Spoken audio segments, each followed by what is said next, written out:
Participants, we will be starting the conference in a few minutes.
Good morning, everyone.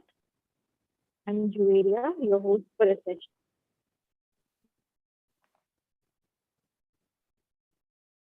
We would be starting the conference right now as we are live on YouTube. So I would like to say good morning to one and all present here. And I would like to invite you all to the International Conference on Exploring Colossal Technological Advances of the 21st Century in Science, Engineering, and Technology, ICECTACSET.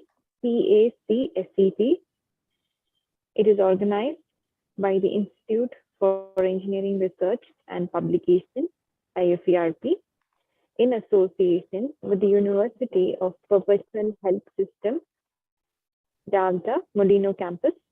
This conference offers researchers, delegates, and scholars an incredible chance to interact with each other and share their experience and knowledge of technology application. I would like to appreciate the team for their support as we proceed in the conference. I would like to start by talking about IFERP. The Institute for Engineering Research and Publication is one of the world's largest non-profitable professional associations meant for research, development, and promotion in the field of engineering and technology. We are a platform to promote the advancement and dissemination of the knowledge of engineering and technology. IFERP is a professional association and a forum where innovation and research interests could be supported and developed, prioritizing our mutual interests. Our forums and associates constitute of professional leaders and organizations connecting each other with missions to work as wizards of science for defending the earth. IFERP provides a world-class platform for scientists, researchers, academicians, business figures by organizing conferences and publishing research articles. IFERP conferences bring together the professional wizards and leaders who have explored all avenues to reinforce the field of applied science, engineering, and technology. I would like to ask the team to share a video about IFERP that comprehensively talks about what IFERP does. Can we have the video, please? Welcome to IFERP, a forum where innovations and research interest could be supported and developed, prioritizing our mutual interest. In this video, we want you to dive into our world, giving yourself a clear insight into IFERP. But first, who are we and what do we do? Institute for Engineering Research and Publication, IFERP for short, is one of the world's largest non-profitable professional associations operating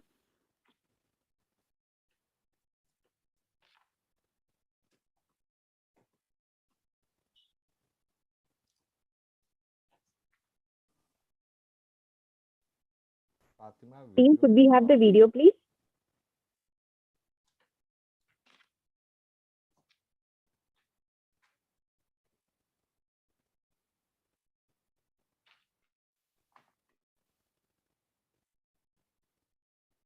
under the Technology Research and Development Association, TRADA. meant for research and development in the field of engineering, science and technology. We are one of the largest professional bodies for engineering professionals in India and across the globe, established in 2014. We extend to every part of the globe with more than 28,000 professional members and 34,000 student members. Our growing membership at IFERP has led to an increase in members from Europe, Asia, Australia, Africa and the USA, fostering networking opportunities that strengthen ties within and across countries and technical communities. The mission of IFERP is to connect professionals at an integrated platform for growth to divert knowledge and skills towards the sustainable application of professional education and more. And our vision of digitalizing innovation processes through our professional networking services and more has pushed us forward to our achievements today. With our mission to make our academic services reach the top and grassroots level of institutions, we are funding colleges to organize conferences and scientific events, enabling researchers incubated at different areas of our country to directly contribute towards the transformation of India. IFERP simply connects engineers, exchange global innovation, and acts as a bridge between researchers and academics by organizing international conferences, world conferences, faculty development programs, webinars, seminars, providing membership, and more. Some of our conferences include WCASET Malaysia, WCASET Jakarta, ICAS-ETAM APU Malaysia, and many more. We've also organised scientific events in association with renowned universities done in the past, with over 28,593 journal publication services, creating opportunities to get your research paper published in high impact factor journals such as Scopus Indexed, Web of Science, Google Scholar Index journals, ESCI, UGC approved, L Compandax, ISI, Shimago Index journals, and many more. To make our operations smoother and more perfect, we have been supported by our associated organisation, Association of Cloud Technologists, Global Association of Nanotechnology, International Association for Big Data Analysts, International Association for IoT, International Wireless Network Association, and World Association for Structural Engineers. We have also worked alongside several clients and partners both nationally and internationally like University Malaysia Sabah, APU Malaysia, UNJ Jakarta, MC University Thailand, Ajman University Dubai, PUP Philippines, IIUM Malaysia, ISU Philippines, FCPC Philippines, WCC Philippines SRM University, Galgotia University, Amity University, and much more government and private organisations in different countries. At IFERP, we believe that there's always a better way to treat professionals, and that is what we do. If you would like to see more or go deeper on IFERP, you can visit our website at www.iferp.in.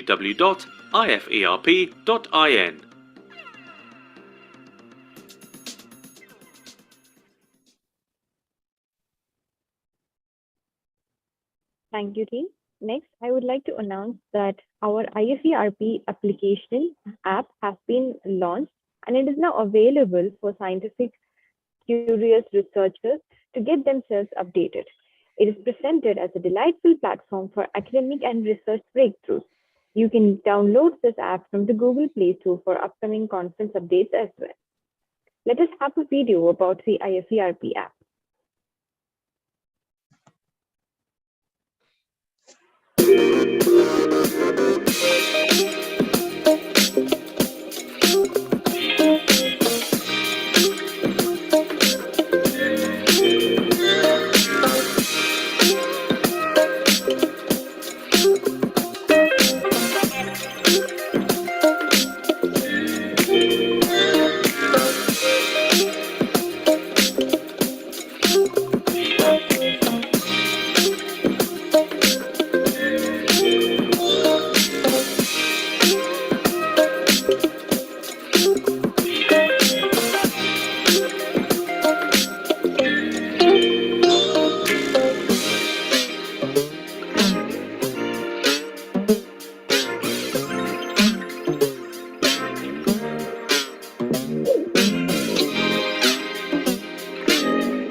Thank you, team, for sharing about the video.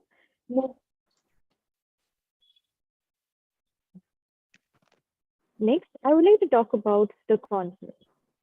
First and foremost, this conference on exploring colossal technological advances offers a great opportunity for researchers and specialists in science to regulate the current progress in their respective fields. The theme of this conference revolves around bringing engineering and technology research areas synchronically on an indivisible platform. This conference draws selective research fellowships from diverse fields in unitedness to share their research findings and latest ideas. The main intention of this conference is to integrate interdisciplinary inquiry to deliver the best applications. To talk about the co-host, the University of Perpetual Help Molino campus. The second UPH branch, the Molino campus, was established and inaugurated in May 1995. Currently, the UPH caters to a student population of 4,000, a dramatic increase based on its initial 700 enrollees. Standing tall in a pristine land of 6 hectares, the UPH Molino campus is now the most notable educational institution in Bahor-Kebit and its neighboring towns. It is currently undergoing campus expansion and upgrading of facilities. More than its structure, the people that comprise this thriving institution have continuously grown physically, intellectually, socially, and spiritually as they consistently uphold the philosophy of the main arm, UPH, to constantly invoke divine guidance in the betterment of Filipino life through quality education. To talk about the philosophy of the University of Perpetual Help System, DALTA, it believes and invokes divine guidance in the betterment of the quality of life through national development and transformation, which are predicated upon the quality of education of its people. Towards this end, the institution is committed to the ideals of teaching, community service, and research as it nurtures the value of helpers of God, with character building is nation building as its guiding principle. Now that we have established the purpose of our day today and also talked about our wonderful co-host, I would like to welcome our dignitaries for the day. I would like to invite all of our honorable dignitaries and later welcome them to provide the keynote speech. First, I would like to welcome our special guest, Dean Pastor Argelis Jr. and Mr. Muhammad Helmi Abad Wahab. Next, I would like to invite our eminent keynote speakers, Dr. V Reddy, Professor Dr. Ian Ferguson, FRSA, Mr. Semal Basaran, Dr. Chitiraj Ponselvan, Mr. Dawal Sahija. Next, I would like to invite our session guests, Dr. Supreet Kaur Sahi and Dr. Sanjay Singh Thakur. I would like to thank all our dignitaries for joining us today on this wonderful day, and I would like to take this opportunity to invite all our presenters, all our listeners who have joined in from around the world, who have spared their valuable time in enlightening us with their latest research studies. Now, let us proceed as we release the book of conference proceedings in this conference. On behalf of all dignitaries and participants, we are happy to release our international conference on exploring colossal technological advances of the 21st century in science, engineering, and technology, ICECTACSET Proceedings book.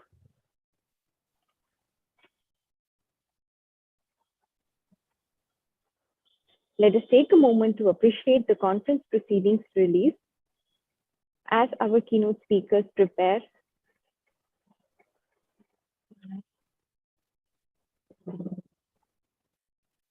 All right. Next, I would like to welcome Dr. Supreet Kaur Sahi, sir.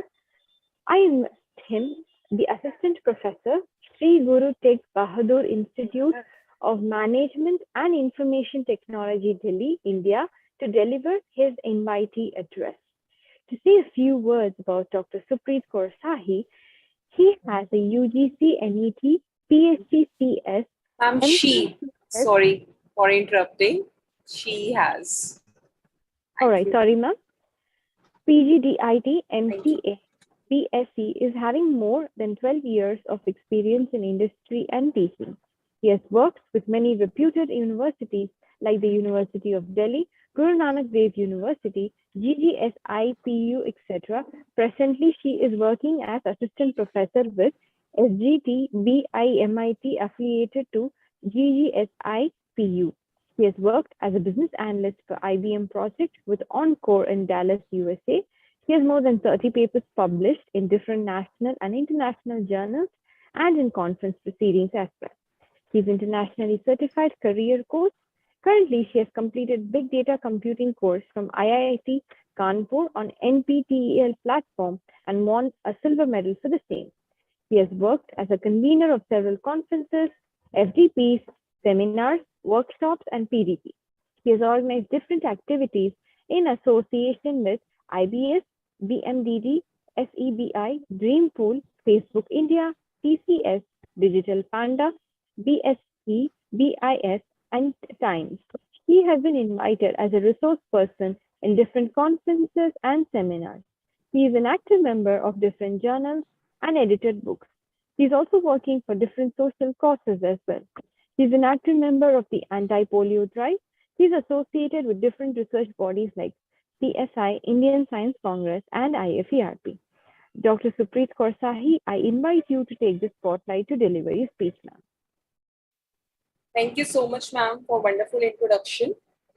Firstly, I like to congratulate organizing team of International Conference on Exploring Colossal Technological Advances of 21st Century in Science, Engineering and Technology and IFERP for providing platform to researchers to share their innovations and ideas. I like to share quote by Bill Gates. The advance of technology is based on making it fit in so that you don't really even notice it and it becomes part of everyday's life. In today's era, from online shopping to operating different smart appliances, everything is revolutionized. We can now imagine 4-year-old kid asking Alexa to play her favorite song. The researchers and engineers of 21st century have produced marvelous work done in field of big data analytics, Internet of Things, sensor networks, artificial intelligence, robotics, blockchain, mobile data platforms, cloud computing, social network and business, virtual reality in the recent time has changed the aptitude of research.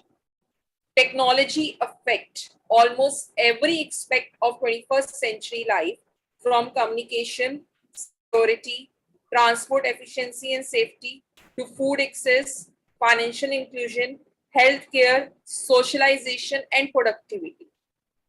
This can be comprehended that during pandemic, how countries worldwide work tirelessly towards effective ways of addressing the crisis. During this time, different governments had ensured that they provide full usage of technological means to confront the pandemic and disclosure a wide range of pandemic-related problems.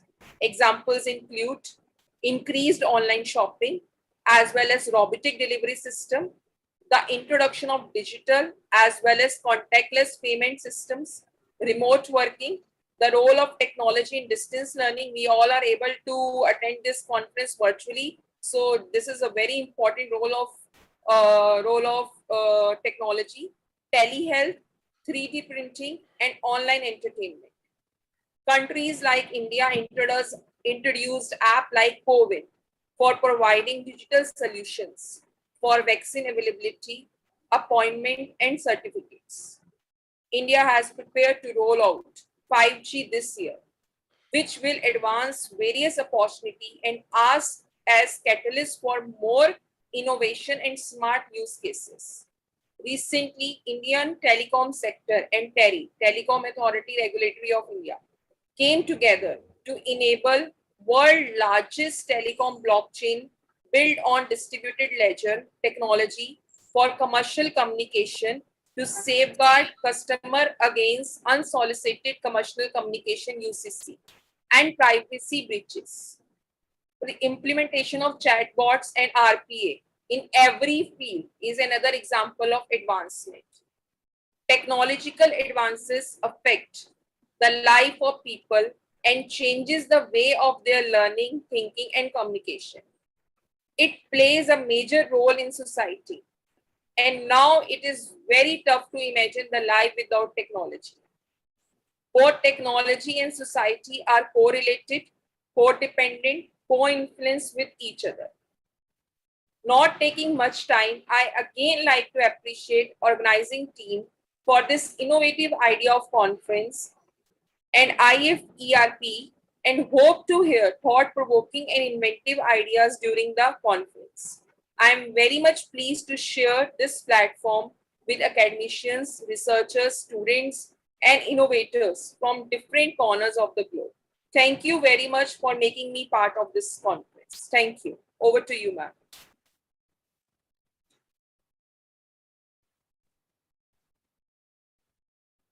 Thank you, Doctor, for the invite speech that you have given us.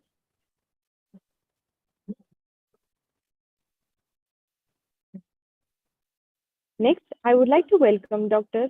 Sanjay Singh Thakur, working as Head R&D CEO of Telematics Mumbai, India, to deliver his invite speech. Dr. Sanjay Singh Thakur obtained his PhD from SAMEER IIT Bombay, India. He has 35 years of teaching and research experience. He is a fellow IETE, senior member IEEE, chairman IETE Mumbai Center, governing council member IETE Delhi. He is also a member of IFERP. He has reviewed many books for adoption in Indian universities.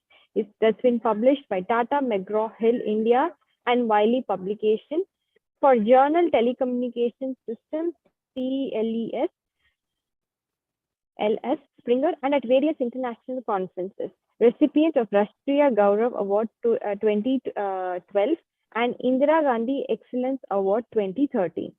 New Delhi, India, a recipient of Ideal Teacher Award KJSCE Mumbai 2004 to 2005. He's worked from time to time as members academic council and different statutory committees of the University of Mumbai, chairman, Board of Studies, Electronics Engineering 2009-2012, chairman, Board of Studies, Electronics and Telecommunication, UOM 2006 to 2009. He's responsible for syllabus upgradation of electronics and ENTC syllabi.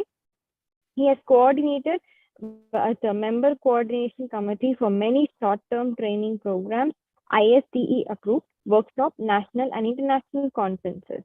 He is also a resource person and an invited speaker at various engineering colleges, industries to update the knowledge base in the field of electronics and telecommunication.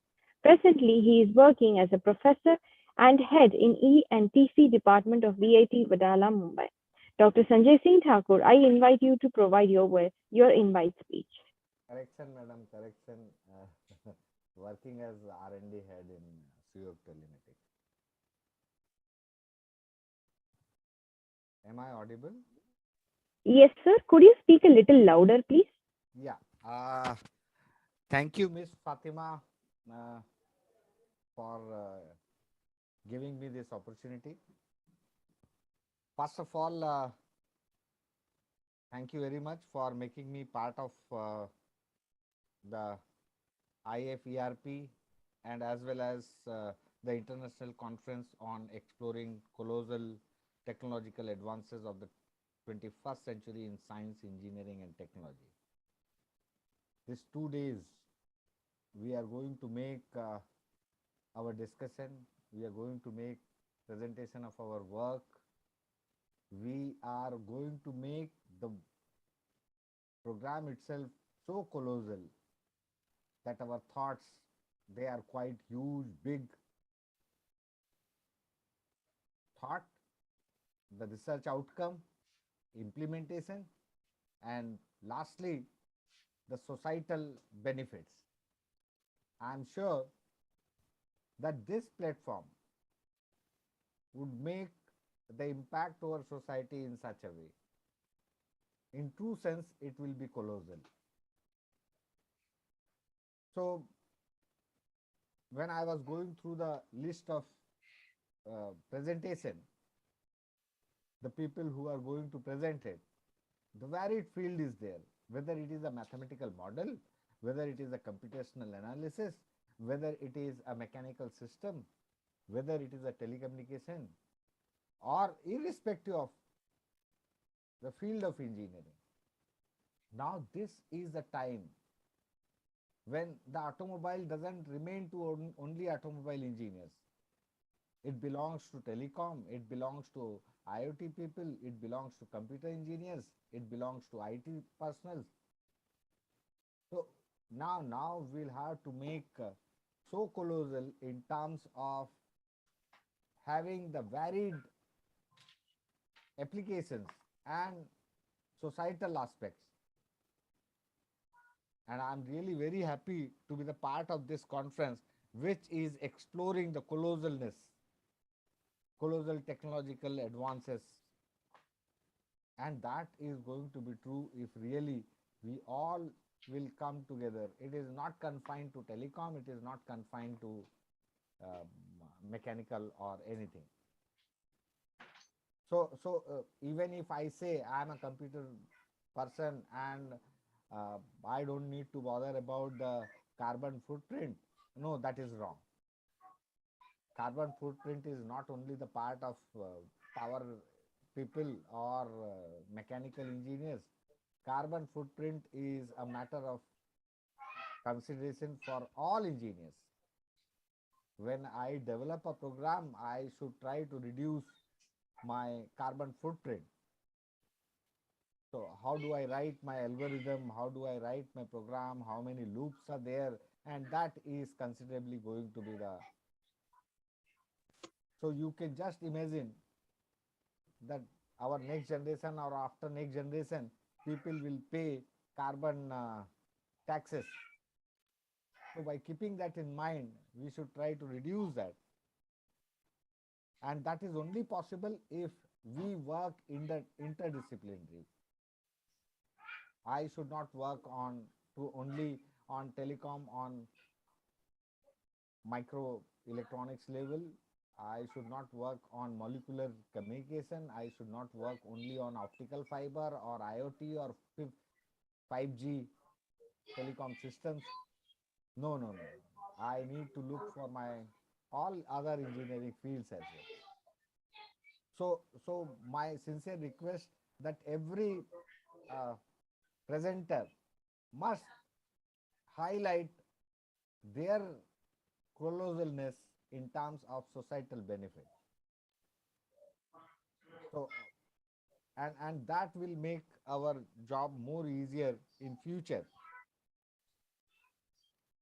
So, I would like to welcome all our guests of honor, keynote speakers, and my co-chair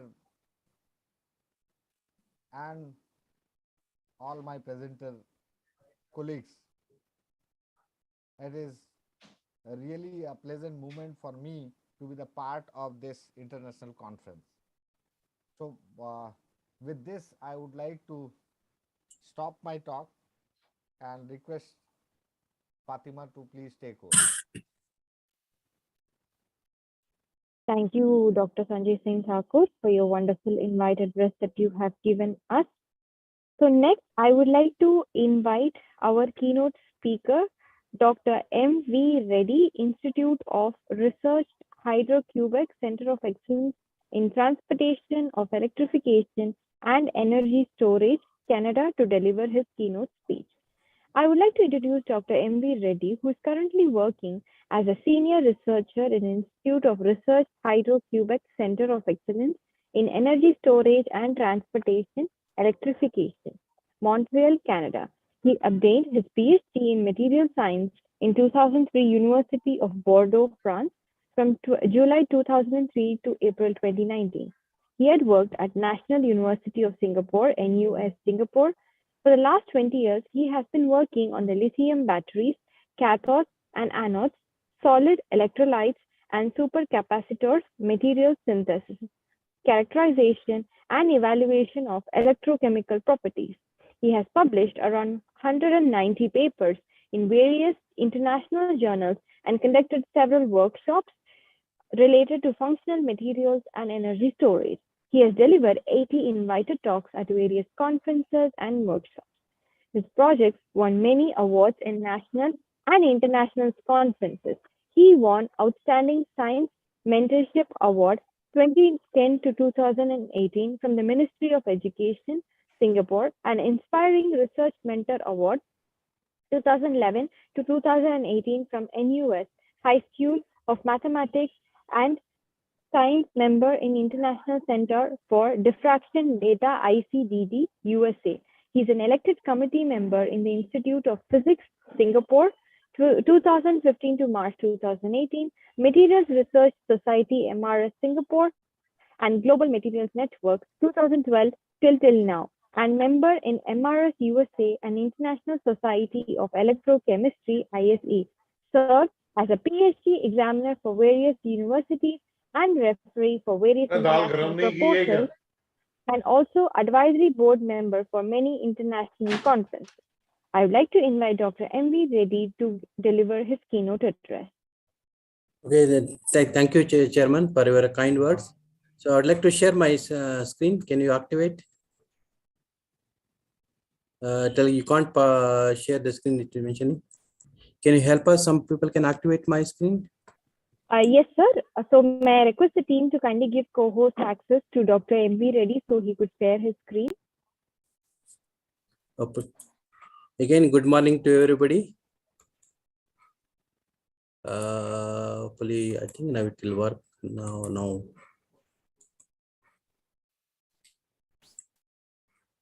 Can you help me?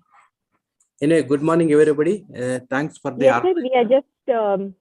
We are just looking at figuring out your access, sir. Give us a minute. Okay. So once again, thanks for the organizer, also including co-chair and then our invited guest for mentioning all the good words about the conference. In fact, this conference is one of the interesting event, especially both science and engineering, and what is the importance of especially information science and on materials, or what you call as materials per energy environment, or sometimes people are calling about the for example, how to reduce the pollution. I think that materials will play an important role. So another aspect of this good thing about conference, it seems to be people are talking in different aspects of science and engineering. I think that will be nice opportunities for us. Maybe my slide is working now. I'm going to share my slide. Okay. Hopefully my slide is visible. Yes, I think so.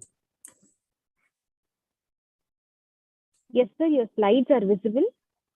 Okay, I think hopefully. Okay, presently, today I'm going to discuss about what are the recent advances of materials in the area of science and technology and engineering. Although since they've given me 25 minutes, I'll try to briefly discuss what are the importance of materials we can contribute in the area of both science, engineering, and other type of the application, mainly transportation technology, etc.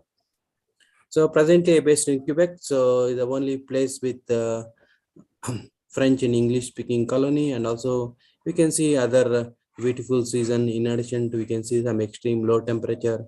Sometimes it may go to very low temperature also in yearly 3 to 4 times. So this is my outline of my presentation. So before, I would like to mention a lot of young students also there, and also some researchers and other new faculty. So I'm mentioning the research is no boundary.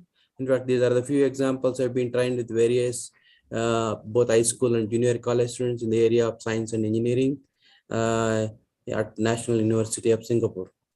So it clearly shows that importance of research. I think we've been published few papers based on the high school projects. It clearly shows that no boundary, anybody can do research.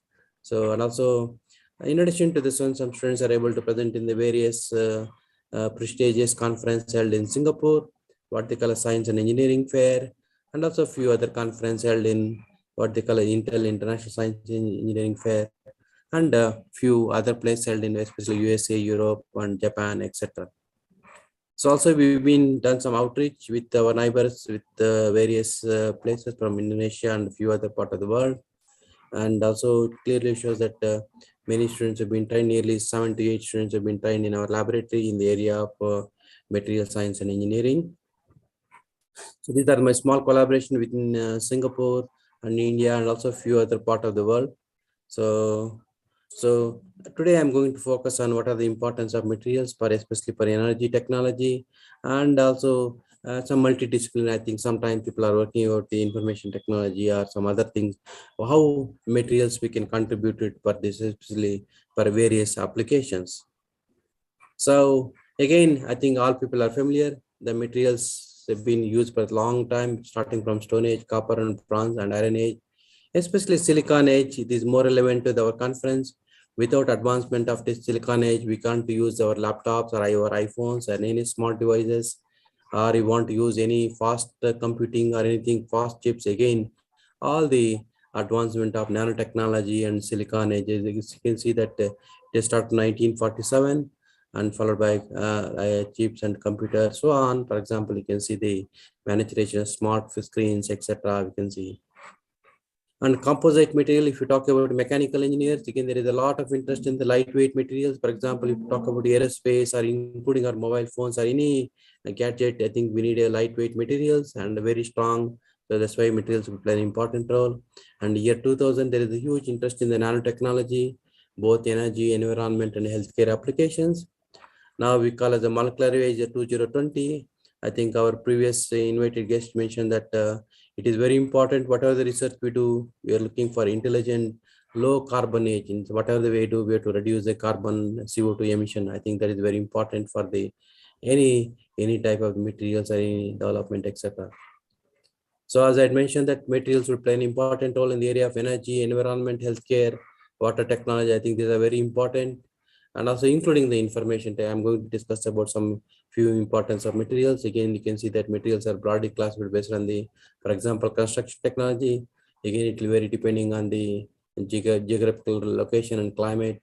And electronic material, I think these are very important material used in the solid state electronics, energetic materials, and engineering, for example, superalloys, etc. Food, pharmaceutical, etc. Based on physical properties, we broadly classify metal, semiconductor, insulators, and magnetic properties, optical properties, dielectric, radioactive, and energy storage materials are very, very important thing. As you can see that they are utilized in the electric vehicles, smart grid, and portable electronics. And CO2 capture and storage material is a very important aspect. If, for example, if you want to see, especially a lot of industry, we're emitting a lot of CO2. So in order to capture that one, I think in materials will play an important role. So as you can see clearly, for example, place like Canada, where we can see that due to the extreme low temperature, sometimes construction technology is going to vary. It is different from compared to India or a very hot climate. Again, there we need a buildings due to cooling is very important, especially here the temperature heating system. That's why we need some insulation, the wood, etc. Again, technology is going to vary. And also other importance of material, for example, lightweight material are used in aerospace applications. And also sometimes some strong material people want to construct in fancy building. I think they again for the various application, transportation, and all different type of the applications. Again, in terms of glass industry, I think all people are familiar about the electrochromic windows, and if we talk about any Dreamliner, we can put it on and off. We can close the window, open and window. Automatically, we can change the color. Again, the optics, you can see that laser.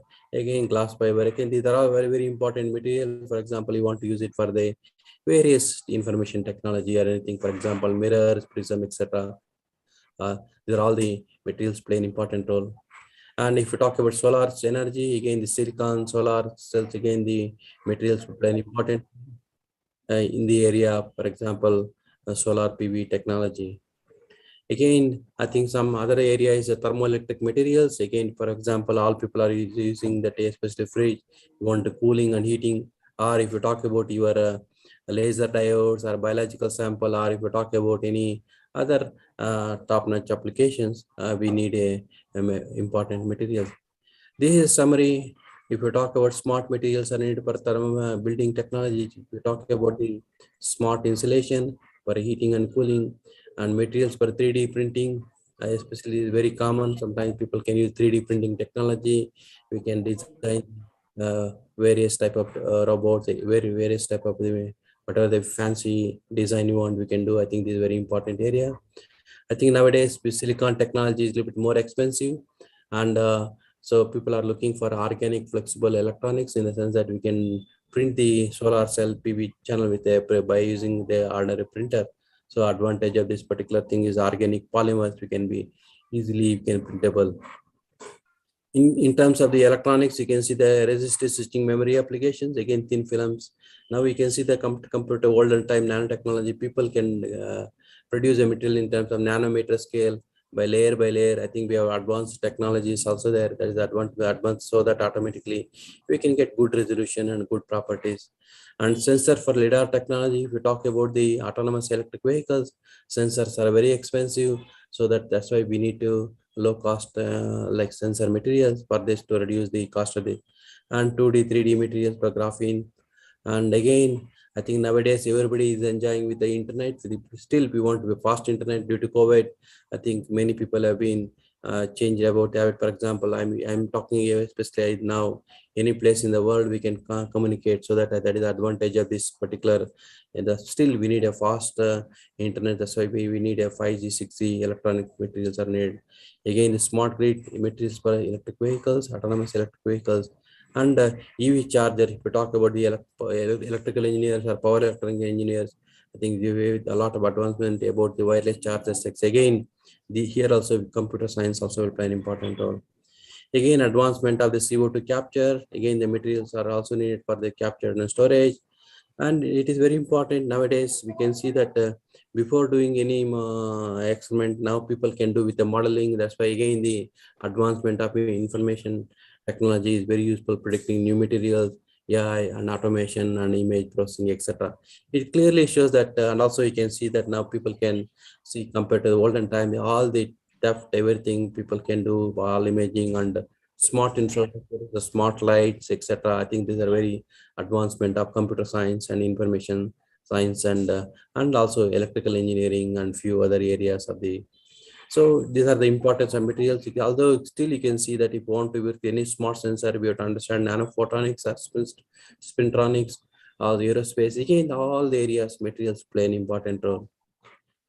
So if we talk about the environmental problems, again, always people are talking about green renewable energy sources. It means that it won't emit any further CO2 emission. For example, different type of, for example, solar is a more green and renewable. And yes, especially places like India and also Middle East, we have a lot, huge amount of solar energy. So advantage of this one is, so again, place like in Canada, there is a lot of water. That's why hydroelectricity is a major things. And in other area, for example, mechanical and geothermal and etc. are wind. So especially if you talk about any major city, including anywhere in the world, people are talking about pollution. So that 50 to 60% of the pollution is coming from majorly from the four-wheelers. That's why looking for the battery operated electric vehicles. Again, energy, you can tell that science and engineering is interdisciplinary. We have to know all the materials, mechanical, automobile, and if you go to industry, all including information engineering, it means that all engineers have to work together, so that will contribute to this particular area. Already I mentioned the importance of energy storage. So automatically clearly shows that, for example, batteries, you would like to store the solar or wind or any other power run with electric vehicles, we need a smart batteries. Or if we talk about the grid application, for example, house, smart housing, etc., especially we need the batteries. So you may ask, what is the importance of the batteries? Again, idea is that just you would reduce the environmental problems, for example, CO2 and SO2, etc. And again, another important point is that you can see that last 3 to 4 years, there is an exponential increase in the crude oil prices. So it clearly shows that importance of the, for example, other renewable technology. So the main issue is that if you go for the smart grid and plugging electric vehicles, we need a kilowatt to megawatt, which means that we need more materials. So as a consequence, we have to all the materials to produce. Another important consequence of CO2 emission, because you can see that there is the rise of the temperature. So always close. That's why we need the global climate changes. Also, we can see the various unseasonal rains or temperature, etc. We can see in the all over the world. So these are the small, clearly information about rough information about what different type of sources and CO2 emission. It clearly shows that, for example, photovoltaic and a few other things, we can get a almost like zero CO2 emission. So already I mentioned the importance of engineering, science and engineering. It clearly is that future, if you talk about autonomous electric vehicles, it contains a LiDAR sensor and there is the information, computer science, and then sometimes your mechanical engineer, material engineers, all electrical engineer, or if you want to make any smart infrastructure, when there's civil engineers. So that's why you want to be smart light, what the traffic lighting, etc. So that's why it is a lightly, it is like all our engineering, and also including the sometimes we need a to run the show, we need all the management, business management is very important, and environmental engineers, yes, including lawyers also to solve this, especially if you talk about big industry. I think we need a lawyers to consult or what are the things are in terms of environment, etc.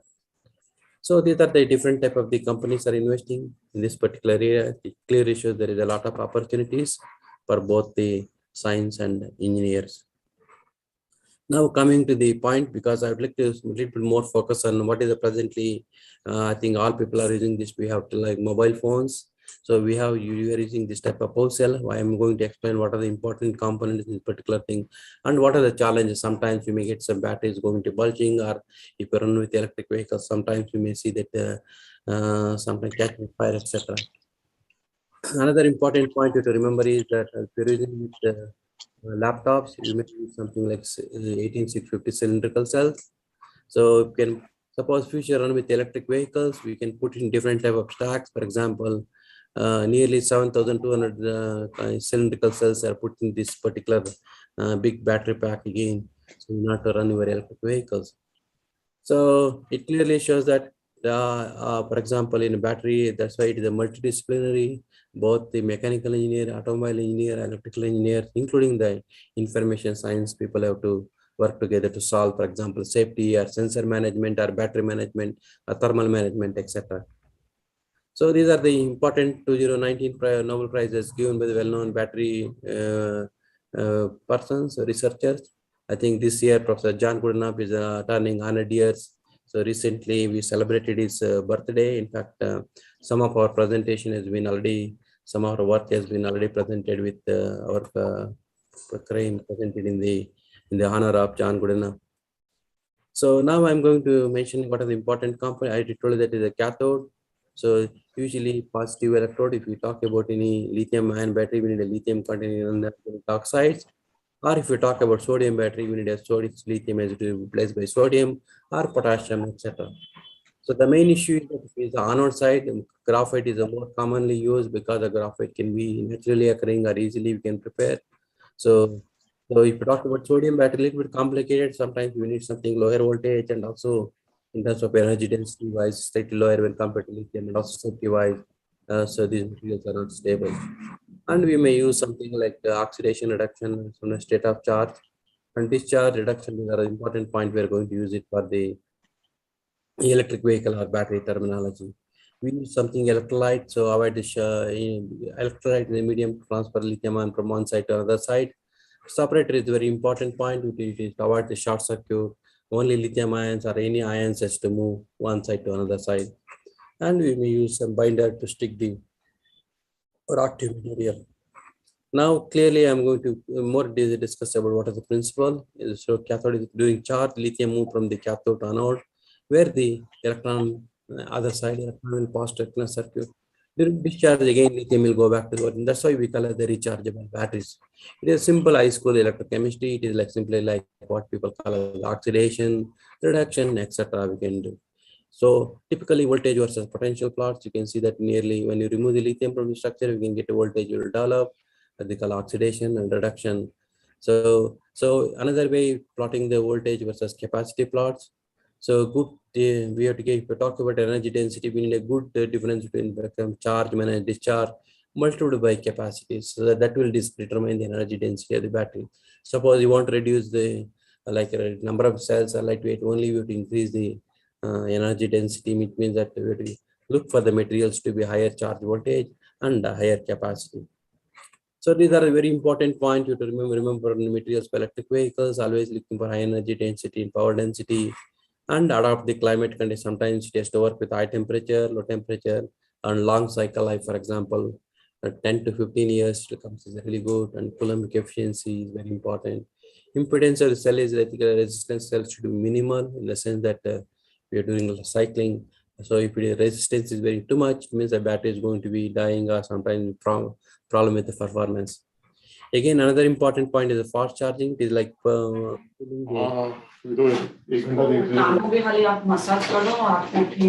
the petrol.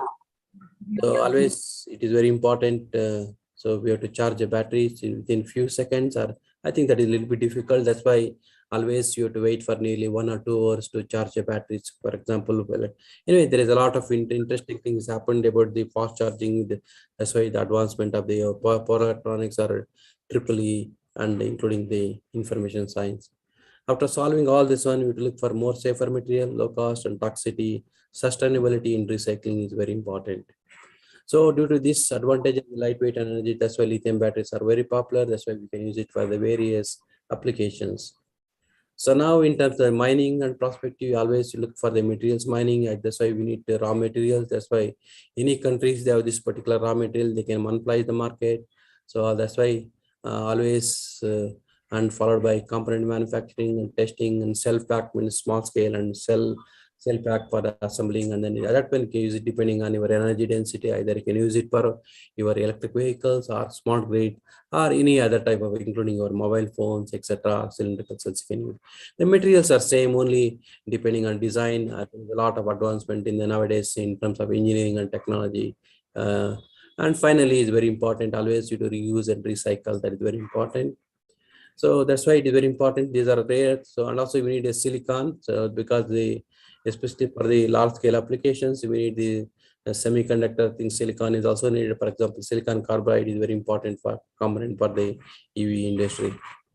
So why the technology of the battery is expensive? Because the battery, for example, cobalt, nearly 30 tons of mineral gives like 30 kilo. Automatically, the cost of the cobalt-based batteries are slightly expensive. That's why there is a lot of interesting things happen. Nickel-based materials, for example, there's also you can use it for the various so that we can reduce the further costs. So in terms of battery manufacturing now mainly dominated by China, followed by US, Europe, etc. So that's why always you want to reduce the cost, we have to locally you have to produce, and then including raw materials, etc. Then only. So remember, in order to run the nearly million tons of the raw materials you need to run with, for example, for the fabrication of the battery. That's why we have to locally you have to produce and then recycle, etc. So again, I think, for example, with one particular material that can use it for various applications, not only batteries, sensors, and refractory, and etc., including lubricants, especially paint industry, etc. And also, for example, thermal gaskets, and also for nuclear, for example, graphite rods for the various applications, including people are talking about the green concrete, or for example, civil engineering. Also, we can use it for this particular, and with various aspects. Due to time limitations, quickly I'll go through how the materials, if you talk about any applications, what are the applications, pick the application and identify the properties. For example, information science or mechanical engineering point of view, they look for particular accordingly, identify the properties, and accordingly we process them, and we need appropriate techniques. So these are the capabilities we can do. What are the shapes, everything we want, we can do. That thing, that is advancement of the technology nowadays. People are what we produce from laboratory scale now industry. We can produce in a large scale. For example, nearly thousands of tons can be reproducible. That is very important.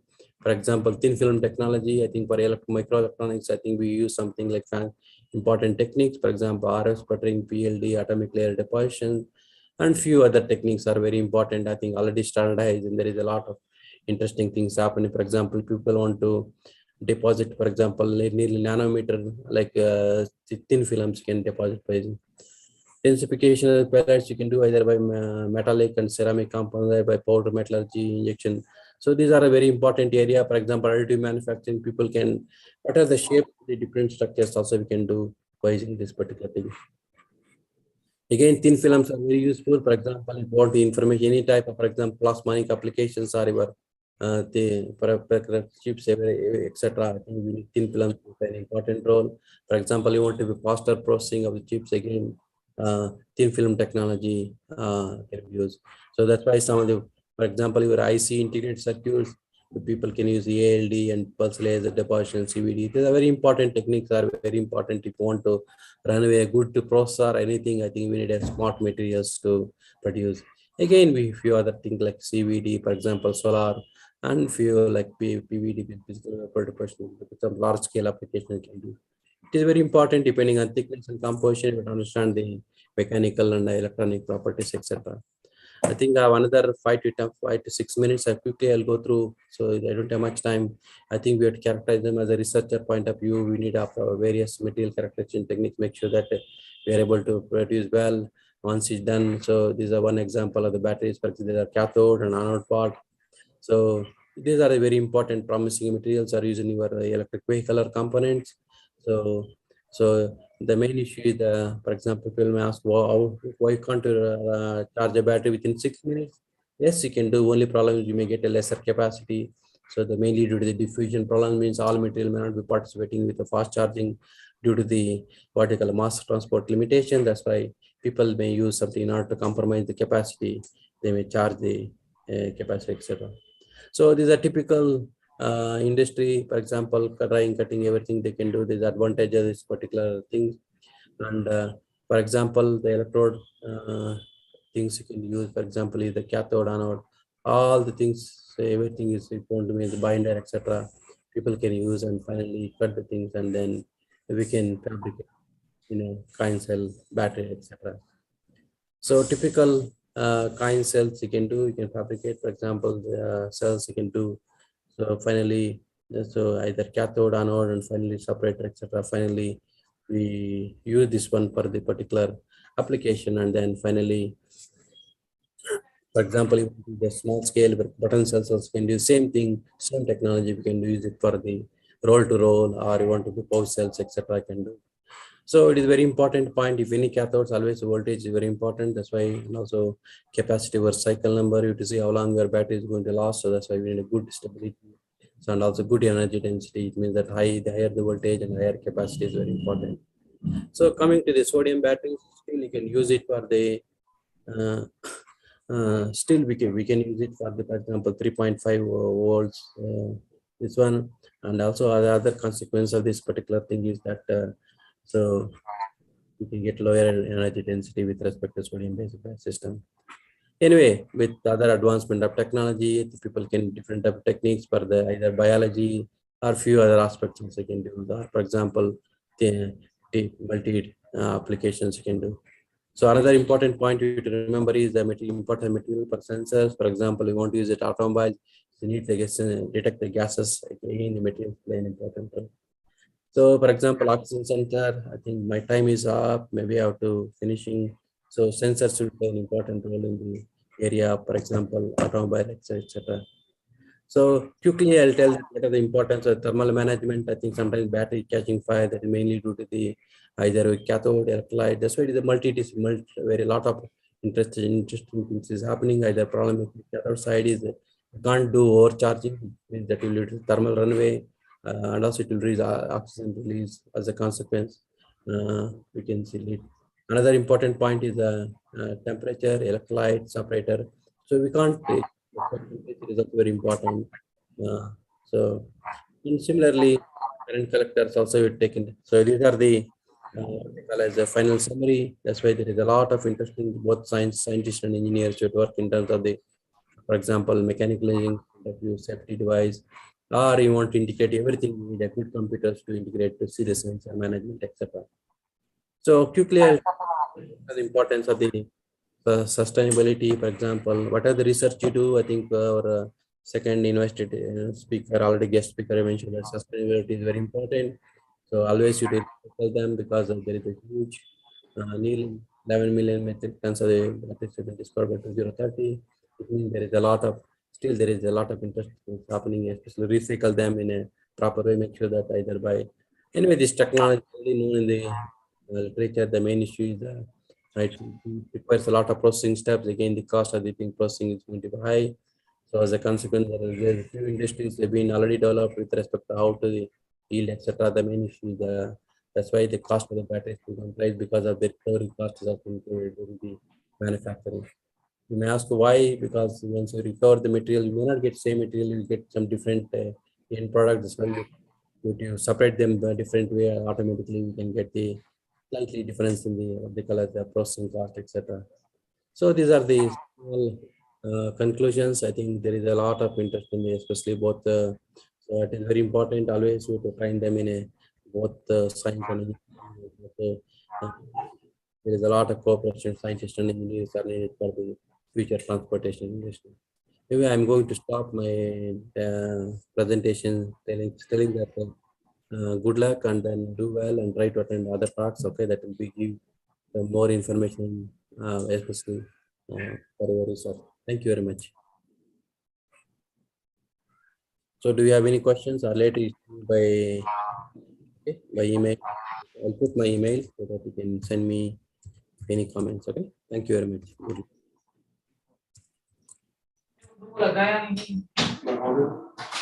Thank you, Dr. V Reddy, for your wonderful speech. It was very informative. If there are any questions, you could drop it in the doctor's email that he has shared in the chat box to him personally as well. In that case, we will be moving on to our next speaker. So I would like to welcome Professor Dr. Ian Ferguson, the Dean of Southern Polytechnic College of Engineering and Engineering Technology, Kennesaw State University, to deliver his keynote speech. Ian Ferguson is currently the Dean of Southern Polytechnic College of Engineering and Engineering Technology at Kennesaw State University. Prior to joining Kennesaw State University, he had leadership positions in both academia, Imperial College, Northwestern University, Georgia Tech, UNC Charlotte, Missouri, S&T, etc., and industry, GEC, MCore, etc. His research expertise is in building interdisciplinary teams to use compound semiconductor materials and devices for application in the areas of sensors, illumination, energy harvesting, and spintronics. This research was supported through competitive research grants and contracts through various government agencies and others, totaling over 28.5 million as a lead investigator in academia and industry.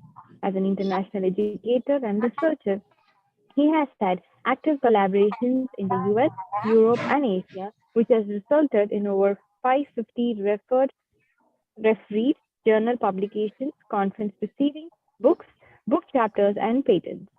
In addition, he has been actively involved in the entrepreneurial process of establishing new companies in academia and industry, co-founding a business incubator. He is a fellow of the Royal Society of Arts, Manufacturers and Commerce, FRSA, the Institute of Electrical and Electronic Engineering, IEEE, the Institute of Physics, IOP, the Optical Society of America, OSA, and the International Society for Optical Engineering, SPIE.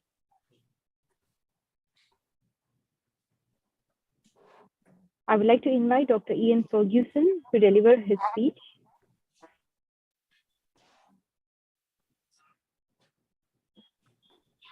Hi, Fatima. This is Vishal Sarvade. Can you hear me? Yes, sir, I can hear you. Okay. So I'm a postdoctoral researcher in the group of which Dean Professor Ian Ferguson is also a member. And we have been having conversation with the organizer. So I will be giving this talk on behalf of Dr. Ian Ferguson. I would like to share my screen if you would allow me to do so. Of course, Dr. Vishal. So we will be providing it to you. Team, could you please grant access to Vishal so that he can go ahead with the speech? Okay. Mr. Sarvadi, in the meanwhile, as we are giving you the access, if you could just give us a small introduction about yourself.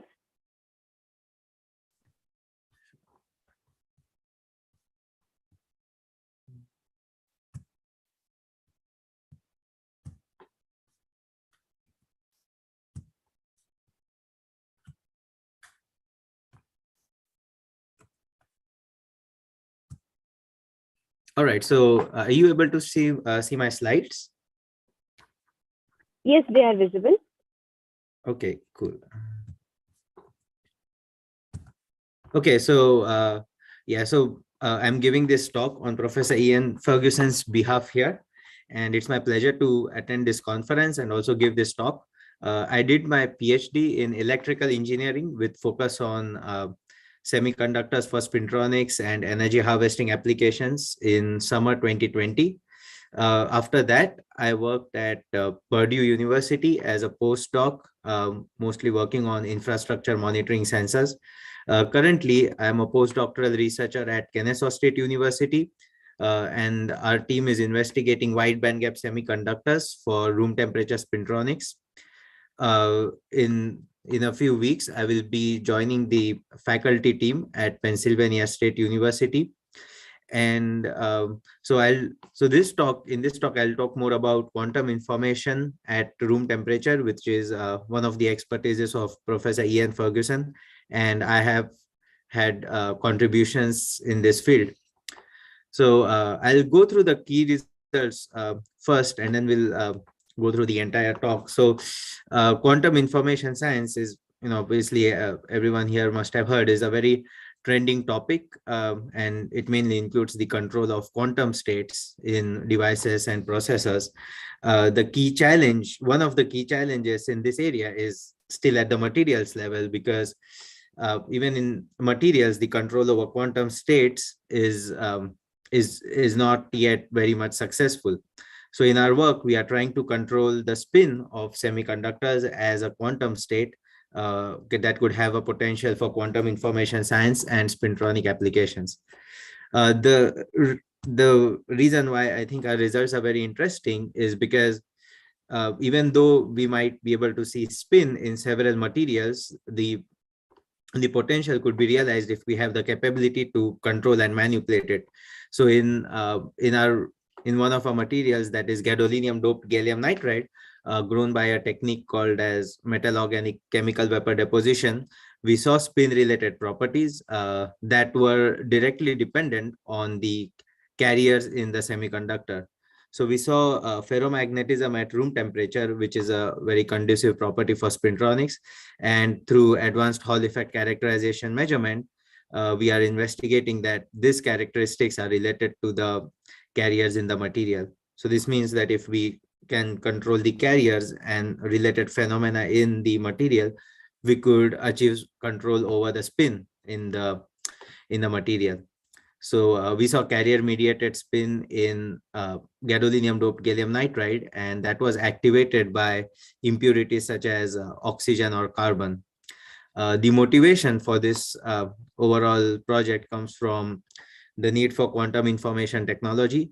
So over the past several decades, the transistor technology and overall electronics technology has been developing. And if you're familiar with the Moore's law, the number of transistors on a unit size is almost doubling every year. But this progress in the electronics in terms of speed and also scalability has been seem to be approaching a saturation. Also advanced, advanced crypto stuff or even encryption also require high computing speed. So in the previous talk, we spoke a little bit about infrastructure and civil materials, or so even their simulations and all require high computation speed, which is currently lacking. So quantum information has been very trending because it provides a potential for continued progress in the electronics, biomedicine, and sensing also industries, and also helps to solve complicated problems that could not be solved using conventional or traditional computers. So there's definitely a huge market for technologies that fall under this domain of quantum information science. Now, one of the quantum state that could be potentially controlled could be the spin. And we understand the spin in general because we understand magnets. So a material, typically a material, if it has partially filled d or f orbitals, tends to behave as a magnet and has unparalleled spin in it. So in spintronics, in addition or instead of the charge in the material, we try to control the spin. And now spin as a quantum state could have deliver additional functionalities in corresponding devices, in terms of speed, scalability, and so on. So here we have a typical this is a typical spintronic device, or idea of a spintronic device. It's the magnetic tunnel junction. So we have a fixed magnetic layer, and then we have another layer that is called as the free layer. And so if this fixed layer is polarized in one direction, the free layer can be tuned, or the direction of magnetization in the free layer relative to the fixed layer can give us different resistance values, and it can give us different logic states. And yeah, so this is one of the explored spintronic device. Now we also see magnetic ramps which are based on spin. Then spin-based transistor has been in the ideation phase for a while. Then the spin LEDs. In spin LEDs, the light that is emitted when the carriers jump between the conduction and the valence band is spin polarized, or circularly polarized. And this circular polarization of the emitted light from LEDs could also be used for optical communications with better encryption. Then in terms of sensing, if there are chemicals or phenomena that affect the spin in the material, that could be better detected. So spintronics is it could also be an enabling factor for the next generation computing in terms of neural networks, artificial intelligence, and so on, especially neuromorphic computing, which consists mainly of interactions of neurons and synapses. The different spin or the different quantum states can mimic the functionalities of neurons and synapses, and give us better performing computers and processors. Now, one of the challenges in this, realizing spin related properties is, let's say if we want to build spin devices, we want to have logic and the spin functionalities in the same material. So we want, in short, we want semiconductor and magnetic like properties in the same material, because so for transistor like devices, we need logic capabilities. And if we induce spin in the material, spin is directly related to the magnetism in the material, right? Because if the spin is polarized in one direction, the material would behave more like a magnet. So in our work, we explore dilute magnetic semiconductors for spintronics. So we take a semiconductor and then dope it controllably with materials that have partially filled d or f orbital, and we investigate their magnetic and spin properties. Gallium nitride and zinc oxide have been very much interesting for this applications. And in this presentation, now in the next phase, I will go into depth of gadolinium doped gallium nitride. Other materials like gallium manganese arsenide, gallium manganese nitride, even some formats of zinc oxides, and all have been explored, but either the spin is more driven by the defects in the material, or the materials show ferromagnetism or conducive magnetic properties only at cryogenic or low temperatures. So in this work, we grew gadolinium doped gallium nitride using a technique called as metal organic chemical vapor deposition. And so we used, gallium nitride has been a well explored compound semiconductor. So we used the typical gallium nitride precursors and nearly typical growth conditions for gallium nitride growth. For gadolinium, we used different precursors to see the consistency of gadolinium incorporation and its effects in gallium nitride. So we used two precursors called as TMHD3GD, and its full form is here, and CP3GD, which is tris cyclopentadienyl gadolinium.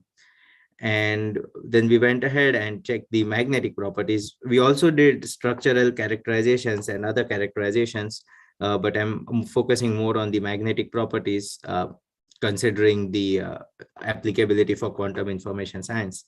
So we saw in gadolinium doped gallium nitride using TMHD3 GD precursor, we saw room temperature ferromagnetism. So this is a conducive property because it could potentially be translated into different magnetic states that could also be logic states. So room temperature ferromagnetism with hysteresis was observed in gadolinium doped gallium nitride. In gadolinium doped gallium nitride that was grown using another precursor, that is CP3GD, we saw diamagnetic behavior. So we took the gadolinium doped gallium nitride that showed ferromagnetism and varied the carrier concentration in it. And we saw that the magnetization scaled with the carrier concentration. So this showed some indication of the effects of carriers on the magnetic properties. And one of the challenges with measurements such as the vibrating sample magnetometer is it detects the magnetic properties of the entire material structure, including effects of substrates, interface defects, and so on. But we want to know if this spin is due to the carriers or due to the defects in the materials or so, and if the spin could be controllable. So for that, we did advanced Hall effect measurement. So here we swept the magnetic field from 0 to up to 1.4 Tesla because it stays linear above 1000 Gauss. I have shown zoomed in version of the figure here. But this is the gadolinium doped gallium nitride from the CP3GD precursor. And we see that the trend is pretty linear. So the material shows Hall resistivity that is dependent on the external magnetic field. So this is the ordinary Hall effect. In gadolinium doped gallium nitride using TMHD3GD precursor, we saw anomalous nature at low magnetic fields, that is between about minus 250 and plus 250 Gauss. So what this means, so at higher fields, if we see the Hall resistivity is the result of external magnetic field. But if we look at lower fields, especially around like between 0 and plus minus 250 Gauss, the resulting Hall resistivity it's a combination of the external magnetic field and the magnetization inside the material. That's why it's not totally linear.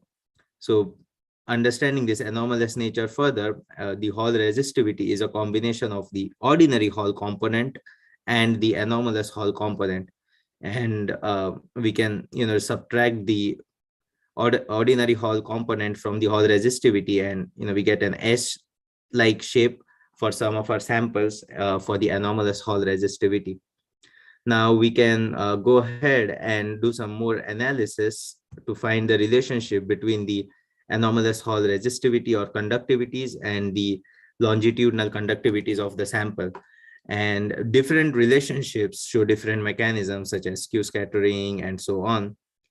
In our case, the relationship between the anomalous Hall conductivity and the longitudinal conductivity showed carrier mediated mechanism. That is, it showed carrier hopping, intrinsic type mechanisms, and metallic conduction, which all indicate the role of carriers on the spin properties. Now, the one thing that we observed here is gadolinium doped gallium nitride using only one precursor showed anomalous Hall effect. Gadolinium doped gallium nitride with another precursor, that is CP3GD, so showed the ordinary Hall effect. So both the materials should contain gadolinium that has partially filled d and f orbitals, but only one showed the anomalous Hall effect. So we went ahead and did some chemical composition tests and also observed the precursor of these materials. So the TMHD3GD precursor seems to contain oxygen in it that could be incorporated in the gadolinium doped gallium nitride. The CP3GD source does not have any oxygen in it.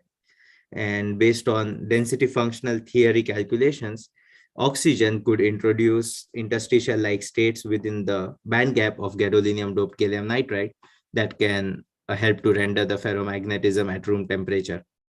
Now, similar to oxygen, carbon can also introduce energy states within the band gap of gadolinium-doped gallium nitride that can render ferromagnetic properties. So to understand this phenomena about what's happening with oxygen or carbon, we took gadolinium-doped gallium nitride that showed the ordinary Hall effect and no spin polarization, and we implanted it externally with oxygen and carbon. So this was done using ion implantation process, and the implantation was designed in a way so that the doping is equivalent to the oxygen content in the gadolinium-doped gallium nitride that showed the anomalous Hall effect. That is the gadolinium-doped gallium nitride that was grown using TMHD3 GD source. So we did X-ray diffraction measurement to see the structure of implanted gadolinium-doped gallium nitride, and the sample showed good crystalline structure. Now we saw a peak shift towards higher diffraction angle.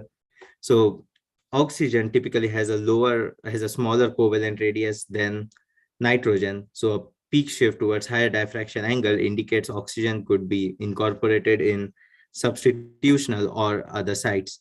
Now carbon has a larger covalent radius than nitrogen. So a peak shift towards higher diffraction angle, which means reduction in the lattice size of gadolinium-doped gallium nitride, shows that the carbon most likely doesn't occupy substitutional sites. So it occupies interstitial or similar sites in gadolinium-doped gallium nitride. So next we did the anomalous Hall effect tests, and we observed that upon implantation and incorporation of oxygen in gadolinium-doped gallium nitride, we see signs of anomalous Hall effect. The resistivity increased and the carrier density reduced. So increase in resistivity indicates deep acceptor type states that could be introduced with oxygen implantation, and reduced N-type carrier density shows that these states could be acceptor type impurities. Even in carbon doped or carbon implanted gadolinium doped gallium nitride, we saw the anomalous Hall effect and spin like properties. The effects on electrical characteristics was similar as oxygen. That was indicative of deep acceptor-like impurity states that rendered the anomalous Hall effect.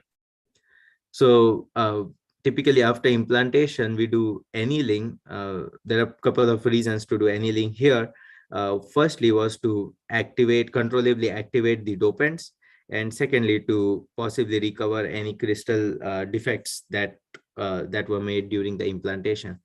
So we did X-ray diffraction of annealed gadolinium doped gallium nitride that were implanted with oxygen or carbon.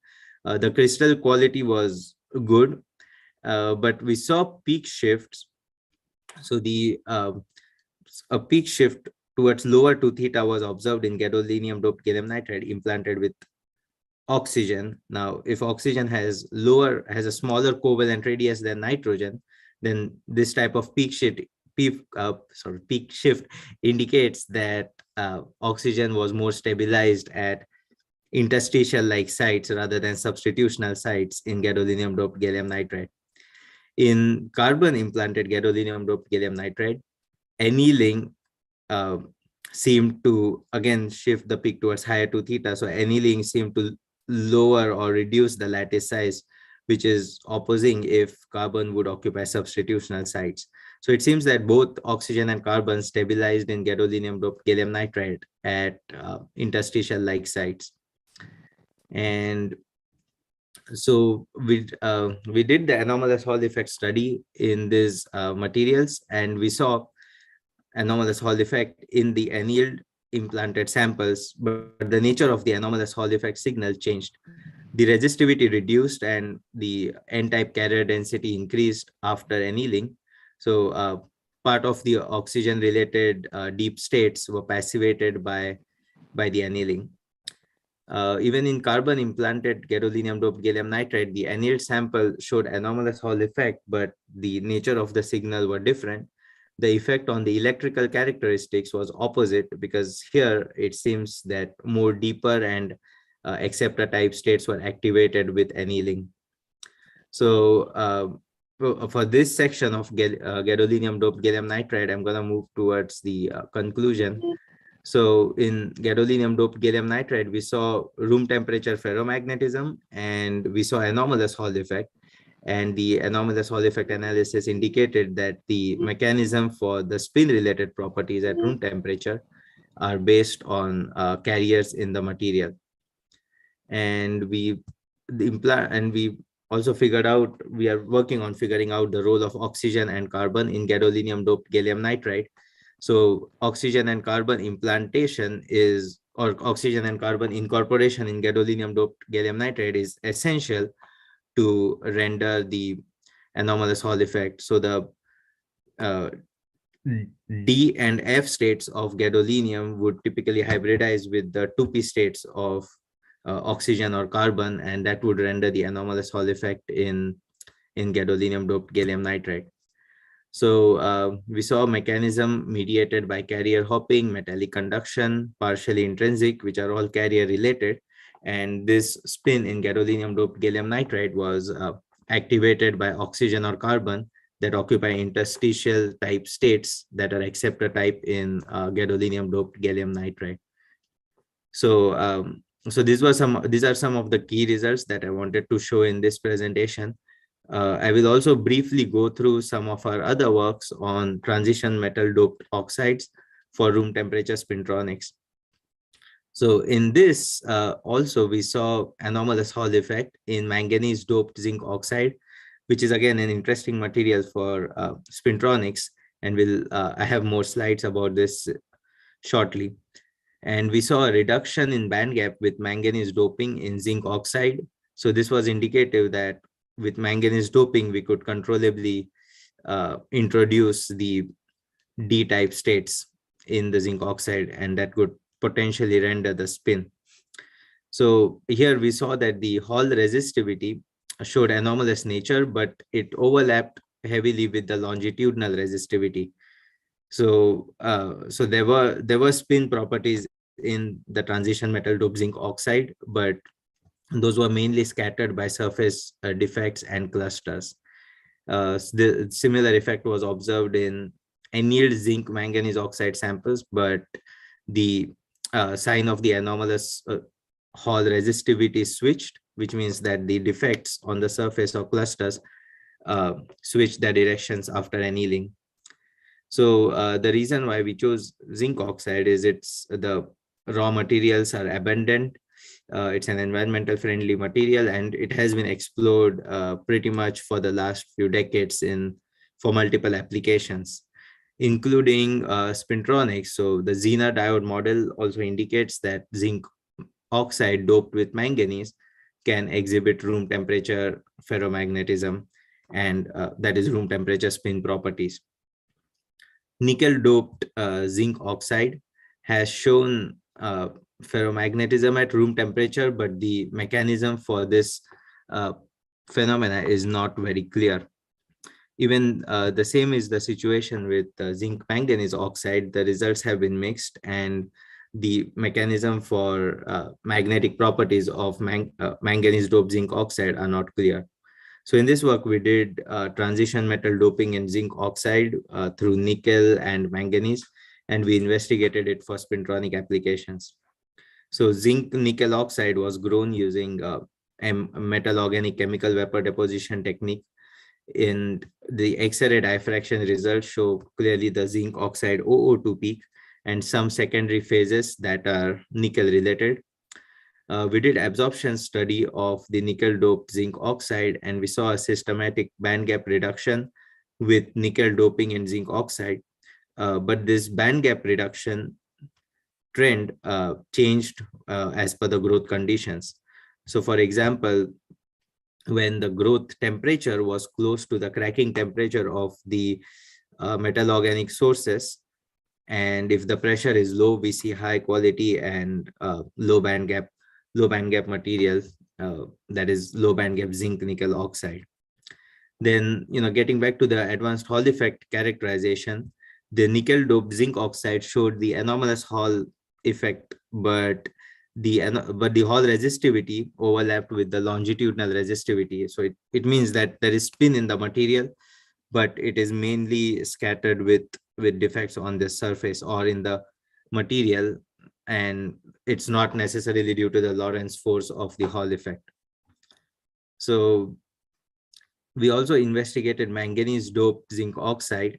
Up to the incorporation of manganese was about up to 7 to 8% in zinc oxide. These were grown using MOCVD. Structural characteristics were measured using X-ray diffraction that showed good crystalline properties. And even in zinc manganese oxide, as we increase the manganese content, the band gap tend to reduce. The anomalous, the anomalous Hall effect signal was similar to zinc nickel oxide, wherein the mechanisms were mostly due to extrinsic scattering centers in the material. So we went ahead and annealed the manganese doped zinc oxide. The structural characteristics and analysis showed that after annealing, the proportion of Mn3 plus and Mn4 plus oxidation states increased compared to Mn2 plus oxidation states. And also band gap reduction was observed in all the annealed samples compared to the as grown samples. So the band gap reduction is more driven by the oxidation states of manganese rather than the cumulative incorporation of manganese in zinc oxide. So in advanced Hall effect measurement, we saw that again, the material showed anomalous Hall effect, but the sign of the Hall resistivity totally reversed as compared to the as grown sample. So the centers that were responsible for scattering spin in zinc manganese oxide stabilized and potentially reversed their directions, reversed their magnetic directions after annealing. So in zinc manganese oxide, we saw a potential of controllably inducing D states. We saw anomalous Hall effect, which shows that the material has spin, but the spin is more based on extrinsic factors such as carrier scattering, clusters, structural defects, or secondary phases in the material or on the surface. So yeah, so these were our efforts towards figuring out mechanism for spintronics in zinc manganese oxide and zinc nickel oxide. So I will move towards concluding the talk. So we spoke about quantum information science, then we spoke about the potential of spintronics for quantum information science and gadolinium doped gallium nitride that showed carrier mediated spin at room temperature that is activated by oxygen and carbon. These oxygen and carbon introduce states that are interstitial type and occupy deep acceptor states within the band gap of gadolinium doped gallium nitride. So in this talk, I mostly spoke about room temperature spintronics. One of our other areas of interest is also semiconductor devices for multiple applications, including LEDs, photovoltaics, thermoelectrics, and so on. And our lab has ongoing works on optoelectronics, nanotechnology, neutron detection, and other stuff related to semiconductors. So yeah, thank you for giving the opportunity to give this talk. Does anyone have any questions? I have my email ID here too, if you want to email your questions to me. If there is time for you guys to ask questions now, I would be happy to answer. If there are any questions from the listeners, you could type it in the chat box or unmute and ask the speaker. We'll take 2 minutes per question.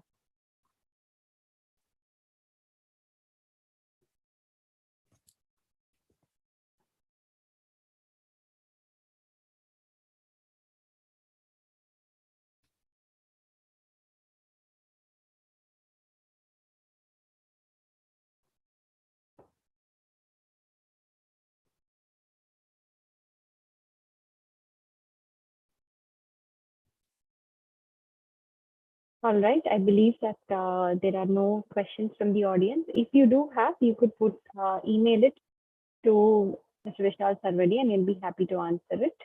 So thank you, sir, for the wonderful speech you've given us. It has been really informative. On that note, we will be moving on to our next speaker. I invite Mohammed Helmi Abd Wahab for a speech.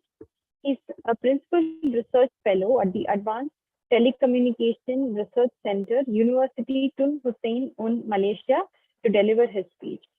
He is a senior lecturer and former head of Intelligence System Lab at the Department of Computer Engineering, Faculty of Electrical and Electronic Engineering, University Tun Hussein Un, Malaysia. He has actively involved in many academic activities, such as being invited speaker at ICRITO 2015, IEARTI 2015, IEARTI 2014, and 2012. He holds several research grants, won several medals in research and innovation showcases, and awarded several publication awards and teaching awards. He has authored and co-authored 2 books in database systems, and this book received consolation prize by the Society of Science and Mathematics Malaysia in 2014, and WAP application 2009 published several both local and international book chapters, technical papers in conference and peer-reviewed journals. He also is involved in publishing articles in periodicals such as newspapers and national magazines.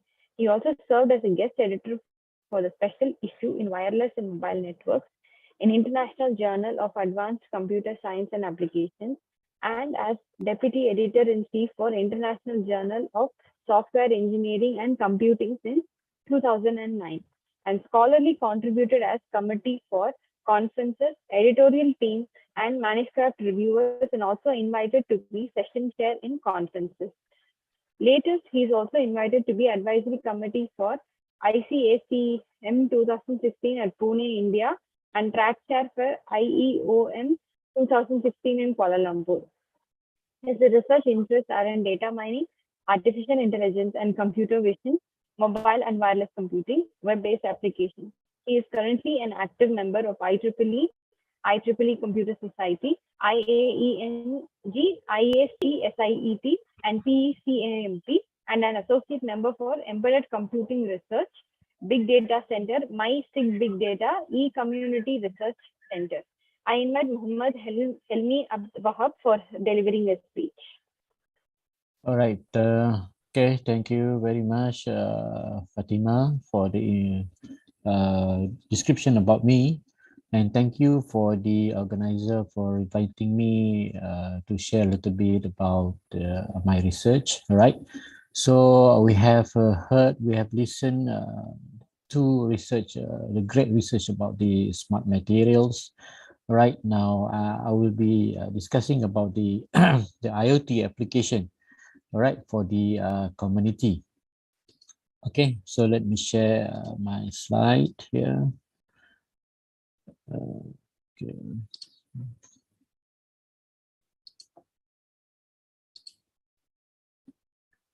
So, am I audible and my slide can display on your screen? Yes, doctor. Yes, doctor, it is available. All right, thank you. Okay. So this is basically my work in the university that we did together with the government agencies to help the community here in order for certain application that supporting the IR 4.0 application. Okay, so it is a smart application for community and which is based on the real problem. All right, so thank you for the organizer for inviting me to give the some sharing about the international conference on exploring colossal technological advances of the 21st century in science, engineering, and technology, okay, which is virtually held in Abu Dhabi. All right. Okay, so this is a little bit about me that I think this one the updated one. So I'm currently the senior lecturer and the principal research fellow at the Advanced Telecommunication Research Center, University Tun Hussein on Malaysia from 2021 until 2025, and currently the visiting research fellow at the Center of Excellence on Advanced Computing, University of Malaysia Perlis, and I'm currently the IEEE senior member and executive committee for the IEEE SMC Malaysia chapter, and I also the Southern State representative for Malaysia Research and Innovation Society, and also Malaysia Young Scientists Organization. Right. Okay, so this is a little bit about my university, which is located at the southern part of Malaysia, which is about 3 hours from the Kuala Lumpur. Okay, and then 1.5 hours to Changi, Singapore. Okay, so which is the university is more closest to Singapore rather than Kuala Lumpur. All right. And this is the university. Okay, this is our new building of the library, and then the top one we have the vice chancellor office. Okay, so basically this university was established in 1993. It is a public university in Malaysia and currently located at the southern part of Malaysia. We call it Johor, and the district in the Batu Pahat. All right. Okay, so this is about this the center where I'm working on. Okay, this is where it's actually the newly established center. Okay, which is at the moment we have the 43 PhD and master students are working under this center, and we are focusing on the development of the IoT system, 5G and 6G communication, and the sensor processing as well. All right, and okay. So when we talk about this IoT application or the smart application, so we cannot go far from the enabling technologies has been in line nowadays. So people talking about the Industrial Revolution 4.0, which is the 11 components that are available worldwide. And all these components can be integrated together and can be joined together in order to produce the smart application. And people nowadays are talking not only about the field of the research, however, they are talking about what are the technological advances that can be integrated together. All right, so I think last week I was contacted by one of the university from the Faculty of Medical. Okay, so they're asking me to give some sharing how this kind of IR 4.0 can be integrated in the medical field. All right, and then I also was invited at one of these university to give some guest lecture that's sharing about how the innovation can inculcate, and with the addition of the IR 4.0 can produce the very smart application that can benefit to the community. So all these kind of the enabling technologies also can be used in order to produce with the integrated with the current field, okay, so that we can produce the smart application. So in this case, I would focus on this the development of the Internet of Things, okay, and then can be used in order together with the AI, big data, okay, and additive manufacturing in order to produce the application that can help this community. All right. Okay, so as we all know that this is some kind of the history of the Industrial Revolution. So as we all know, as we are in the fourth Industrial Revolution. Okay, so it has been the beginning of the 18th century revolution with the first Industrial Revolution, which is at the time we are more focusing on the mechanical based or steam based machine. So there is no electricity. Okay, we just only rely on the mechanical part. And as we move to the 19th and 20th century Industrial Revolution, we are moving to the stage 2. So at the time we have the electrical and energy-based system or machine, and we have the start to produce the product with the mass production, which is introducing the new conveyor, electrical conveyor belt at that time. All right, so and then we move to the late 20th century. So we move to the third stage of the Industrial Revolution, which is with the introduction for the computer-based or internet-based knowledge. Okay, this one is only is about the late 90s. Okay, the late 90s and 20s. Okay, so that we can start see that how this computer-based application, internet-based application can be used in order to help them in producing and solving a problem, industrial problem, and help them in daily life operation. And as we move to the 21st century, we move to the fourth industrial revolution. So with the introduction for the artificial intelligence, big data, okay, and then IoT. So as you all know, all these kind of technologies is not new. Okay, for example, as we can say, the AI revolution is not new. AI has been introduced last 1950s. Okay, the AI terminologies, AI technology has been introduced. So many researches has been done in this area. Okay, however, there are some kind of the version of AI nowadays is not the same as the previous one. All right, as we all know, we're talking about the IoT. Okay, IoT is not a new technology. Okay, the concept has been there since 1999. Okay, when people are talking about the mobile computing, people are talking about the pervasive computing, how this kind of mobile computing paradigm can take place in order to help us in solving the problem and then provide more application nowadays. And the introduction of the IoT has been taken place so that the other device which is previously has not associated with the internet. For example, our lamp, our fan, our car, there is no connection to the internet, but now can connect to the internet and communicate with them. All right. So that the paradigm from the mobile computing, which is more focused on the human to machine communication, however, now it has been taken place by the not only human communicate to machine, however, the machine also can communicate with the machine. So that is the concept of this Internet of Things. All right. Okay. So when we're talking about the IoT, so people are looking for the what is the definition of the IoT. Okay. As we all know that the IoT or Internet of Things comprises things that have unique identities and are connected to the internet. That means any device, okay, any device nowadays, okay, even though previously not associated with the internet, now can connect to the internet and have a unique identities to represent them in the internet so that we can communicate and control them and configure them remotely. All right. So the focus on the IoT in this concept in the configuration, control, and networking via the Internet of Devices or things that are traditionally not associated with the internet. All right. So, but nowadays, as we all know that all these kind of devices already sold worldwide. Okay, so the kit or the tools has been already widely in the world, so that we can easily get that tools, just plug and play to the device so that the device can be controlled through the mobile apps. All right, so that is the scenario nowadays. Okay, and IoT is a new revolution, okay, in the capabilities of the endpoints that are connected to the internet.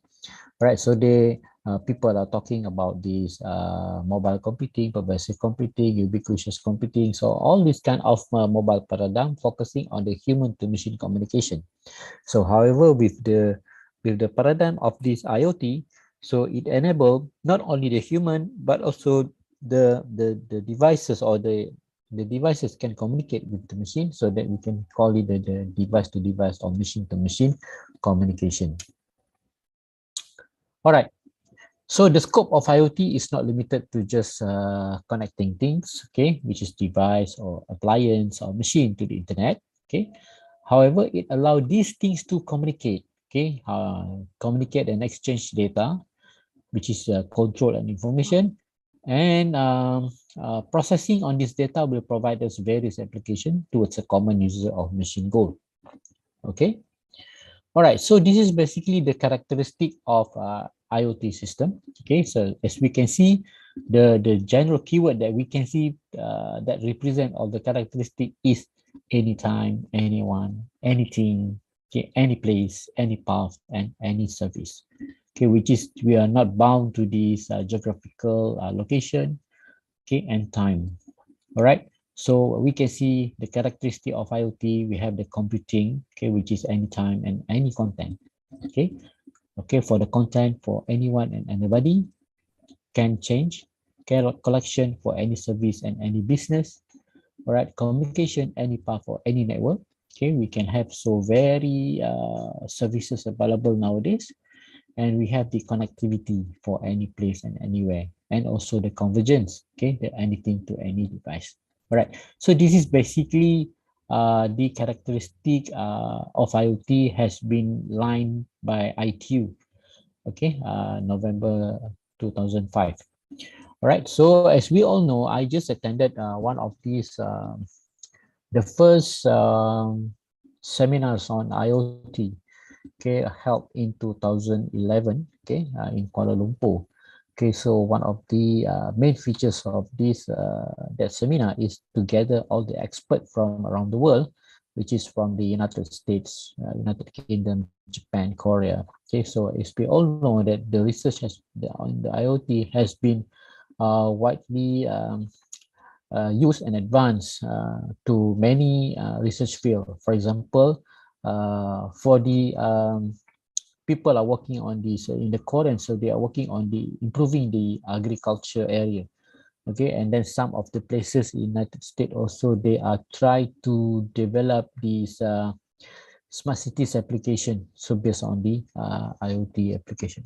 Okay, so these are the 7 layers of the Internet of Things. Okay, so as we can see, the 7 layers also can be categorized into 4 classes.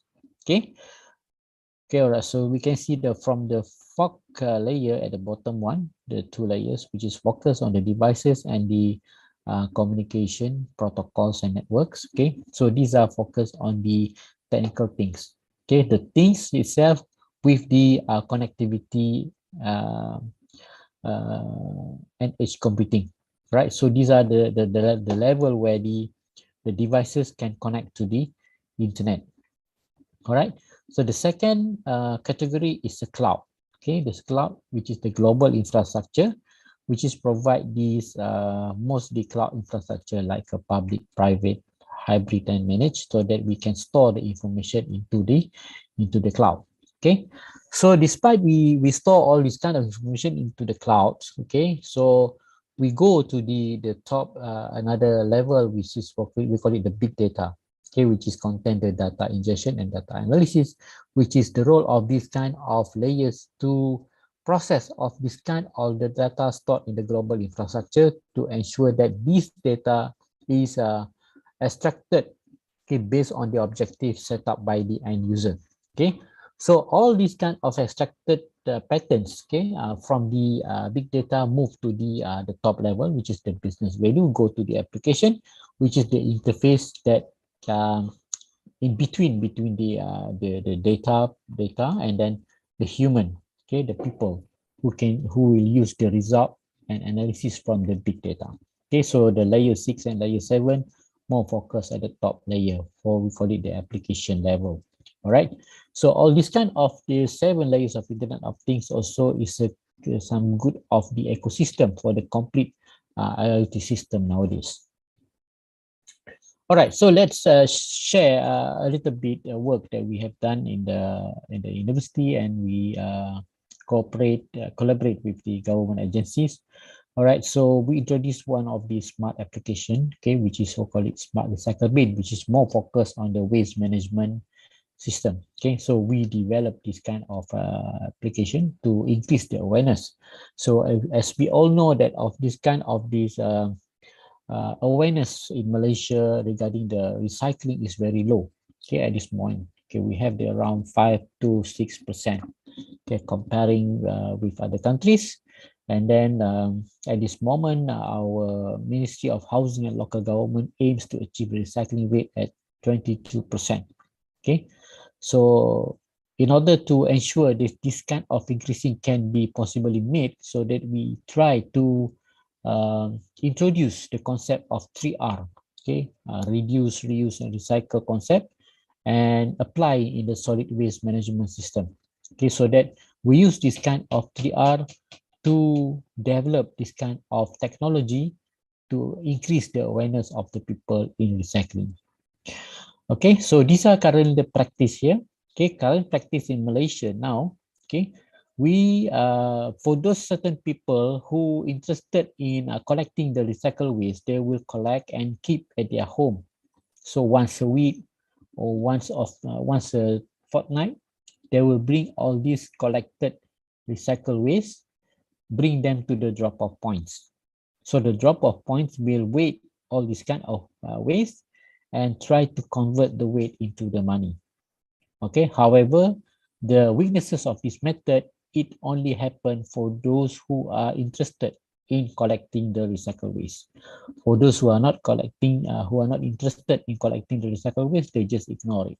So that the objective of the government is not yet achieved. All right. Okay, so this is the practice now that we discover. And another way, the problem is there is a misuse of facilities available. Okay, even though we already introduced the specific bins for the plastics, the specific bins for the papers, and the specific bins for the mixed waste. However, the people ignore it and make it mixed together. All right, the misuse of facilities. They don't understand the signage available at the bins, so they just ignore and just throw away the waste without considering to isolate and separate, okay, the waste. All right, so this is the problem that we discover. Okay, so that we introduce this kind of concept from the recycle bin, so that we just develop this kind of some kind of vending machine for waste recycling. Okay, and then we put at this indoor, like a mall, like a school, offices, universities. Okay, so that we try to see that how these people interact with this kind of devices.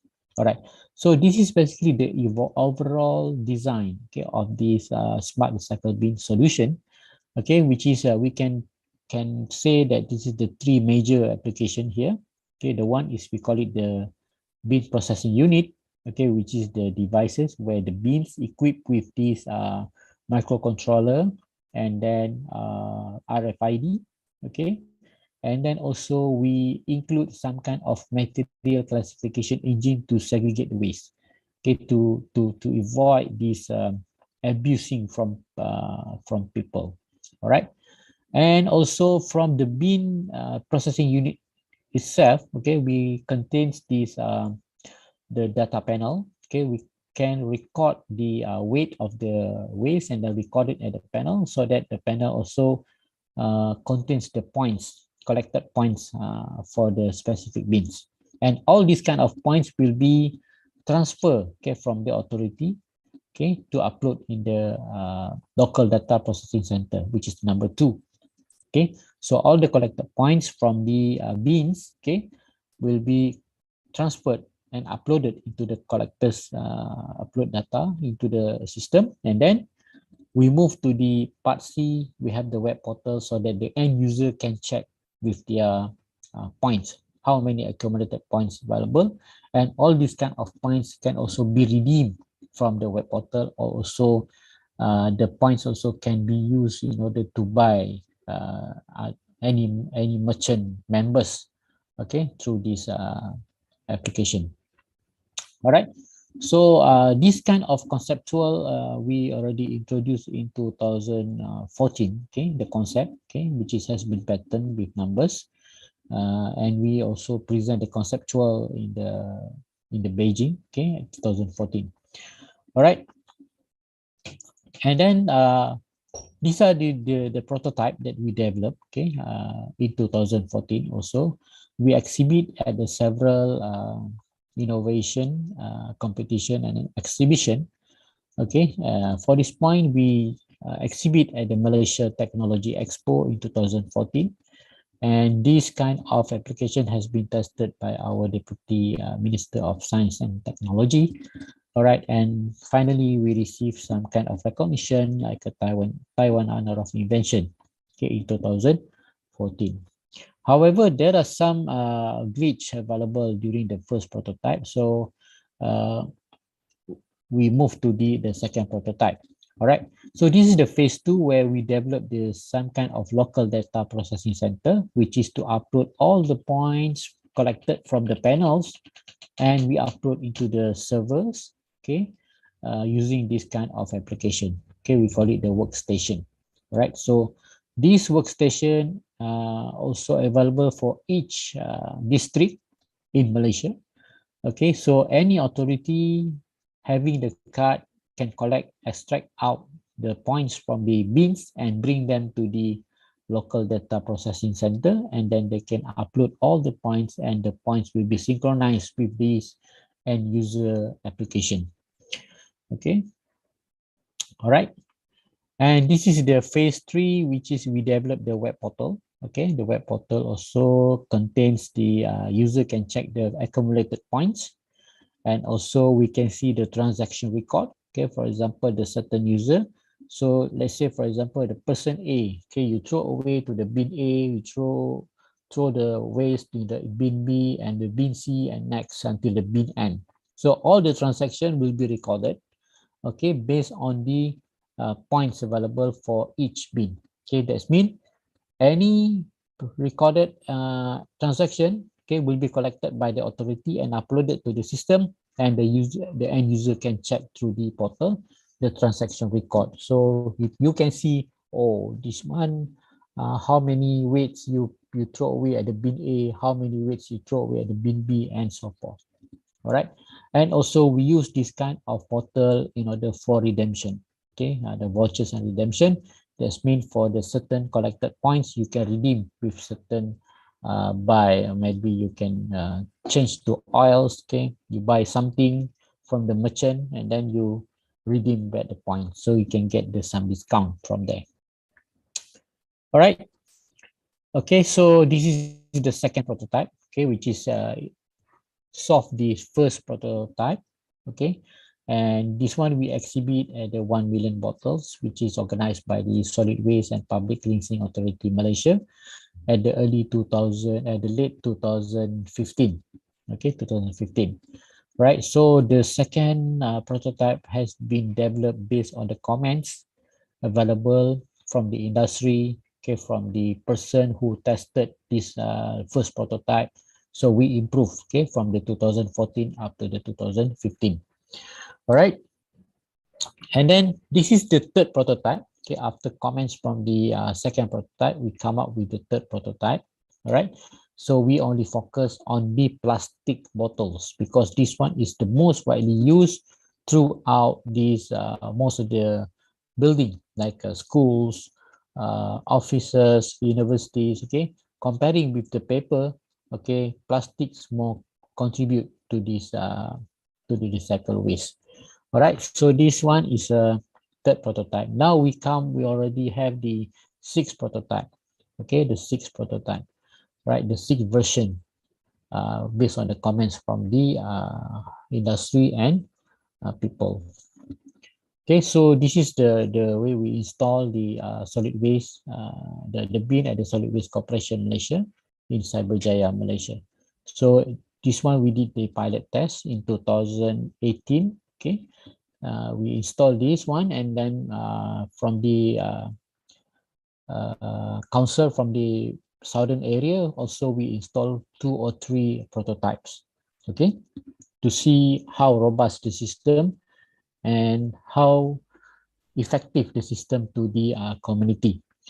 Okay. All right. So these are some of these achievements that we received from the 2013 up to 2015. Okay. And then we already few going to for the commercial up to 2016 until now. All right. Okay. These are some of these publication that we produce, okay, throughout this system. And then also there are some of the problem, okay, from the prototype that we have discovered. Okay, so the current prototype of this smart recycle bin is unable to detect the level of stress, so that it leads that the recycle waste is overflow when it fulls. Okay, so that we upgrade this one. Okay, so that the current prototype in 2016 able to detect the level of trash and sending the notification signal and the location on maps to the local authority. Okay, so this one started in 2016, right? So that we bring this problem into our university, then we give to our final year project students just to develop this proof of concept for this application. Okay, so this is the extended diagram, okay, to ensure that the beams able to detect the full, okay, and then send it the notification to the authority. So the authority will ask the truck, okay, to collect and empty the bin. So this is the concept that we introduce. All right, so by this kind of application also we give to the student, so the student try to develop this real problem so that they feel that they are close to the industry. All right, okay, so this is our student, okay, who developed this kind of concept, and they also win the consolation prize, okay, Innovate Malaysia Design Competition in 2016, and then the second prize by the IEEE final year project competition, right? Because of this concept has been introduced, which is the real problem came from the industry and government agencies, so that they receive this kind of reward. All right, and okay, that one only for the community to help them in order to recycle, okay, but we are focusing on the recycle waste, okay. We are not focusing yet for the solid waste because we are working on it to change for the solid waste into the compost, okay, and with the smart composting system. All right, but that one is still under ongoing project, so that we still under testing. All right, so this is another application, okay, that can help another community, which is the disabled people, okay, people with mute and deaf. All right, so it is very difficult to communicate with them because we don't have any skills to communicate through the sign language. All right, so that only the certain people having the skill to communicate with the sign language, so that we develop this kind of smart gloves. Okay, these smart gloves we equip with the flex sensors, okay, Arduino, accelerometer, and Bluetooth module. So this smart glove will be used by the mute people, okay, to communicate with this sign language.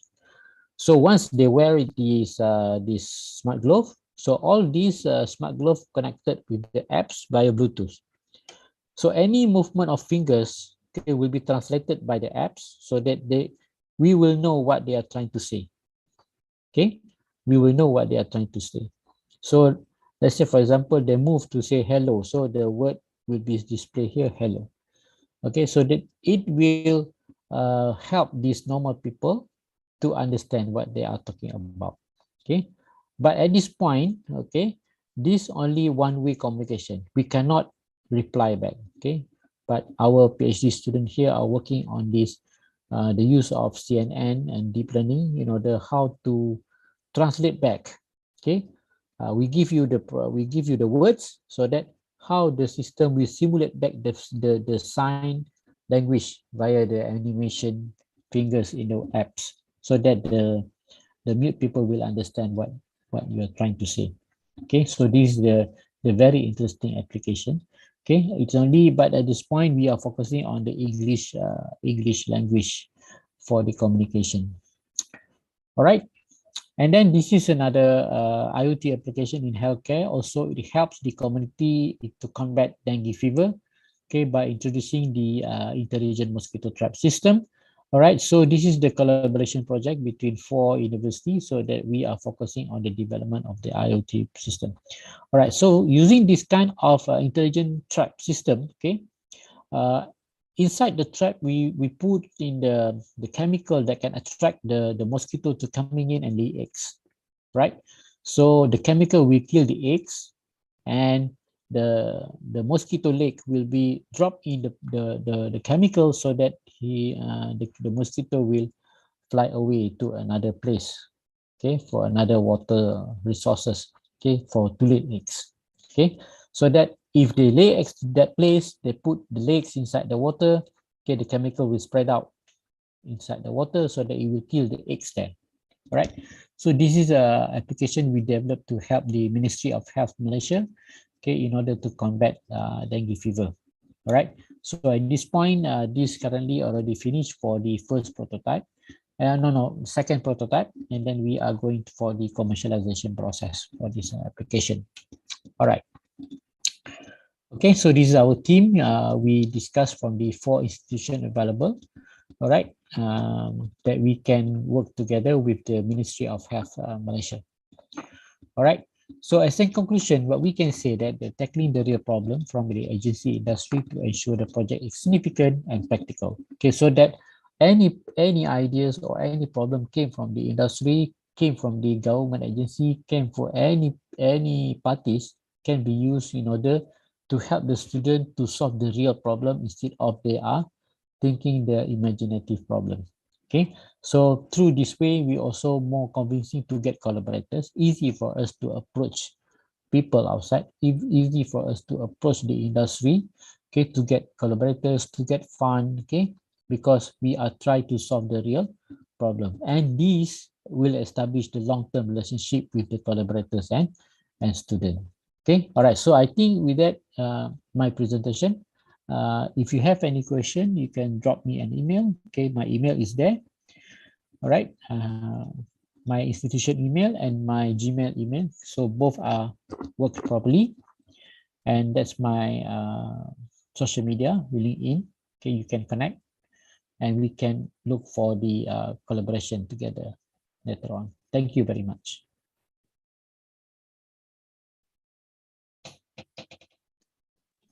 I hand over back to the organizer. Thank you for your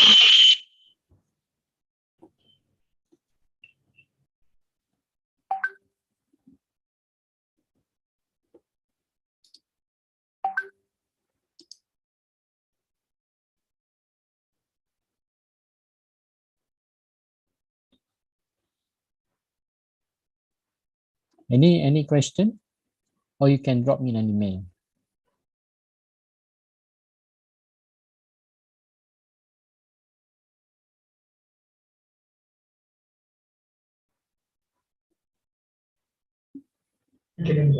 Dear participants, if you have any queries, you can ask us with this method.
Thank you for your wonderful speech, Mr. Mohammed Helmi. Hope there are any more queries from our participant side. So could you please help me with your email ID in the chat box? It would be easier for the participants to ask the queries through your mail ID.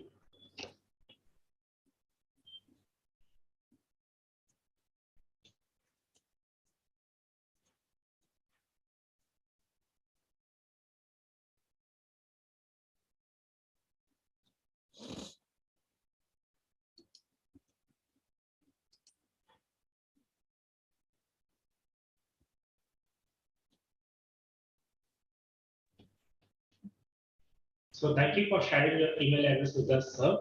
So hope participants can able to see his mail ID, the keynote speaker's mail ID here. So if you have any queries regarding this speech, just place your mail there. So thank you for your wonderful speech, sir. Thank you. Next, I would like to invite Ms. Misha Nandini. So she will be on behalf of Ms. Fatima Juwaria, and she will be hosting the upcoming sessions. I welcome you, Mr. Nishan Andri here.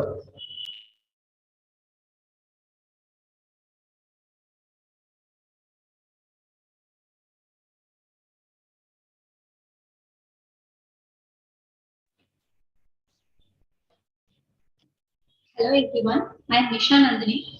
On behalf of Ms. Fatma Juwaria, I am going to host the upcoming sessions.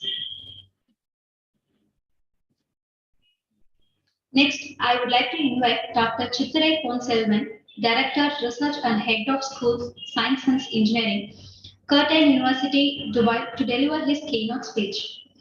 Dr. Chitare Ponselvan has obtained his Bachelor's in Production Engineering, Master's in Computer-Aided Design, PhD in Mechanical Engineering, and Postdoctoral Fellowship in Mechanical Engineering. Dr. Ponselvan has over 23 years of experience in teaching, educational assessment, classroom management, and student relation. He has published 100 plus research articles in journals and presented many papers in conference. He has been invited and honored as keynote speaker, session chair, resource person, and technical committee member of various conferences held in UAE, India, Thailand, Malaysia, UK, Germany, and Italy. He has organized many conferences and he is on the editorial board of more than 50 journals. His research interests are in the area of machine design, optimization techniques, and manufacturing practices. He is a well-known researcher in the field of abrasive water jet cutting technology and has evaluated several PhD theses in mechanical engineering from various universities. He is approved a supervisor of many universities, including Curtin University, Australia, to guide PhD students. He is a member of SAE, ASH, RAE, IMECE, ASME, EI, ASQ, and ISTE. He is also a senior fellow of the Higher Educational Academy, UK. He has received several prestigious awards in UAE. I request Dr. Chitare Ponselvan to deliver his speech. Hello, good morning, everyone. Can you please give me access to share my screen? Yes, sir.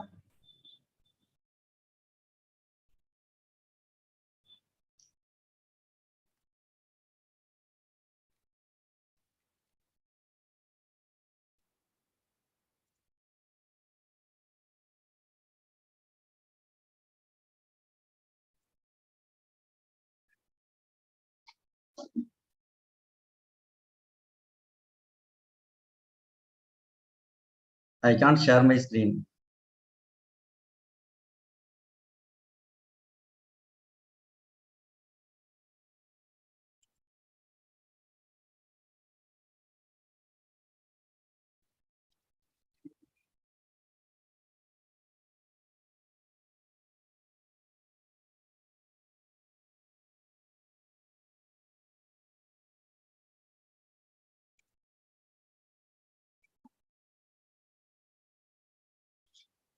Okay.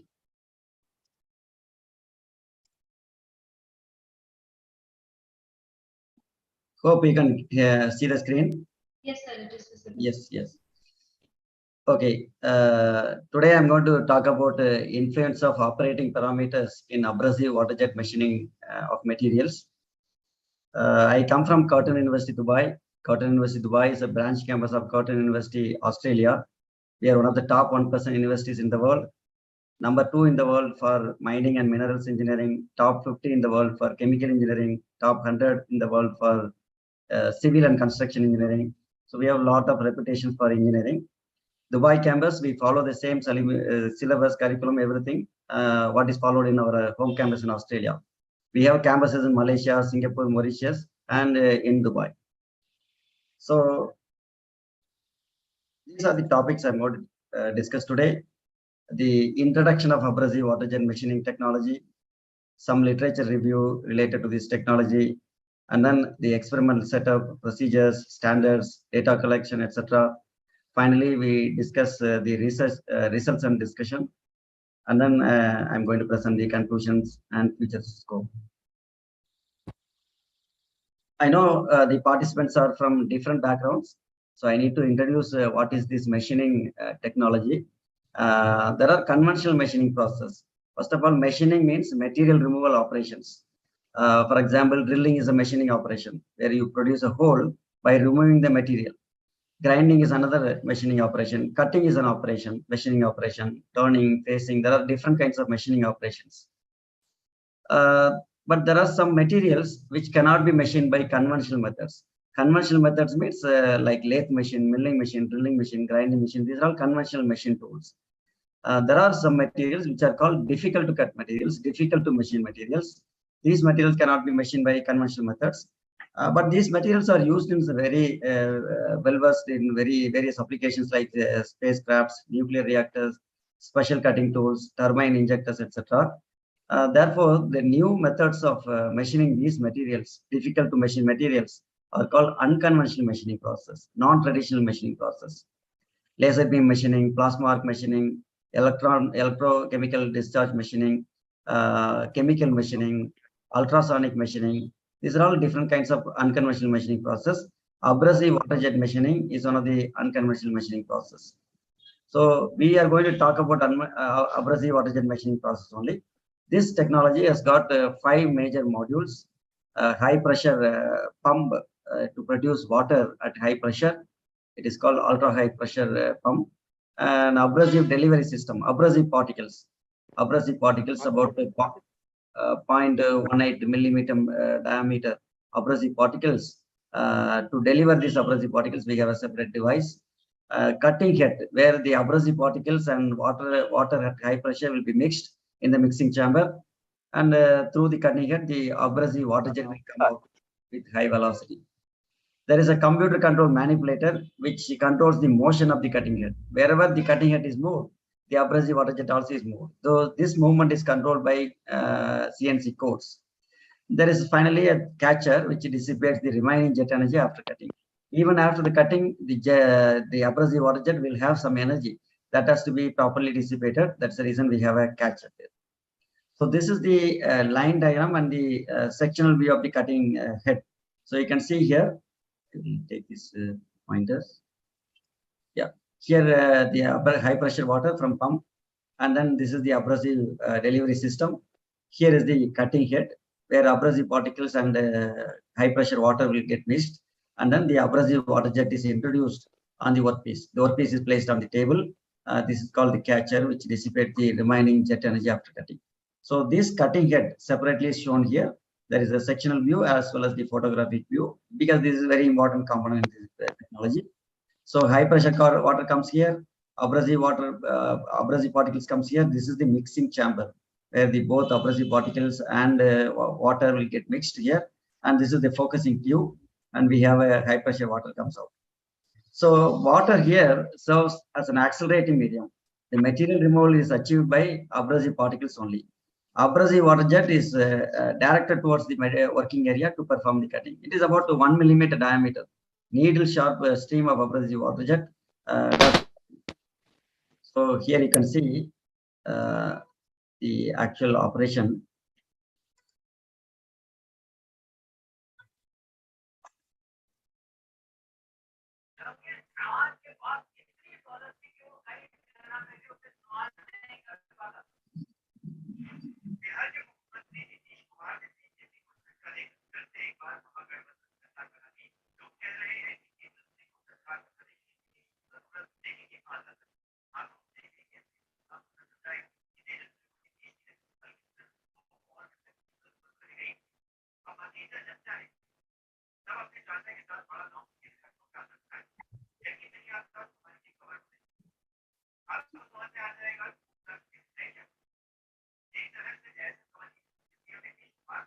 Yeah. So that was the technology. The different particles are used. Corner particles, olivine, aluminum oxide, silica sand, glass bead, silicon carbide, zirconium, various different types of abrasive particles are used. Anyone we can use depending upon the requirement. Some of the literatures I'm going to present now. This technology was first commercialized in 1983. This technology has various advantages over the other non-traditional machining technologies. No thermal distortion, very, very important advantage, because there is a water. Because of the presence of water, there will not be any thermal stresses. on the material. Here, there will not be any heat affected zone because the other technologies, there will high heat will be involved. Because of the heat only, the material will be removed. So high heat is there, and then suddenly it will be cooled also. Because of that, material properties will change. There will be thermal stresses induced in the workpiece. So here there is no thermal distortion. High flexibility in terms of work holding devices. Just keep the workpiece and then you can machine the product. Small cutting force is only involved in the process. It is a cost-effective technique that can be adopted for difficult to cut materials such as ceramics, composites, granites, stones, titanium. All different kinds of difficult to machine materials can be cut. It generates loud noise. Just now you have seen the video. It generates a loud noise, and the work environment will be completely messy because of the abrasive particles and water. It creates a tapered cutting edge on the curve. That means this is also another disadvantage. When the high pressure water jet is introduced, the top area, the width of cut in the top surface will be more, and towards bottom it will be less. Because when the jet flows away from the nozzle, it will lose the energy. So only in the top surface the cut width will be more, but bottom area the cut width will be less. This is one of the disadvantages. Now there are various advantages. There is no harsh chemical, no heat affected zone as we discussed before, no toxic fumes. It is environmental friendly because only sand and abrasive particles, sand particles can be used, silica carbide for example. So and abrasive water. So these are all environmental friendly. The cut is very clean and precise. The accuracy is very good when compared to thicker plates. For thin plates, it is similar to laser beam cutting. Cut materials as thick as 12 inches, which is about 250 millimeters, whereas plasma arc machining can do only 2 inches. Laser beam cutting can go up to 0.75 inch. So that is another advantage. The major benefit is the absence of thermal effect, as we discussed. That is the reason this is not only used in industries, but also in medical fields for bone surgeries, dental applications. This is being used. Okay, these are the various parameters in the system, technology. Diameter of nozzle, that is the control for the diameter of the abrasive water jet. It is about 1 millimeter. Length of nozzle, water pressure, how much pressure for water we are giving, density of abrasive particles, what is the density of abrasive particles, average diameter of abrasive particles, standoff distance, which is the distance between the cutting head and the workpiece. Traverse speed is the speed of the cutting head, at what speed we are moving the cutting head. Abrasive flow rate, how much amount of abrasive particles are supplied, that is another parameter. Impact angle, whether we go 90 degree exactly perpendicular to surface or it is slightly inclined. So impact angle is another parameter. Number of passes, single pass, double pass, triple pass. This is all the various parameters. Now I'm going to present some of the case studies. Before that, the objective is to investigate the influence of operating parameters in abrasive water jet machining and technology. I discussed about various operating parameters. Some of the operating parameters, the effects of those parameters we are going to discuss to develop predicted depth of cut model. So if you give certain set of parameters, what is going to be the depth of cut? That is for that we developed a predictive depth of cut model, and then the model is assessed using various techniques that also we are going to discuss. So the experimental setup, body water cut jetter equipped with ultra high pressure with a maximum pressure of 4,000 bar pressure we can go. The machine is equipped with gravity feed type abrasive hopper. The workpiece work table dimensions 3 meters by 1.5 meters. These are the specifications of the cutting machining technology. This is the machine that we used to perform these operations. And I discussed about various parameters. Among those parameters, we kept some parameters constant. That means we are not going to change these parameters. For example, nozzle length is going to be 76.5 millimeters. Nozzle diameter is 1.05 millimeter. That's going to be the diameter of the abrasive water jet. Density of abrasive particles is 4,100 kg per meter cube. Garnet particles that you are seeing in the diagram. Garnet abrasive particles used. The average diameter of these abrasive particles is 0.18 millimeters. Jet impact angle is 90 degrees. That means the abrasive water jet is introduced perpendicular to the workpiece. Single pass, only one pass. And these are the four variable parameters. Water pressure very easily can be varied by adjusting with the pressure gauge. Abrasive mass flow rate is going to be varied by, that is regulated by the metering disk. Traverse speed can be varied by using numeric control codes, NC codes. Stand-off distance is controlled through the controller in the operator control stand. So these are the only four parameters. Now, titanium alloy, this is the first material that we are concentrating. It is one of the commonly used alloy for titanium materials, corrosion resistance, highly used for aerospace application because the strength to weight ratio is excellent. More strength with less weight. So that's the reason it is not only it is used for aerospace applications. Now, I mentioned to you there are four parameters. So each parameter is going to be varied with some certain limits. For example, water pressure is varied from 270 to 400 megapascal. Abrasive mass flow rate is varied from 8 to 15 grams per second. Traverse speed is varied from 0.5 to 20 millimeters per second. Stand-off distance is varied from 1.8 to 5 millimeters. So when I vary this, for example, 270 to 400, we can have infinite number of points. We need not do that many experiments. That is the reason we have we select the levels of each parameter. For example, water pressure is varied from 270 to 400 megapascal. So 270 is the level 1, 400 is the level 2. The middle values, 335 is the level 2. Similarly, for other parameters also, level 1, level 2, and level 3 are set. And there is also Taguchi's design of experiment. You need not conduct an infinite number of experiments within these experimental ranges. We only have to conduct 9 experiments. That means 4 parameters, each varied at 3 levels. We need to have only 9 experiments as per Taguchi's experiment. It is a approved one. I don't know, some of you might have experience with the Taguchi's design of experiments. Now, according to these experiments, the first experiment is conducted with level 1, level 1, level 1, level 1 of all the parameters. Let's say take an example of 5th experiment. The 5th experiment is conducted with level 2 of water pressure, level 2 of traverse speed, level 3 of mass flow rate, level 1 of stand-off distance. If I put the actual values, the table looks like this. 5th experiment is conducted with level 1 of water pressure, which is 335 megapascal, 10.25 millimeter per second traverse speed, 15 grams per second mass flow rate, and 2 millimeter per second, 2 millimeter stand-off distance. So these are the experimental values. Each experiment is conducted with these experimental values. How the data is collected? We know the experimental readings are there. First experiment to conduct, what are the readings to be given? They are the inputs. All machining procedures were done using single pass cutting. Only one pass, one end to other end. That's it. So finally, we see the titanium alloy is placed as the workpiece.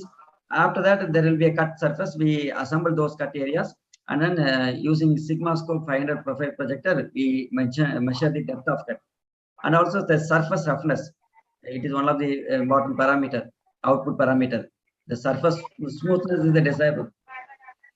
Smoothness is the desirable property. I don't know, there is some disturbance. Okay. I hope you can hear me properly. Okay. So there is a surface roughness tester, electronic tester, which will show you the RA value, surface roughness value. And additional readings, there are some, apart from those 9 readings, there are additional readings taken to draw graphs in order to understand the effects of each and every parameter. For example, this is the graph for water pressure. When water pressure is varied from 270 to 390 megapascal pressure, by keeping the other parameters, including the other variable parameters, kept constant. For example, mass flow rate is kept at constant as 15 grams per second. Traverse speed is kept at constant at 0.5 millimeter per second. Stand-off distance is at 1.585 millimeters. So by keeping other parameters constant, all other constant parameters also constant. Only the water pressure is varied from 270 to 390, and we see that there is an increase in the depth of cut. So when water pressure is increased, the jet kinetic energy increases. That is the reason more depth of cut. And the second parameter, traverse speed. When traverse speed is increased, depth of cut decreases. That means very less time is available for cutting. We are moving very fast. The cutting head is moved very fast. Therefore, less time is available for cutting. So when this study is conducted, all the other parameters are kept constant. So traverse speed is inversely proportional to the depth of cut. effect of abrasive mass flow rate. When you supply more amount of mass flow rate, what is happening? More depth of cut. That means more cutting edges are available. Therefore, more depth of cut. So it is directly proportional by keeping other parameters kept constant. This is also studied. And standoff distance, when it is varied, depth of cut again decreases. As we mentioned, when standoff distance is increased, the jet flows away from the nozzle. That's the reason the jet will have less energy and less depth of cut. Okay, that was the first objective. Now the second objective is to develop predictive depth of cut model. So in order to relate depth of cut with the influencing parameters, dimensional analysis technique was used. This is used to relate the physical parameters involved in the system. The general form of depth of cut was obtained using dimensional analysis technique. This is the general equation. I don't want to go into details of this. It will take another. If you are interested, you can talk to me later. We can discuss about this equation.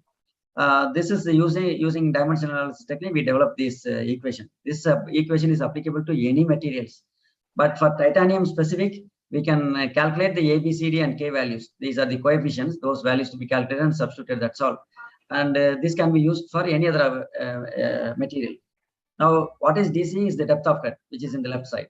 And depth of cut is related to all the other parameters: mass flow rate, density of abrasive particle, density of water, density of average diameter of abrasive particle, traverse speed, pressure, water pressure, modulus elasticity of material. Material property also has to be considered.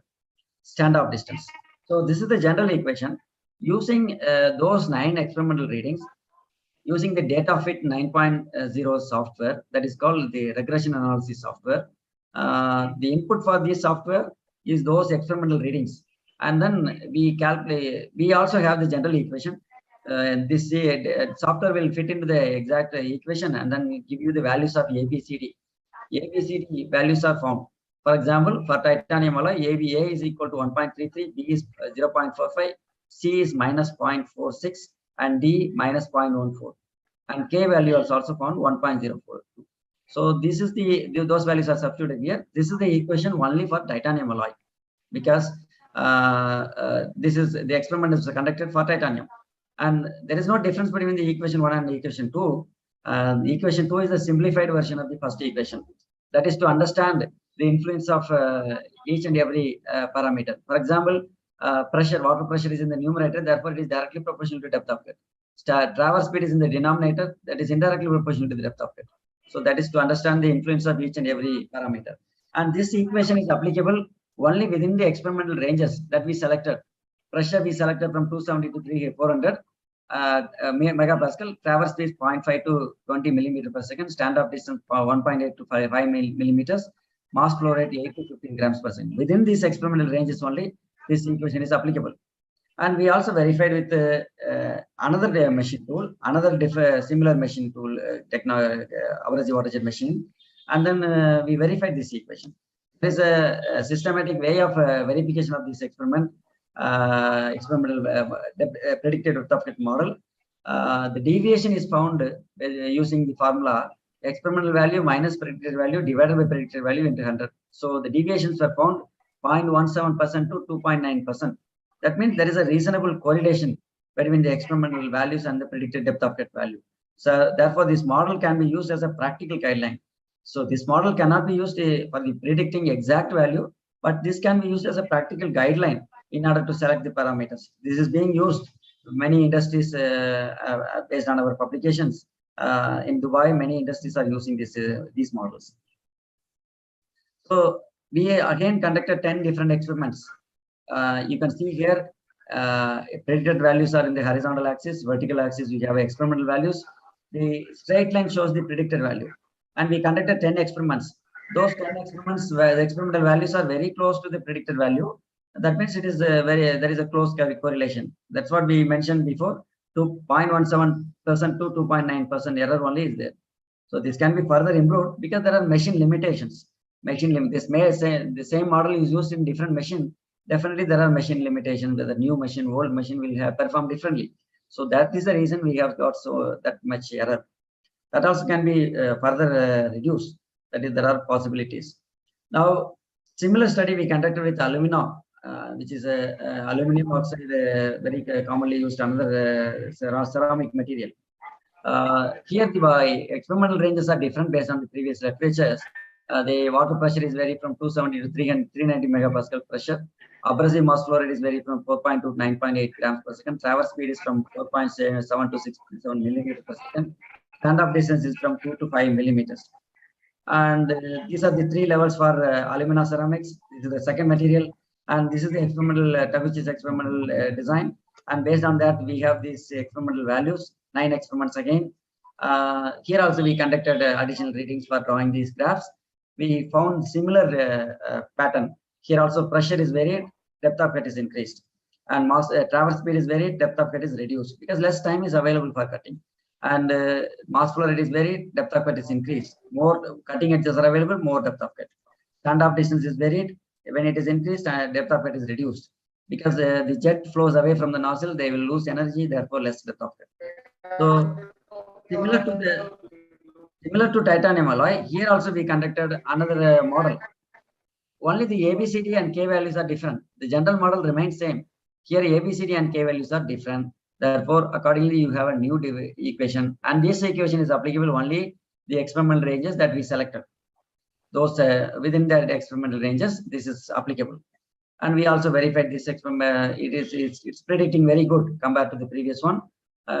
We also verified with by cutting another 10 different experiments. Another case study is phosphate glass. Glass cutting is possible. Glass cutting with abrasive water jet machining is possible. So here different experimental ranges, and accordingly we see the effects of process parameters on the depth of cut. Water pressure is varied, similar pattern again. Here also, when traverse speed is increased, depth of cut is reduced. When abrasive flow rate is increased, depth of cut is increased. When stand-off distance is increased, depth of cut is reduced. It's all similar pattern for all the three materials. So we also developed an equation here. We have published about 10 different articles because the general model remains same. And we developed 10 different predicted depth of cut models, and we published those. And this is mild steel, soft material. That also can be machined. So these are the experimental ranges. And this here we conducted depth of water pressure and surface roughness. We wanted to test the roughness, whether this cut surface is smooth or rough. Now, when water pressure is increased, the surface roughness is reduced. That means smoothness is increased because more pressure is available, therefore more smooth. Smoothness is most of the cases is the desirable property. And when traverse speed is increased, the surface roughness is also increased. That means more rough. The cut surface is more rough. Smoothness is less. Because you are going fast, traverse speed is very high, therefore more depth of more surface roughness. And when abrasive mass flow rate is increased, surface roughness is decreased. More cutting edges are available, more cutting is possible, therefore less surface roughness. That means more smoothness, which is what is required. And standoff distance, when it is increased, surface roughness is also increased because the jet will have less energy and the less cutting is possible, therefore less smoothness, more roughness. That's it. So we have conducted experiments. We conducted the literature reviews. Taguchi's experimental design was used. Experiments were conducted varying 4 parameters: traverse speed, abrasive mass flow rate, standoff distance, and water pressure. All the other parameters kept constant. Depth of cut and surface roughness have been studied. So it is proved that the selection of operating parameters is very important to achieve overall good cutting performance. We finally concluded that high water pressure, more abrasive mass flow rate, low traverse speed, and short standoff distance is required to have better performance. And depth of cut model is developed using dimensional analysis technique. The models were verified also, and these models can be used in 2 ways. One way is determining the set of parameters for the desired depth of cut. For example, you want to cut 50 millimeter aluminum plate. What are the parameters to be selected? Because otherwise the operator don't know what are the parameters to be selected. Therefore, if you have the model in place, you can Excel sheet, you can create your values, substitute the values, and then see what is going to be the output. Accordingly, you can select the set of parameters. And the second advantage is predicting the depth of cut for any given set of input parameters. You are giving some set of input parameters. What is going to be the depth of cut? That also we can do. and there are future scope, more experimental study can be undertaken. Here we varied only 4 parameters. We can vary other parameters like abrasive particles, water nozzle diameter, nozzle length. All these can be varied because they are all very costly. That's why we have not done. These 4 parameters are easily controllable, easily variable. That's the reason we have selected these. Other cutting performances such as kerf taper, that is one of the disadvantages. That also can be conducted by conducting more experiments. Predicted depth of cut models for surface roughness and kerf taper can be developed, that we have not done. Wear and tear in nozzle is very common problem because of the abrasive particles. Frequently we need to change the nozzle because of the abrasive particle, the wear and tear is more. That also has to be addressed.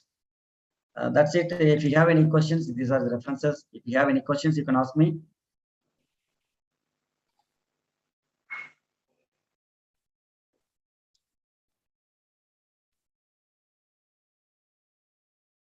Any questions? Otherwise, I can also send my email ID so that you can contact me over email.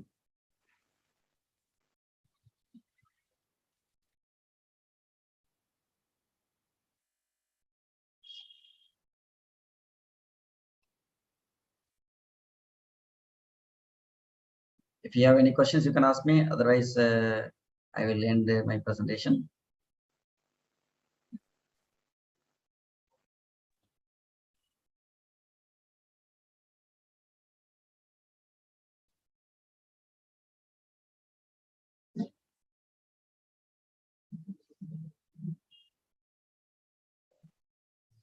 Okay, thank you for listening.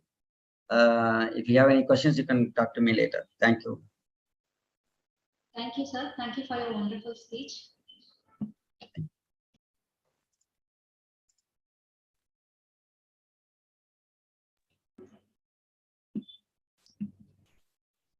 Next, I would like to invite Dhaval Shahija, Enterprise Solution Manager, Software Solution in United States of America. Dhaval Shahija is Enterprise Solution Manager within Digital Transformation Practice in Software Solution. He has done his Masterpiece of Business Administration from Sikkim Manipal University, India in January 2011. He has over 14 years of experience in business strategy, business development, innovation, digital solution, design and technology, consulting and experiences for software consulting companies. While working with clients and partners based out of India, US and Canada,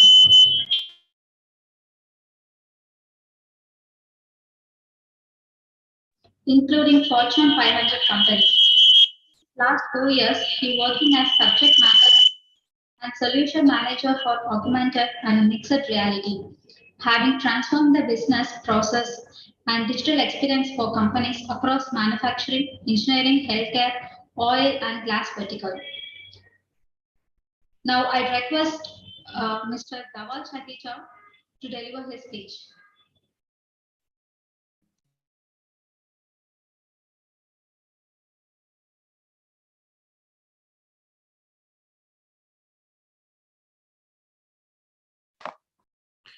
Okay, thanks for that wonderful introduction. Let me know if in case you guys can hear me. Yes, sir, your voice is clearly audible. And thank you for joining with us in the late time. Absolutely, absolutely. So just wanted to make sure if in case I have the presenter rights. Yes, sir. Just give me a moment. Let me open this. Okay, all right.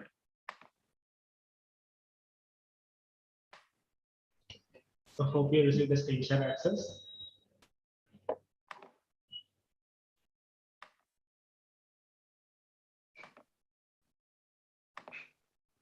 Okay. All right. Let me know if in case you can see my screen.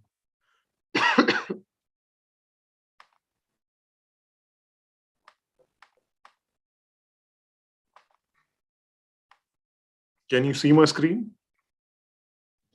Yes, sir, it is visible now. Oh, okay. All right.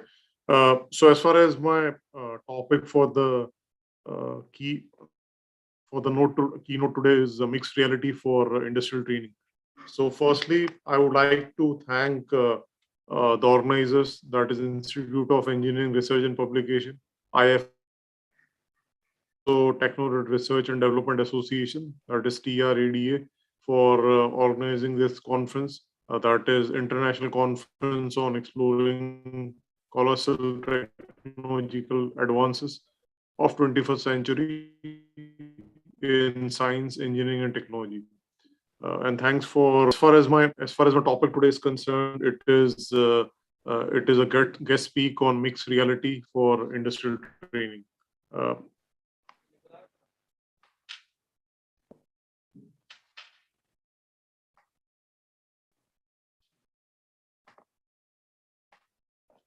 So before I jump on to this topic, I wanted to provide some introduction and background as to why we are talking about this topic. So if you look at the advancements that have happened in the manufacturing and industrial vertical in last few decades, we have seen a lot of advancements in industrial automation, in software and ERP technologies, and various other technologies, including Industrial 4.0. So overall, there has been a lot of upgrades and advancements in manufacturing processes and operations and so on. However, the overall industrial training process is concerned, that is not something that has evolved. So there is a very strong need that the current industrial training processes, which are very manual in nature, that needs to be advanced. So if you look at the recent technological advances, including cyber physical systems, such as IIoT, such as Internet of Things, such as augmented reality and mixed reality, that can overall open up a lot of new possibilities. And by leveraging this immersive technology, such as augmented reality and mixed reality, we can revisit the overall industrial training procedures and see as to how we can modernize it, enable it with new technology, and see as to how we can make it more agile and adaptive to the current market needs and to the current needs of the new age engineers and technicians.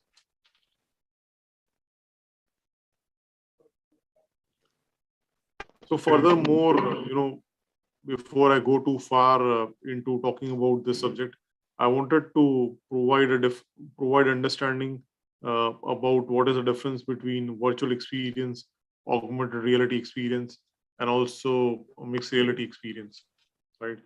Because at times, many people are quite confused and there is a lot of ambiguity, and people think that all these experiences, they overlap with each other. There is a very fine difference between these three kind of experiences. However, if you go deep into it, you would understand there's a lot more than that. So as far as virtual experience is concerned, virtual experiences are generally provided by such kind of virtual reality headsets, including HTC Vive and including Quest 2 and Metaverse and so on. So this virtual reality headsets basically provide a virtual room. So the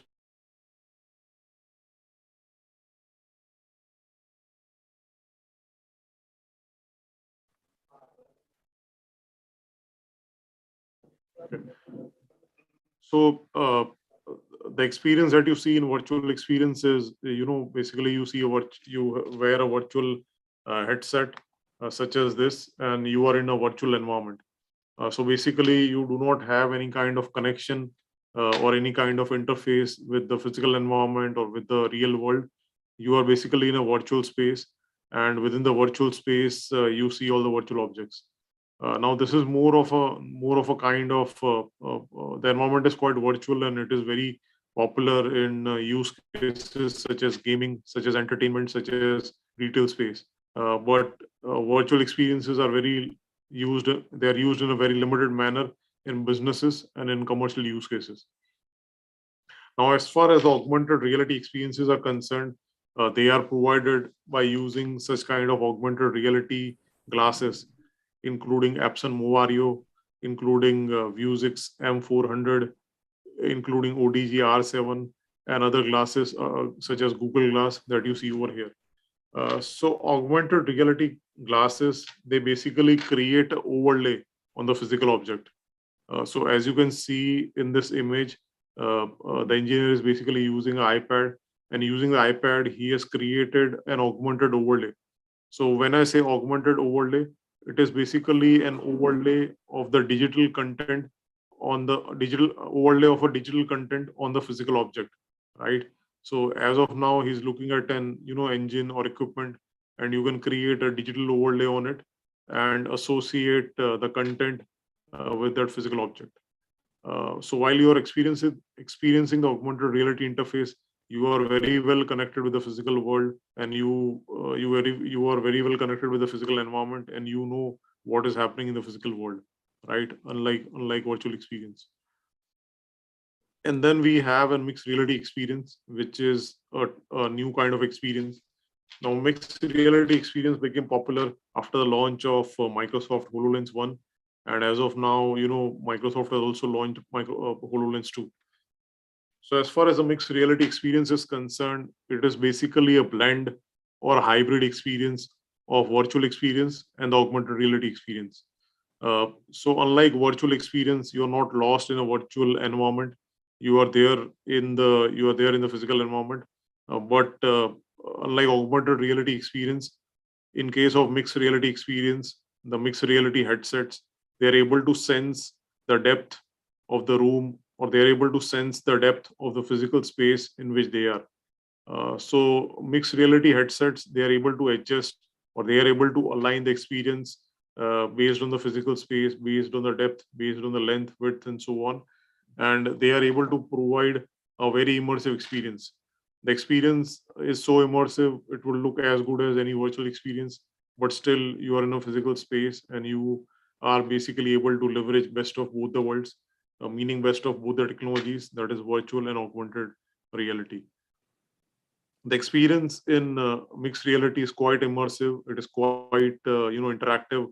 Unlike augmented reality, you can basically touch, you can use your voice commands, you can use your hand gestures, and you can basically interact with the 3D models or 3D objects that you see wearing your mixed reality headset.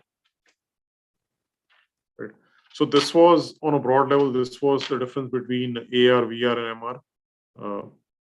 And just that you understand, so that the audience understands the difference in these three interfaces. Okay. All right. So moving forward, I would like to come back to the topic of this session today, that is mixed reality for. So I want to talk a little bit about the current state of the industry, right? So if you look at the current state of industry, so when I say industry, I'm referring to manufacturing and engineering and industrial vertical as a whole. So if you look at the current state of industry, there is a very strong need of digitization. Reason being is that the current industrial training methods that have been followed, they have been since very long time. Most of the trainers or engineers or technicians in general, they are using manuals, they're using PPT, they're using PDF and Word file to provide training, right? And what happens is that as and when there is a change in product, let's say you come up with a new equipment, you come up with a new machine design, or you come up with a new come up with a new process for a new plant and so on. So whenever there is a change in product, whenever there is a change in process, obviously the entire training method has to be changed, and the entire training content has to be changed. Now, making those frequent changes in the training process and in the training content is quite cumbersome, and it is very time consuming. And it basically requires a lot of manual effort and a lot of labor. So there is a very big ask, and there is a very big need to digitize the entire training content, right? Secondly, the legacy methods. So if you look at the current training procedures and current training methods, they are being used by the previous generation of engineers and technicians for quite a lot of time. But if you look at the new generation of technicians and engineers, they are very technology savvy. They have grown up using smartphones and tablets and social apps.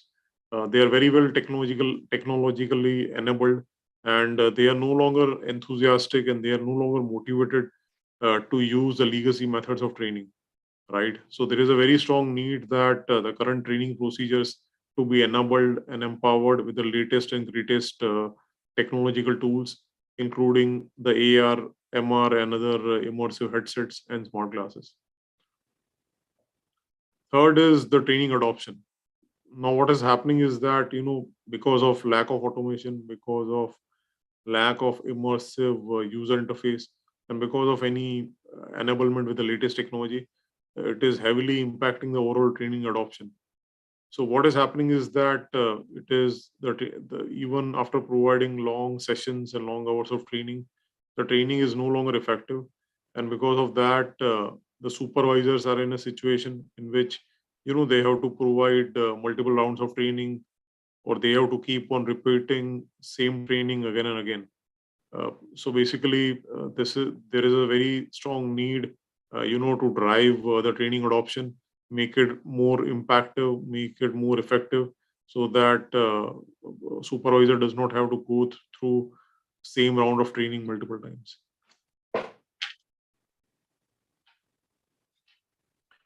Furthermore, in last few years, we have seen many companies, they are exploring and trying to see if VR means virtual reality based training content can be used for industrial training.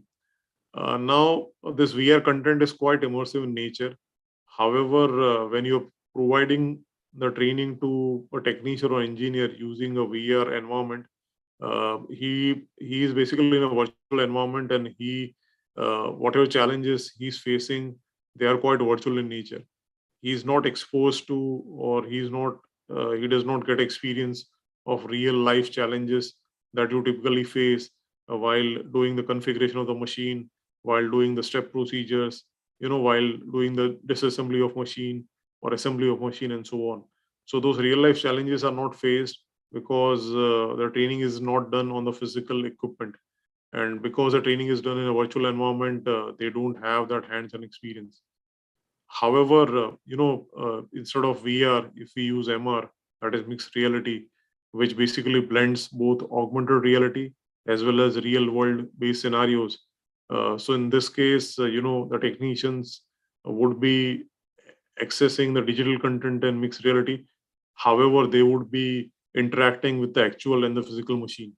So this way, trainees can get better exposure and they can get hands-on training as far as mixed reality is concerned.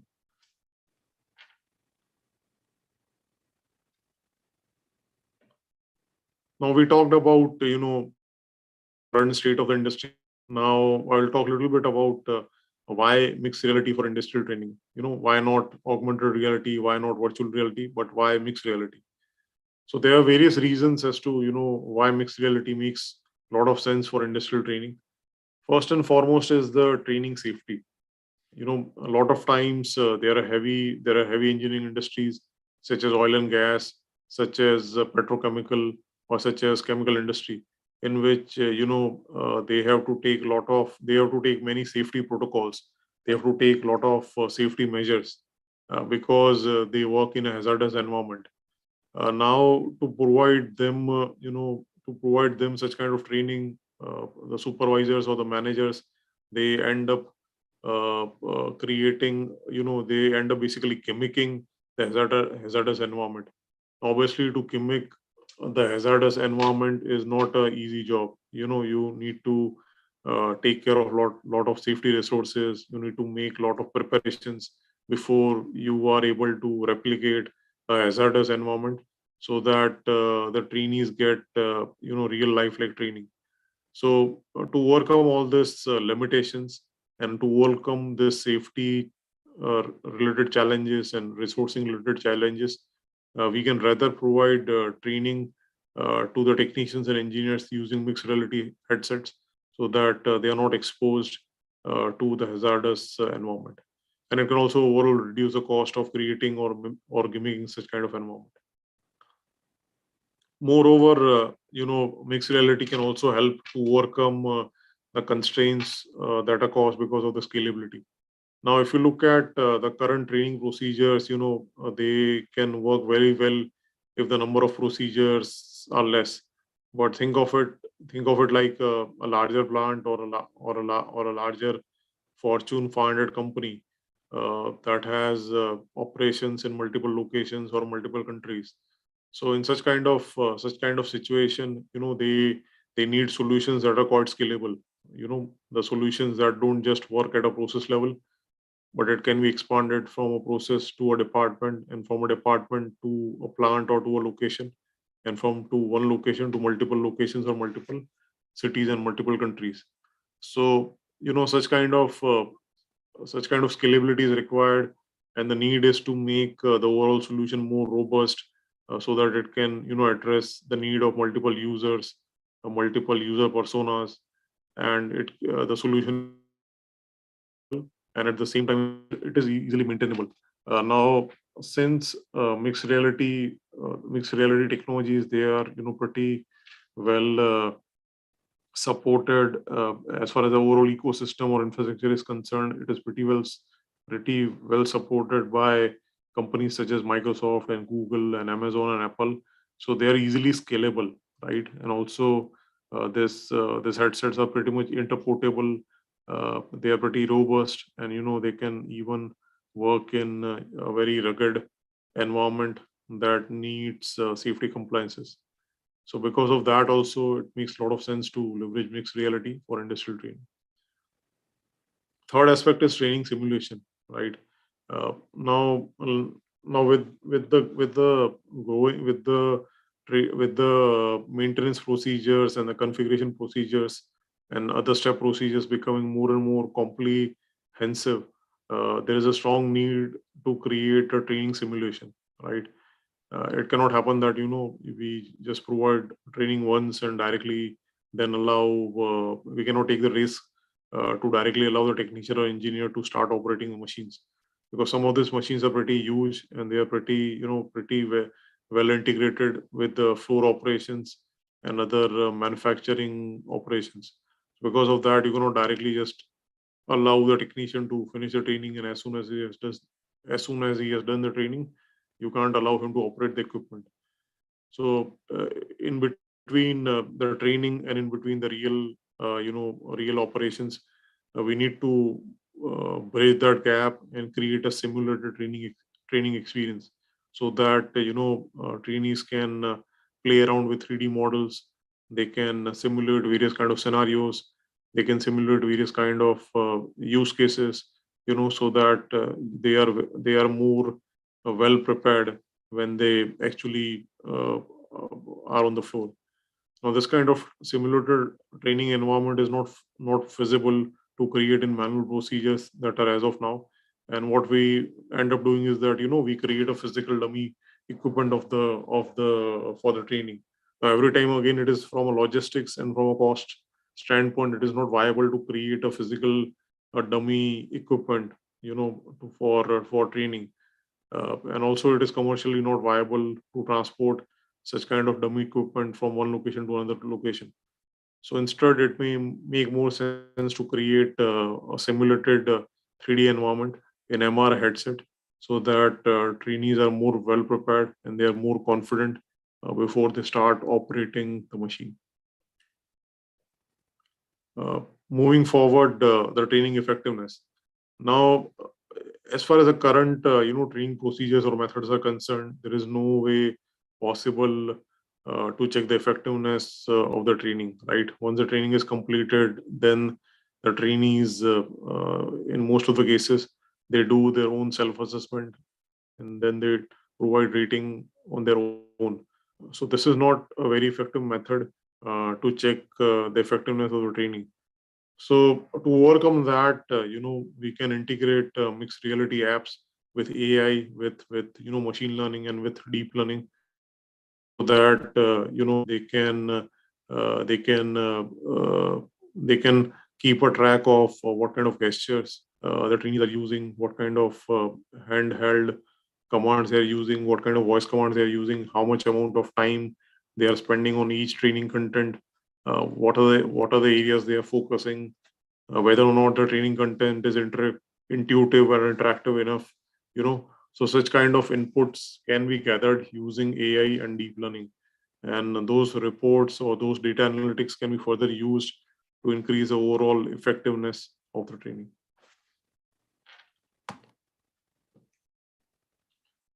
Now, moving forward to the next slide, I would like to talk about. I talked about why mixed reality for industrial training.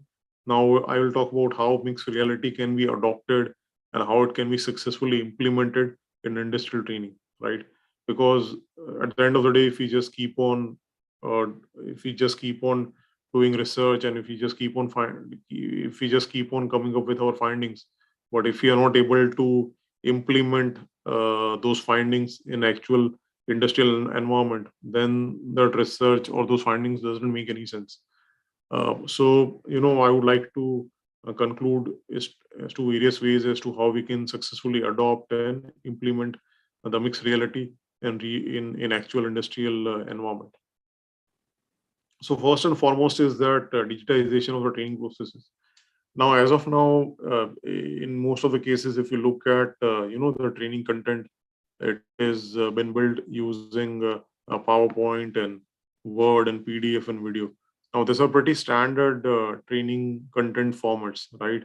So there are if you can make those formats interpretable, and if you can make them compatible with mixed reality based training apps, then we can overcome the need of entirely creating a new content, right? Because if you try to entirely create a new content from scratch, it may be labor intensive and it may not be viable.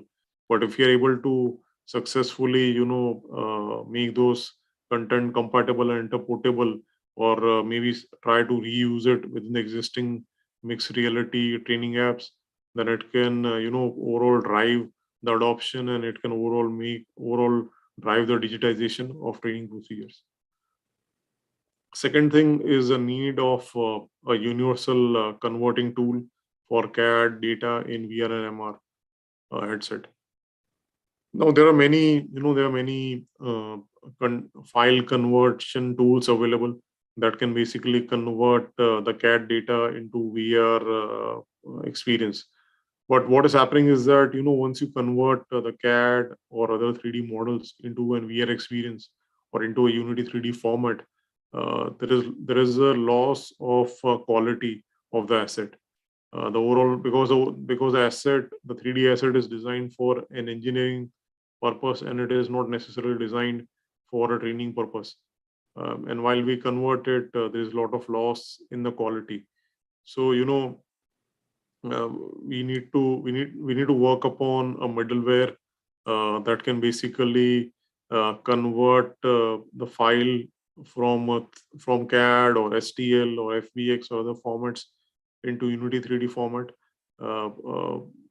by optimizing the overall file size and by optimizing the overall poly, but at the same time making sure that overall file quality is not lost, right?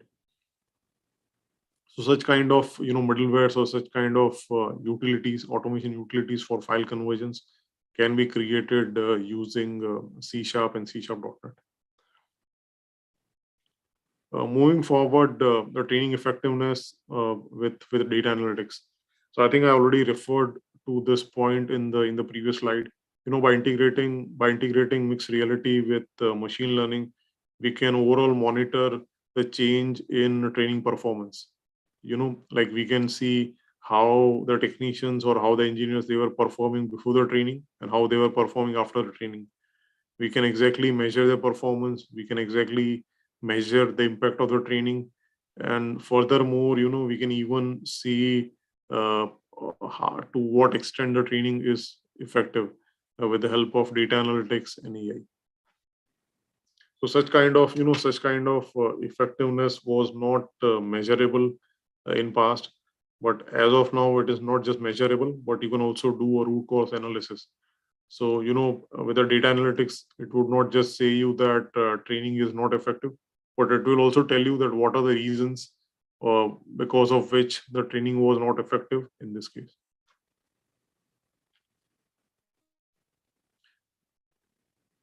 moving forward, we can even provide a personalized training by AI integration.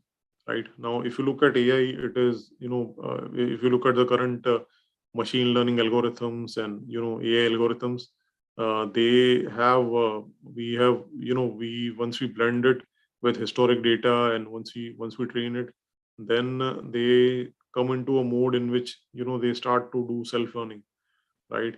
And once they are in that state, after that they can basically divide the trainees into different personas. So when I say different personas, it means they can basically see that, okay, overall there are like 50 trainees, and out of those 50 trainees, 5 trainees are quick learners, 5 trainees take a lot of time to learn. Or let's say they can even come up with inputs such as, let's say 5 trainees are easily able to learn the maintenance procedures, but this 5 trainees, they are not able to learn the field service operations related procedures. So it would basically understand the learning capability of the trainees. It would basically understand the cognitive capabilities of the training. It would basically understand how much time they are spending on the training content. It would understand the training effectiveness, and based on that, it can come up with a very personalized approach, and it can basically come up with a very personalized interface that may make sense to that specific trainee, right? Because one size may not be fit for everyone, right? There is a need to tailor the overall training experience. So such kind of tailoring and such kind of personalized experience can be provided by integrating AI with mixed reality. Then last but not the least is the reusability of training, right? Now what has happened is that there is a lot of, as and when more and more training procedures are created, so parallelly there are multiple training contents also that are created, right? So at the end of the day, it becomes quite cumbersome for the content managers or for the supervisors or IT managers, to keep a track of all those content. So there is a, by making the existing content reusable, by trying to understand what are the common aspects between various contents, what is a commonality, or what is it that we can generalize it, so that we can overall enhance the reusability of the training content with the current content management tools. So it can basically decrease the need of overall iteration of the training content, and it can also support the content managers to easily update the content and align it with the current training procedures. So because of this reusability also, we can drive the adoption and implementation of mixed reality. Yeah. So that was it. From my end, I tried to keep it a little fast, considering the current. I wanted to be cautious about the time and wanted to be time sensitive. Because of that, I went little ahead. So I would like to end this session and wanted to keep the floor open. If in case anyone may have any queries or anyone may have any answers, feel free to ask me as of now. You can even drop your questions in the chat windows. And I have also shared you my contact details, my email ID and my phone number. So you can also ask your queries or insights about mixed reality for industrial training. Apart from that, I also done a lot of research around mixed reality for manufacturing operations, for automotive operations, and also mixed reality for medical devices, and integration of mixed reality with IoT and machine learning and so forth. So not just this topic, but in general, if you may have any queries or may want any insights, then feel free to share your questions or drop me an email at this email address.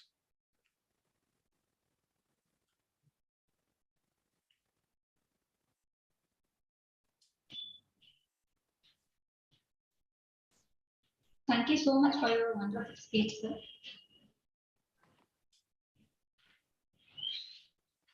Absolutely.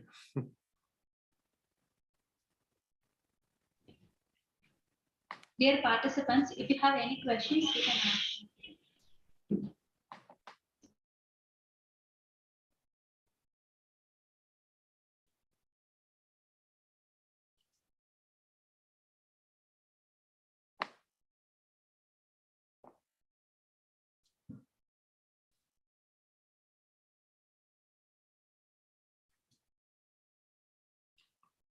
All right, I will, just share my contact information in the chat window. Okay.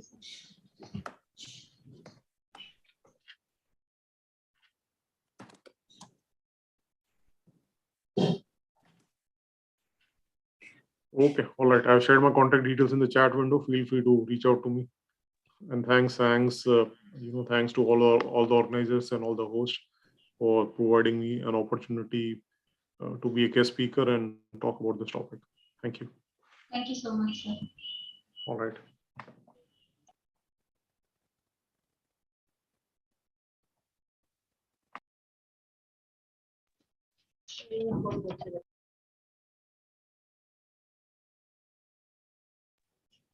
Next, I would like to invite Mr. Seemal Bhaskaran, University at Buffalo, the State University of New York, SUNY Buffalo Civil Structural and Environmental Engineering, Professor of Engineering Mechanics.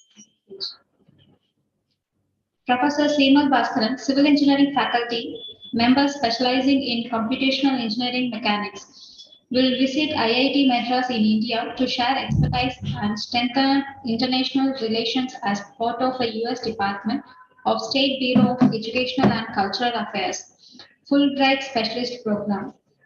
Now, I would request Mr. Seemal Bhaskaran to deliver his speech.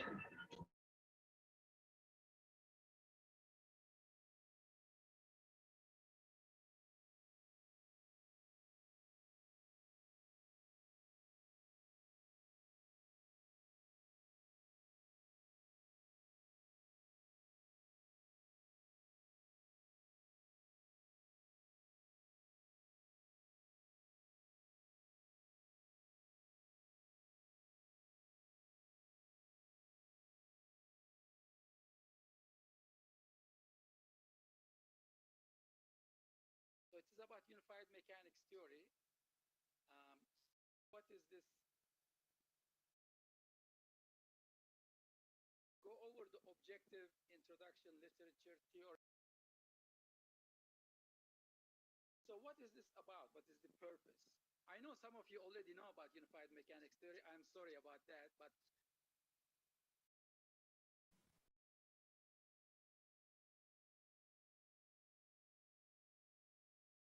Hello, there is a problem of audio, I think.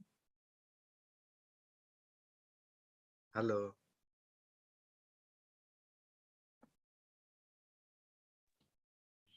Yes.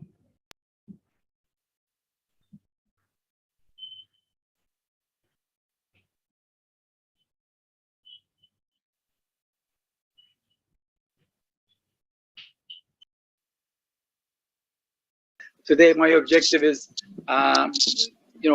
our audience, general. So establishing laws of nature governing behavior of inorganic and organic material structures during their lifetime without the need for phenomenological empirical models based on test data. Because historically, when we want to understand the behavior of a material and how long it will last, how it will behave, we just go testing in the lab. But here we are trying to model it from physics-based principles. Like, my background has been mechanics of electronics. Actually, I'm a civil engineer, but electronics actually have significant problems, mechanics problems, just like the simple things that you study in solid mechanics, stress, strain. Like if you have a brand new solder joint in your cell phone, after a while, it breaks like this because of thermal, mechanical, electrical load. So the objective is to predict the lifetime of the product. Like, for example, when they sell you a cell phone or a computer, they give you a warranty between 1 year to 3 years. Why don't they give you a warranty for 20 years? Well, because they know that it is going to fail. But that deciding that time frame, should they give you 1 year or 3 years, is very, very critical. To be able to find that time, they do normal testing, that we call accelerated testing. And then they say, okay, after 3 years, about 2% starts to fail, that should be our warranty. But however, instead of testing, if you can do simulation on a computer for the testing, the cost will be 1% of testing. So the objective is simulations. So however, based on Newtonian mechanics, what that you study in mechanics of solid is not possible. And I'll explain to you why. So in 1687, Newton came with the laws of universal motion. The first law is also called law of inertia. When there are summation of forces acting on a system, there will be no change in the velocity or momentum of the object. The second law of Newton is, the law is written in Latin, I have it in my book, and then translated into English, but translation is not easy. So some people believe that it is just F equals ma. I tend to believe that actually what he meant was the impulse will be equal to momentum. So then, of course, if you take derivative of the velocity by dividing each side by dt, it becomes F equals ma. And then the third law of Newton, action, reaction, right? But keep in mind that Newton came with this law 1687, but Hooke had his law that force equals stiffness times stiffness of a spring times the displacement, 1678. You see, 9 years before him, which is essentially the same thing. And that's why Newton and Hooke, they hated each other. They refused to talk to each other. Newton said that he knew the third law before Hooke.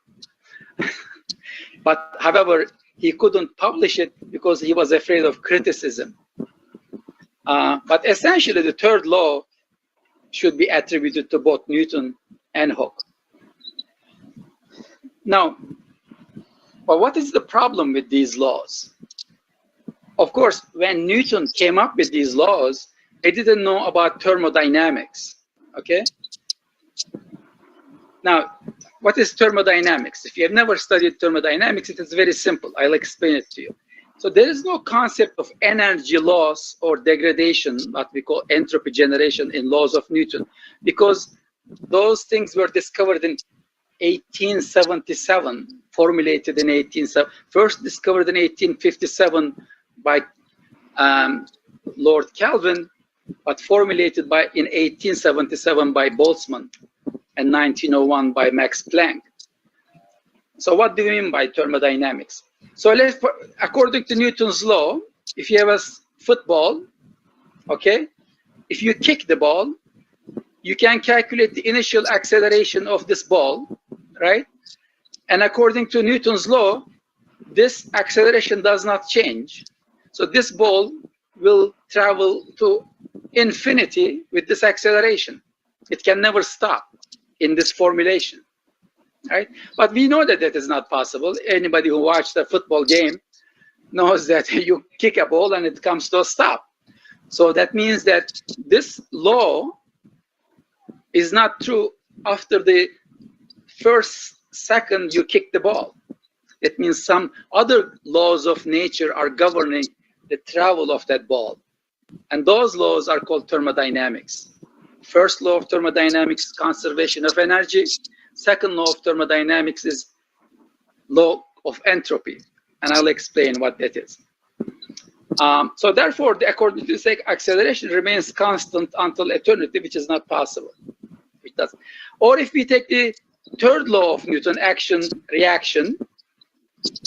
For example, if you have a simple spring, you stretch the spring, and then you can calculate the reaction displacement by dividing the force by the stiffness of the spring. Well, if the spring is 1 day old, or if the spring is 100-year-old, would you get the same displacement? No, 100-year-old spring will stretch and it will break, right? That means there is something called aging in the material that is governed by the second law of thermodynamics. Second law of thermodynamics, in simple terms, it means that everything will die. Everything has a limited lifetime. Nothing can be forever. The entropy will increase, entropy production rate will decrease, and then the system will die. That is the second law of thermodynamics in simplest terms. So that means that the age, the displacement in the spring will be different every day. It will be stretching because the spring stiffness is getting weaker, right? Spring stiffness will be getting weaker, and displacement stretch will be bigger every day, and then finally it will fatigue. But according to Newton, those things are not possible. Because Newton did not know about thermodynamics. Now, laws of thermodynamics, as I said, they were discovered by Rudolf Clausius and William Thomson, Lord Kelvin. If you are confused about why this guy has two names, I was confused too. Then I learned that in UK, in British system, if somebody, after the Queen makes you a Lord, then you get a new name, you change your name. So William Thomson became Lord Kelvin. But it is the same person, of course. So they formulated the first and second laws of thermodynamics, but however, they did not put it in a mathematical formulation. They just formulated the laws. The formulation of the mathematics was done by Boltzmann and Max Planck much later. So the first law is the conservation of energy. It means that in the universe, you cannot create energy or you destroy energy. Okay? And the second law, in a natural process, the sum entropies, entropy meaning that the energy that you are losing, okay, it always increases. That means you always lose energy in the system. The amount of energy available is always decreasing. Okay? So the generation rate becomes minimum, entropy is maximum at the very end. Essentially, if you live, you lose energy from your system. And then at the end of your life, you lost everything you have. You cannot lose any more energy. And your energy loss rate becomes zero and you die. That is the second law of thermodynamics in the simplest. Because it is entropy, in another term, is energy unavailable for work due to dissipation. That means due to loss, because you lose energy in the system. However, entropy can be created, but cannot be destroyed. It's the opposite of energy, because you cannot create energy, but you can create entropy. And entropy cannot be destroyed. That means that if you age, okay, you cannot go back. So let's say you are 75 years old, you go to the best plastic surgeon in the United States, they make you look like 18 again, and then next day you die because you are still old. Okay? So it is not possible to reverse,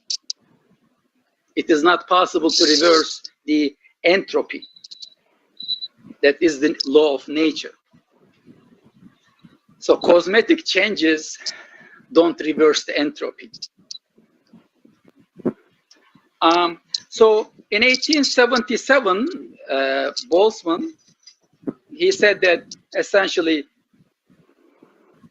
he formulated mathematically entropy. Now, nobody could formulate the entropy up to that point. He figured out that this entropy is actually same thing as disorder in statistical mechanics. And then he came up with this.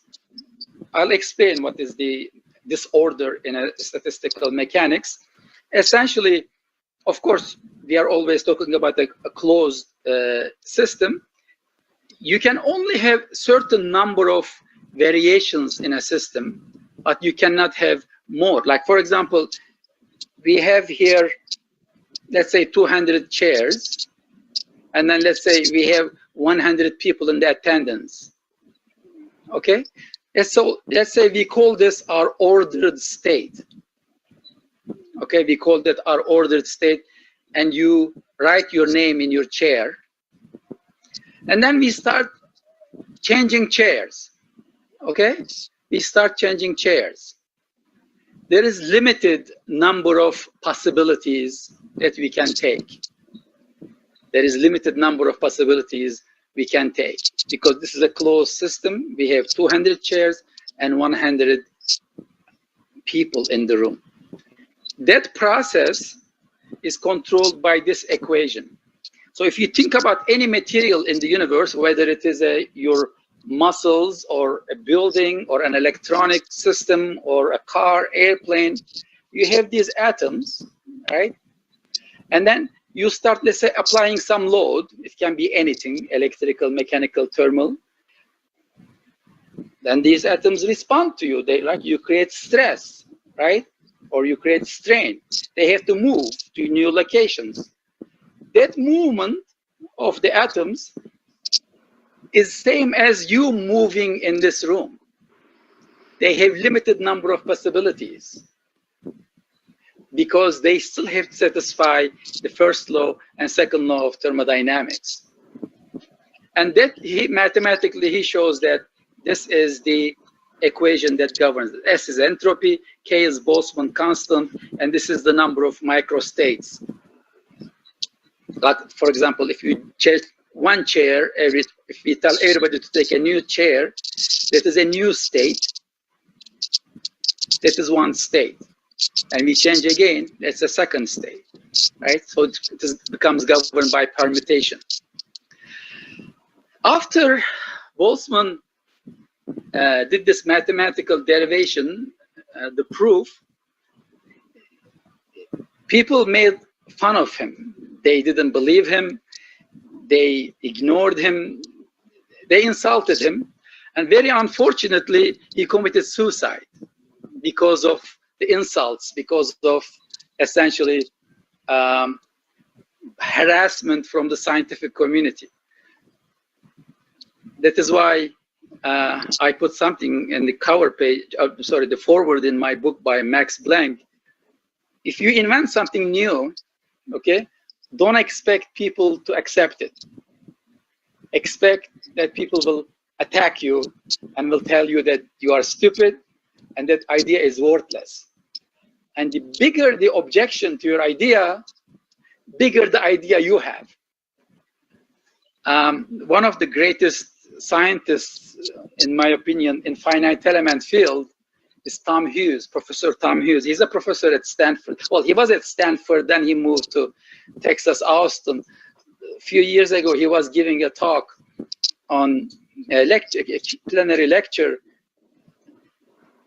He told us about finite element method when they first started in the 1960s. He said, there was so much opposition, you cannot understand the amount of opposition we had to finite element method.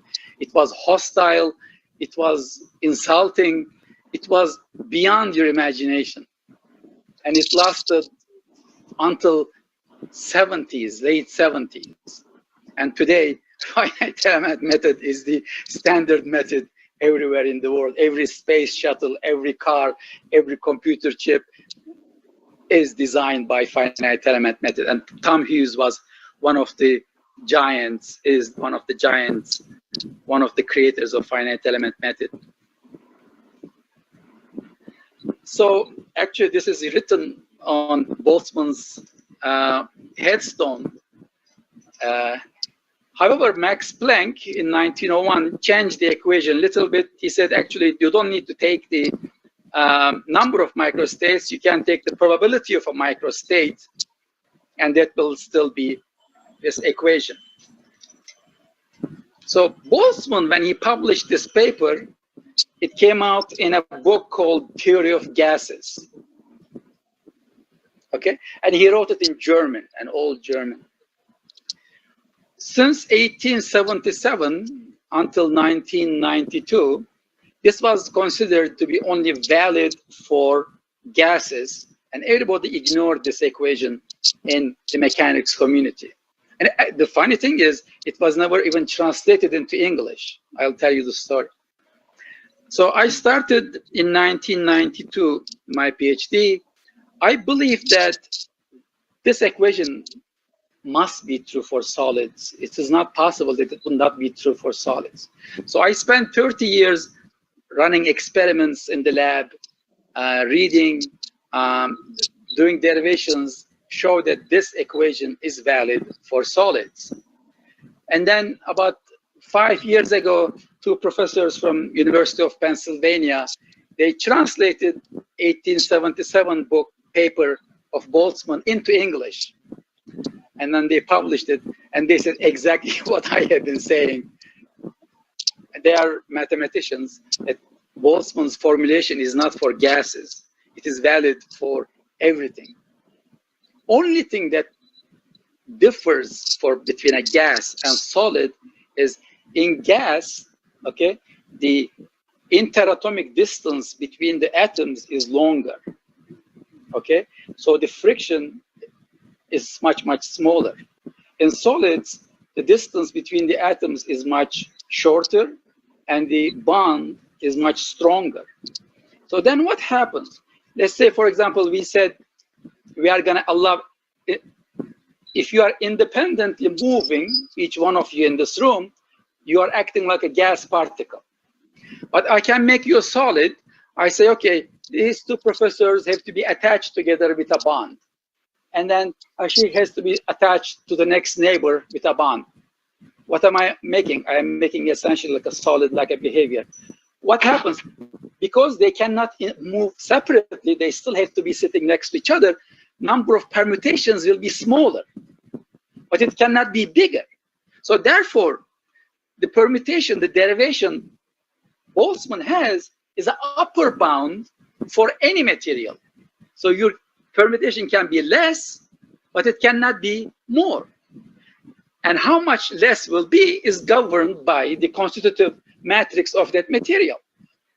If it is a viscous material or if it is a elastic material, will govern how many states you can have. But the formulation itself is valid for anything. And it is an upper bound, but it is valid for anything. You cannot have any other state. It is not mathematically possible outside Boltzmann's formulation. And this governs what happens to any system from the day, let's say if we have a football, I'm sorry, sometimes I might call football soccer because in the US we call football soccer. After you kick the ball, the ball will come to a stop, right? That is governed by this equation. That is governed by this equation. Because this equation works together with the first law, conservation of energy. So I'll explain to you, I already told you this, but the order, for example, A, B, C, D, you have an ordered state, right? Let's say you have 4 atoms, you shake this box, you get another state, and that is a disorder. So disorder and order are relative terms. Relative terms. Change with respect to initial state is considered a disorder. And the number of possibilities in the box is limited by permutation. This is what Boltzmann did. So if 2 atoms are connected like in a solid, or 3 atoms are connected, or 5 connected, we can put that in no problem. The number of microstates will be less than 24. But we can identify how many microstates you can have mathematically. And you cannot have more than 24. That is the most important thing. This is the paper that does translating paper.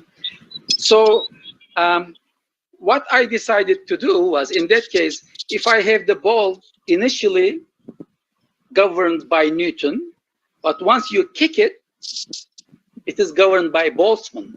Then I said, then these two laws might be worked together. It doesn't make sense that they could be separate. So you essentially have two vectors, then you multiply these two vectors. Of course, people have done lots of empirical methods in order to introduce degradation in formulation and materials, because they still knew that things get old, so they will just run empirical formulations. Professor Jim Rice at Harvard, he did a lot of work on this field until 1971, but he couldn't solve it, so he gave up. So actually, I started with one of his papers from where he left off, and but he never went in. He never read Boltzmann's paper. So then, if you actually, I'll go to my laws of. So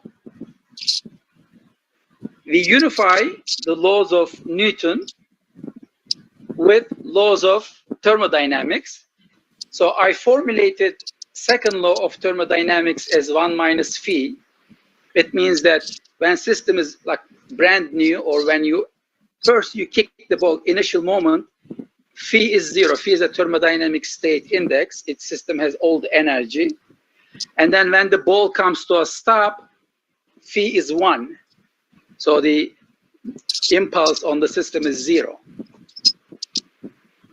And the second law of thermodynamics for any system can only go between 0 and 1, but it cannot be outside. Essentially, you born 0, die 1, and you're always somewhere in between. And how fast, how you go between depends on how much you fast generate entropy. And then the third law of unified mechanics theory becomes essentially action equals reaction, but however, the reaction is equal to first derivative of the potential energy in a system, and then the potential energy of a simple spring decreases according to second law of thermodynamics. The stiffness will decrease according to second law of thermodynamics. Of course, now this then changes the continuum mechanics little bit, not significantly, I should say, actually, because in Newtonian mechanics, you take derivative of 1 over 2 ku square, you get ku. But here, phi is a linearly independent axis. So derivative of here, phi with respect to u is not 0. Therefore, you will have an additional term. It means that if I push this thing by little bit, okay, I lost some energy. It moved by du, but I lost some energy. That is the du d phi. In Newtonian, according to Newton, that is 0. According to Newton's laws, if you push this, there is no energy loss. That is why that derivative is 0 in the continuum mechanics formulation. And then, of course, that does not fit the test data. They use empirical curve fitting methods to doctor the data to fit it. If you assume mass change by time is negligible, you can have the formulation simplified. But essentially, what happens is, if you have a very simple spring or a simple bar in Newtonian mechanics, the relationship between the displacement of this bar, okay, and the force is governed by this equation, right? Or you can calculate the stress here if you want. Force divided by area is stress. But however, if you apply this load once, twice, 3 times, 1 million times, you always get the same displacement. You always get the same response. Well, actually, if you apply it 1 million times to this bar, what will happen? Huh? many civil engineers here. What would happen if I apply it 1 million times? It will fatigue. Did you hear about fatigue? Fatigue, right? And then it means it will break in 2 pieces. But this law, I should make something very clear. We are not talking about models here, okay? We are talking about laws of nature. Okay, models are a different category. Here we are talking about laws of nature.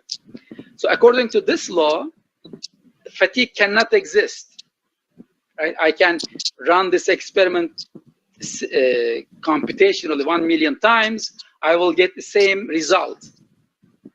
But in the unified mechanics theory, that is not possible. Because if you apply the load once, you age that member. You age that member. That member is no longer the same member. It lost some energy. According to that energy loss, you calculate the new thermodynamic state index of the material. Then the stiffness will be smaller. Therefore, their displacement will be different. And finally, it will fail. Of course, people, since Newton's time, people knew that this is not the real response they get from structures. So they would do experiments. They will get data. They will come up with some polynomial to say how many times it will take to fail this bar, but not based on laws, just based on a model. I can, like some of the models here, like empirical damping coefficient in the dynamics analysis, for example, you do testing, you measure the damping and you use it. Weibull plots, Miner's rule, Coffin-Manson relation, but they are essentially stress versus number of cycles, fatigue, life. You say if the stress is this, it is going to live this long, this many cycles, but you get that data from testing, not from any physics. Paris law, Gerson model, Gerson-Priegard-Needleman model, Johnson-Cook, continuum damage mechanics, Shabosh, Kachanov type of structural fragility curves. So they're all based on experiments, not on physics, not based on laws. But here we have directly laws. So the second law of thermodynamics, it turns out to be a very simple figure, essentially, graph. It turns out to be just an exponential function. It starts from 0 and goes to 1 for any system in our formulation, what we call thermodynamics. Now, of course, let's say you started here, and if you live very simple life, you can get to 1 in 100 years. And when you start here, you do drugs and you drink alcohol and you do smoking, and then you have a car accident and you die in 20 years. Your thermodynamic state index reaches 1 in 20 years. So the slope is different for every system. But you cannot go outside this 0-1 window in the unified mechanics theory system. And the good thing is, and of course we said we are not using any curve fitting in order to predict the energy loss in the system. How can you do this? You don't need empirical models. Okay. In thermodynamics, if you know the state of a system, okay, based on thermodynamic variables, then you can calculate the next state. Like simple is here. Like for example, I have a chamber here. Let's say these two chambers are separated by a wall, okay? And then this is a movable adiabatic separation wall. It doesn't allow heat or air to pass. And this is the pressure, volume, number of atoms, temperature, concentration of certain atoms in chamber 1, and this is these numbers in chamber 2. And you can define anything else you want. As you start opening this wall, okay, these two will start mixing, right? For example, if initially you only remove the adiabatic properties and allow the temperature to go from one side to other side, eventually you will reach an equilibrium state and temperature will be same in both sides, right? And you can calculate that. You don't need the test data to calculate the temperature, right? Same way for the volume or concentration of the atoms, you can calculate the next step.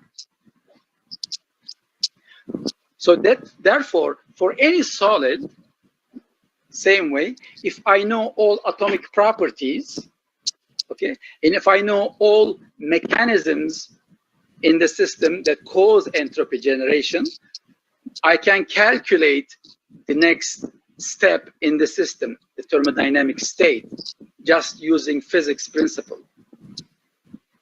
And I don't need any empirical curve fitting function.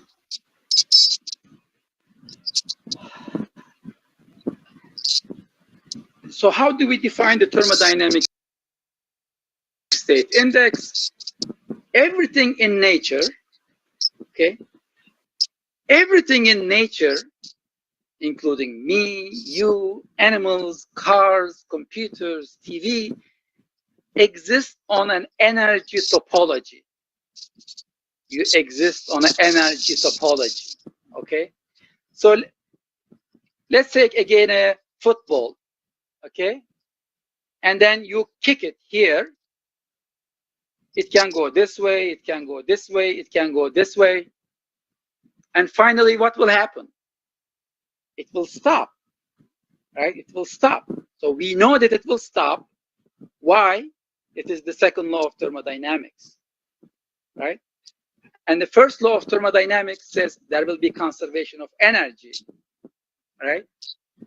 So that means that if it goes uphill, it might go shorter distance. If it goes downhill, it will go longer distance, right? It will go different distances in each different path, but it will still be according to my first law and second law. Therefore, if you tell me in what direction this ball is going to, the vector for the ball, the direction it is going to take, I can tell you how long it will take it to stop. If you tell me how long, how you are going to live your life for the next 100 years, I can tell you how long you will live. But you have to tell me how you are going to live, right? I have to know the path. But everything in nature lives on this engineering topology, everything. And this two, what we call equilibrium states, but however, you studied this, I am sure, in civil engineering, these two states where first derivative of energy is 0, right? The slope is 0. But however, having first derivative equal to 0 doesn't tell you if that point is a stable equilibrium or unstable equilibrium, right? You studied that. The second derivative tells you if it is stable equilibrium or unstable equilibrium. Initial state is always unstable equilibrium because you are going to go someplace, start generating entropy. And at this state, when you are dead, okay, you are in stable equilibrium. You reach this level. You don't, your thermodynamic state index is 1. You are very stable. And everything in nature, I don't care, humans, cars, TVs, live in this window. Lives in this window.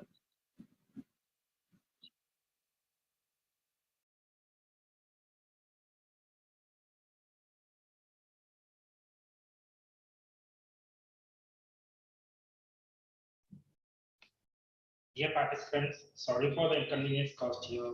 The full video is currently unavailable, and we are facing some technical issues, and we are not able to play the full video.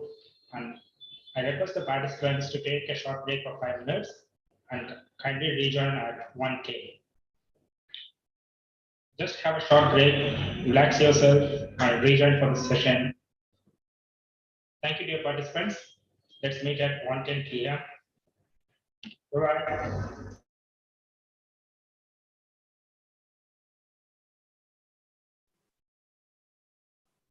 Audio is missing, please.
Hello. Hello.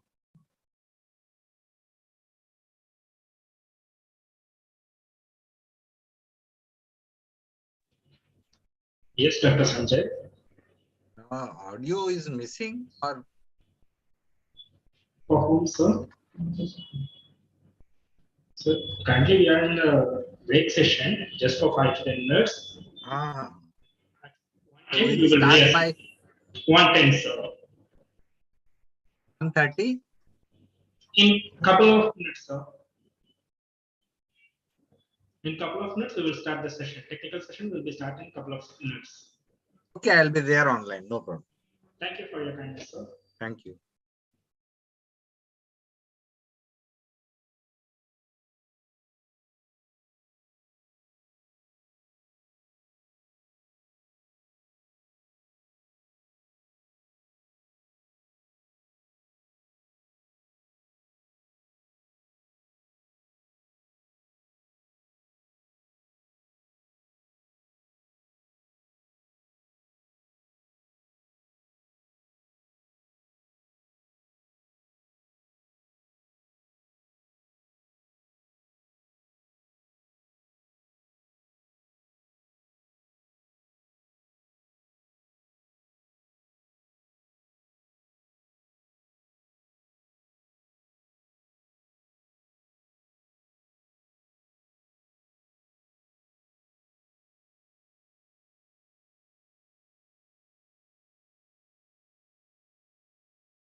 Good afternoon, everyone.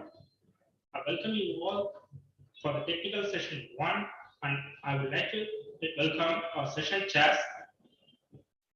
Our session chair for the first technical session, Dr. Suprit Kaur Sahi, Assistant Professor of Sri Bahadur Tech Institute of Management and Information Technology, India, Delhi. I welcome you, ma'am, and I would like to inform about our next technical session chair, Dr. Sanjay Singh Thakur, Professor and Head, Department of E&TC Engineering, Vidyalankar Institute of Tech, Mumbai, India. So I heartily welcome you all, our session chairs, to host this technical session 1.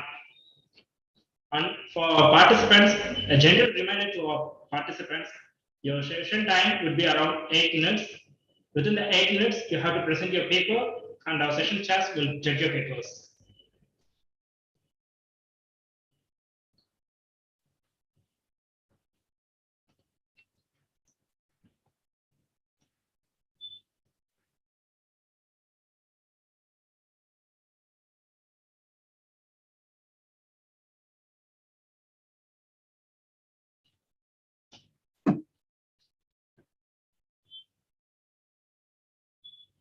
Dr. Suprit Kaur Sahi ma'am and Dr. Sanjay Singh Thakur, can you start the session?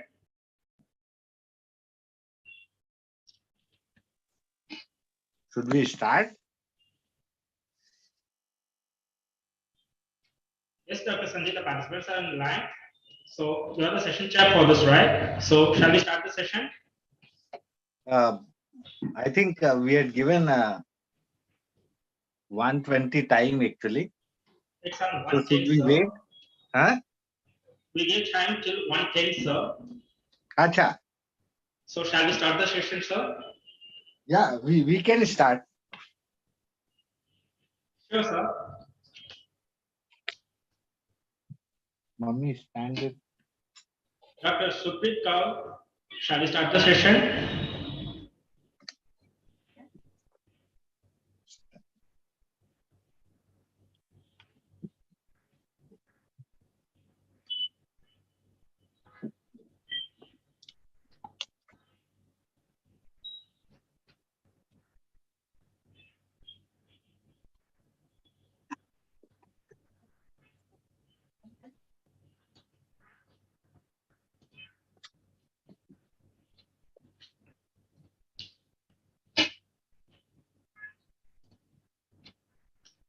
Dr. Sanjay. Yeah. Now I would like to invite P. Ananthalakshmi to present her paper, An Efficient Random Number Generator for Built-in Self-Testing. The paper title is An Efficient Random Number Generator for Built-in Self-Testing. I would like to speak Ananthalakshmi to present her paper.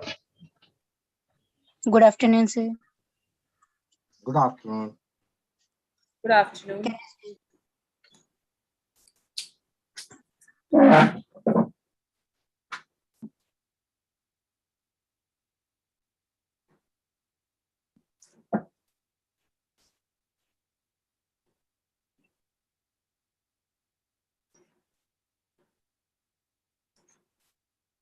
Hello.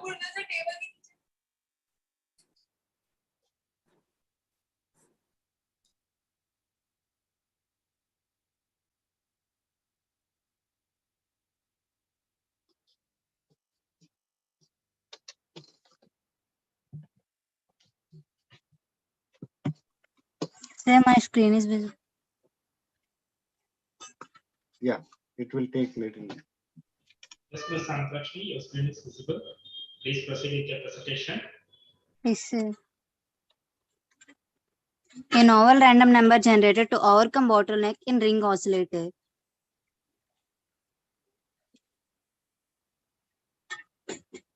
Please restart your sharing of slides.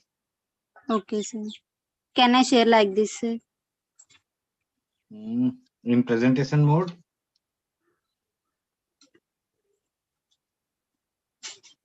Okay, sir.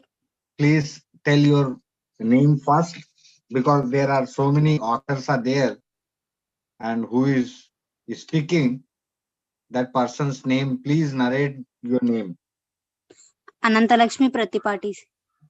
Okay, please carry on. Ma'am, can you zoom little bit because screen is not visible properly? Now, ma'am. Okay. Coming to the problem statement, most of our electronic devices are always connected to some kind of networks, and most of our data is saved somewhere else rather than our devices. Basically, the main aim of our project is for testing the patterns which are generated by the IC devices. So there is a need for secure, reliable, and efficient random number generator for encryption key is needed. Coming to the goal, in order to solve the problem depicted above, we aim to develop a true random number generator based on an easy and straightforward implementation with size requirements and reliable properties. This is the base paper we have referred. And coming to the proposed abstract, in cryptographic schemes, real random number generators plays an essential role. The idea behind the project for generating truly random number generator on a programmable field gate array by using the random jitter of free running oscillator as a source of randomness. The main advantage of true random number generator is used to improve the randomness, as well as it produces the truly random numbers with needed random bits. Coming to the tools we have used hardware, Verilog hardware description language and Xilinx 14.2. True random number generators are widely used in cryptographic applications such as key generations. Generally, true random number generators use a single source of entropy and one post-processing unit. Those are Neumann character and this is the architecture what we have implemented. Here we have taken 32 ring oscillators. Those are connected to the D flip-flop, and the output coming from the D flip-flop is connected to the XOR gate, and again the output coming from the XOR gate is given to the D flip-flop, and these are given to the mux. Later it sent to the 8-bit shift register and then given to the first in first out.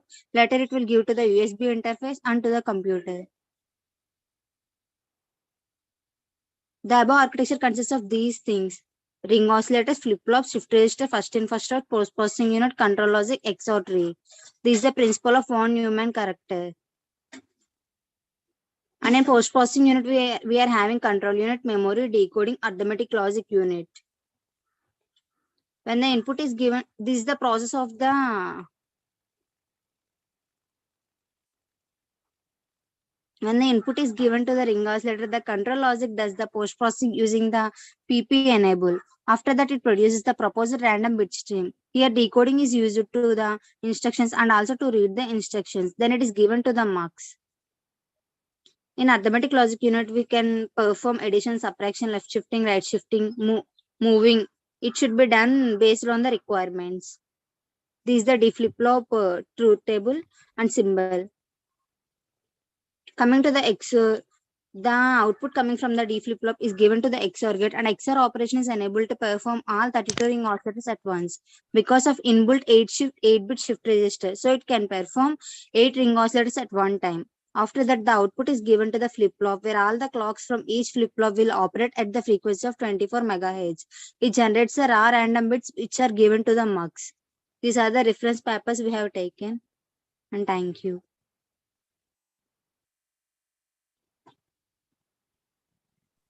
Hello. Yes, sir.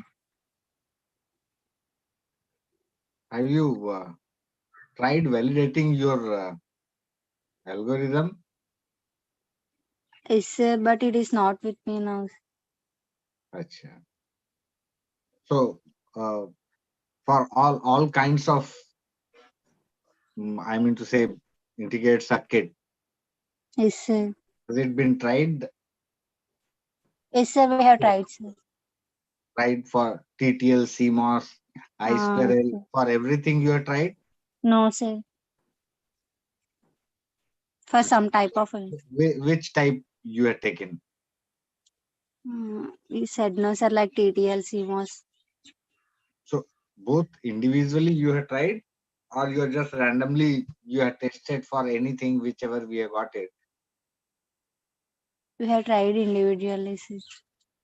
That means we didn't try it for every integrated device, sir.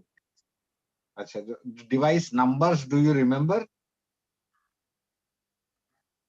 Sorry, sir. 74 series, 54 series, 40 series, 140 series. No, sir. Okay, okay. Thank you. Thank you, sir. Ma'am, you have told it you have used D flip-flop. Where exactly you have used D flip-flop in your this algorithm? Yes, ma'am. Because we are providing 32 ring oscillators input, ma'am. When we have given it to the D flip-flop, it will provide only one output to. That means if we are giving 32 inputs to all flip-flops, it will take much more time, ma'am. So we are giving 8 for one flip-flop and another 8 outputs for another flip-flop, like that we have. And it provides only single output, ma'am, from that So 8. is there any other option which you can use over there? I mean, like T flip-flop? Will it be possible? Yeah. Okay. Yes, ma'am. Is it possible using another flip-flops also, ma'am? But it takes some more time, ma'am, because we have to. Okay. Thank you so much, ma'am. Thank you. Thank you. you, ma'am.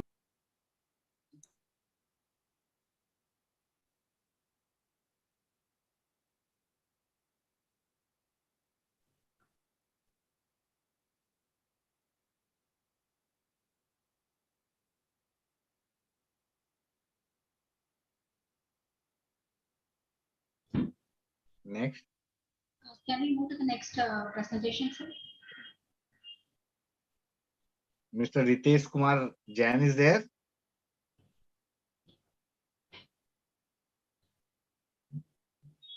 Next, I would like to invite Ritesh Kumar Jain to present the paper Characterization of Sandy Soil, Pond Ash and Randomly Distributed Fiber, a Perspective.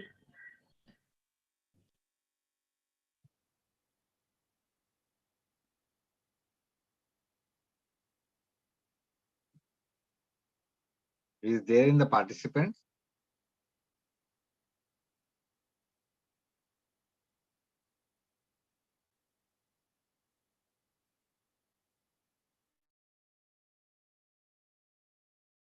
Maybe we can proceed further, sir. Oh, yeah, sure, ma'am.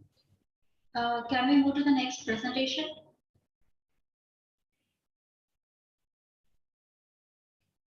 I would like to invite P. Nagalakshmi to present the paper Design and Implementation of ALU using Application-Specific Reversibility with Vedic Mathematics.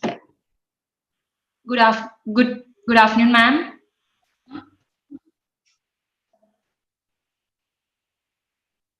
Please carry on. Okay, sir.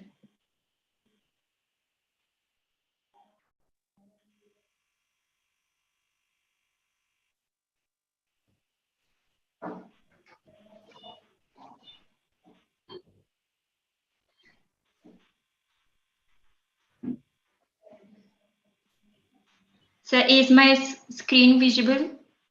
Yes, ma'am. Okay. Our project title is Design and Implementation of ALU using Application-Specific Reversibility with Vedic Mathematics. Who are The you? main objective of the... Because there are 4 presenters. 4 Okay, authors sir. are there. Okay, sir. Sorry to interrupt. Please start with the name. Okay, sir. My name is Nagalakshmi. My team members are Ravi, Kirti and Tanuja. We are doing a project under the guidance of Himabindu ma'am, Assistant Professor.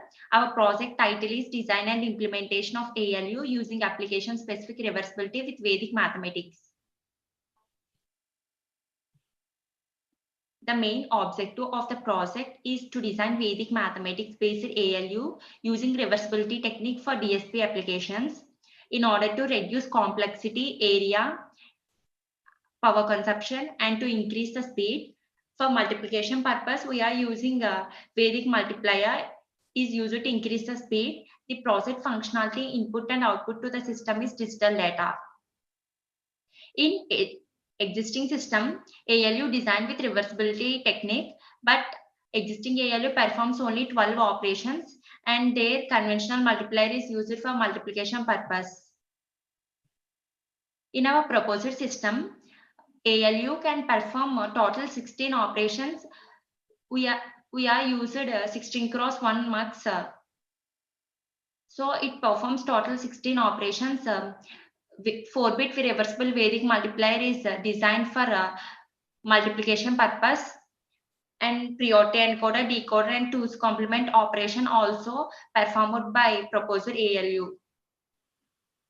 This is the block diagram of 4-bit reversible Vedic multiplier. In order to design the Vedic multiplier, we require 4 2-bit Vedic multipliers and 3 adders. This Vedic multiplication is based on the Uddhva Triyambaka Sutra.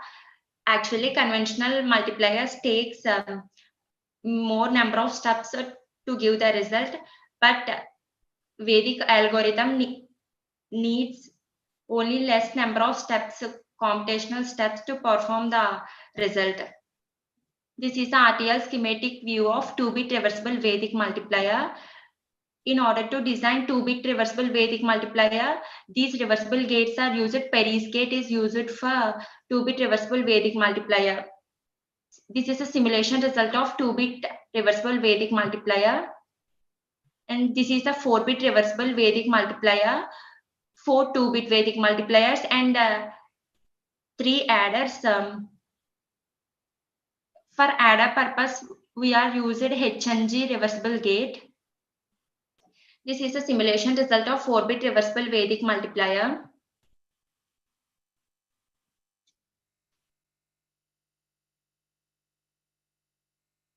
This is the RTL schematic view of priority encoder. This is a simulation result of priority encoder. And this is the RTL schematic view of 2's complement. This is the simulation result of 2's complement. This is the entire RTL schematic view of arithmetic unit. It performs 5 operations: addition, subtraction, multiplication, increment and decrement.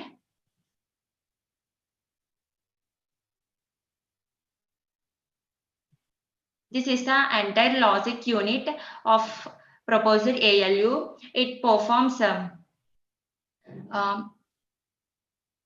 logical operations. For logical operations, BJN and TSC reversible gates are used. This is the ALU top module block diagram.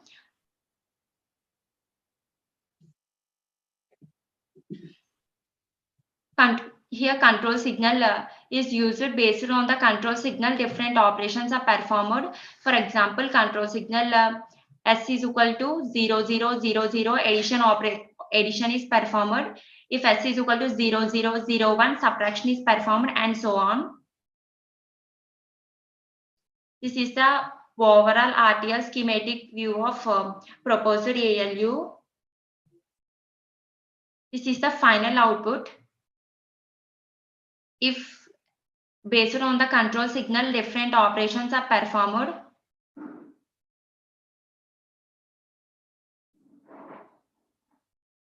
Software requirements, we require Windows 7, 8 or 10 64-bit operating system. Tools we required are Linux ISE and also Vivado. Verilog code is used for our project. Okay. Advantages of our project are it increases speed, complexity reduces, prevents the loss of information, and duplication of input through output. Our project used in applications like digital signal processing, microprocessors, and nanotechnology. Conclusion: the processor ALU has been designed by using reversible logic gates for DSP application, 4-bit reversible Vedic multiplier, 3:2 decoder, 2's complement operation, 4:2 priority encoder are implemented and simulated in Xenix tool. Reduction in complexity area has been achieved and improves the speed. Thank you, sir. Thank you.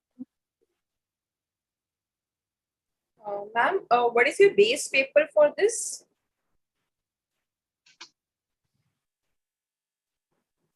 I mean your base paper for your work? Yes, ma'am.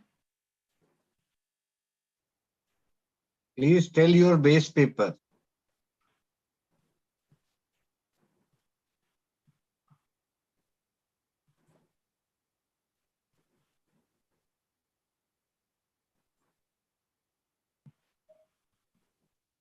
We refer 4 base papers, sir. Vedic mathematics, Vedic multiplier. Okay. Thank you, ma'am. Thank you so much. Miss Nagalakshmi. Yes, sir. This simulation you have done, have you validated in the laboratory all those algorithms?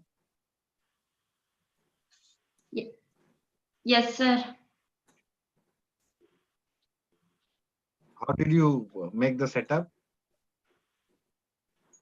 What, sir? Laboratory testing, you have tried for validating your algorithm in the lab environment? No, sir. Okay. Yeah, thank you very much. Thank you for your presentation. Let's move to the next presentation. I would like to welcome PNS Tejasri, oil spill detection on sea surface using Sentinel-1 SAR image. Good afternoon, ma'am, and good afternoon, sir.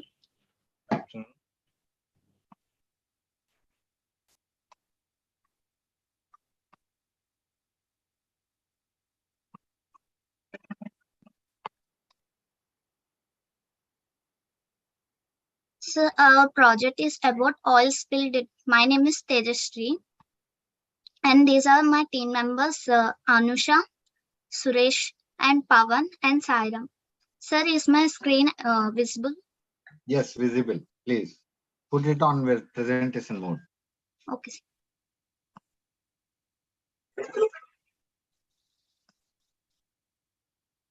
And we do this project under the guidance of K. Mahesh Babu, sir. And our project name is Oil Spill Detection on Sea Surface by using Sentinel-1 SAR images. And coming to abstract, here we identification of oil spill is additionally essential to evaluate The potential. Sorry to interrupt, ma'am. Your screen is not changing now. It was in the first slide itself. It's not moving. No, ma'am, I changed my screen. Kindly check your connection, please. It's not moving. Okay, ma'am.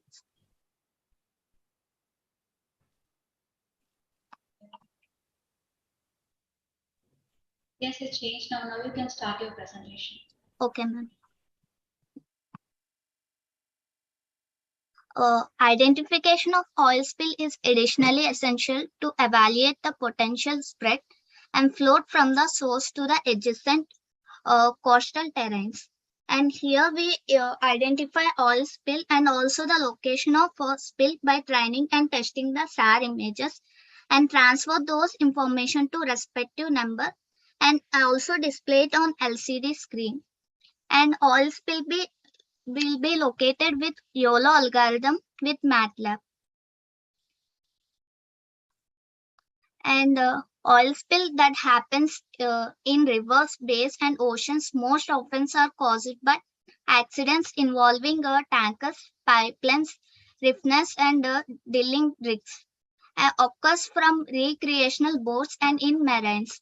Sentinel-1 is the first of the Copernicus program satellite consultation conducted by European Space Agency. Sentinel-1 mission provides independent operational capability for the continuous radar mapping of the Earth. And here we also used synthetic aperture radar. Is a form of radar that is used to create two-dimensional images or a three-dimensional reconstruction of objects. And these are the images of we taken Sentinel-1 and the SAR images of our project. And this is the block. Sorry to interrupt, ma'am. Your slide is not moving. Please kindly check once more. Okay, ma'am. It was in the abstract page itself. Now it is visible, ma'am. No, ma'am. Still it was in abstract. It is visible, but it's not moving. Yeah, now it's changed. Yeah, yes. Now you can continue with the presentation. This is the block diagram, and here we used Arduino, power supply, GPS, MATLAB, GSM, and LCD for our project. And Arduino is an open source platform for building electronic projects which consist of controller. Sorry to interrupt you, ma'am. I can't see your block diagram. I don't know about others. Tejasri, ma'am, is it visible to you? Yes, ma'am. I changed the screen. I can't. I don't know. I can't see it. Okay, please. Now it's carry on. Please carry on, ma'am. Maybe there is some lag. Okay, ma'am. And please go to the presentation mode. Otherwise, again, next slide will not appear. I'm presenting in presentation mode. No, it is not there. No, sir, it is on presentation mode. No, please just check it. That is why. Ma'am, you have to run slideshow. Press F5. Yes, ma'am, I'm pressing. Now it's visible, ma'am. Visibility is there. But when you move your slide, the presentation is not moving. Okay, sir. I think there is lag. Please go ahead. And we use 16:2 LCD, means it can display 16 characters per line, and there are 2 such lines. And we also use a GSM module. And in GSM, technology is a hardware device that uses GSM mobile telephone technology to provide a data link to a remote network. And we also have battery and power supply.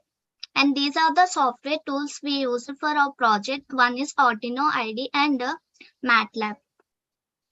In existing system, they use some sensors to detect oil, but is not easy for every time, and it does not have accurate output.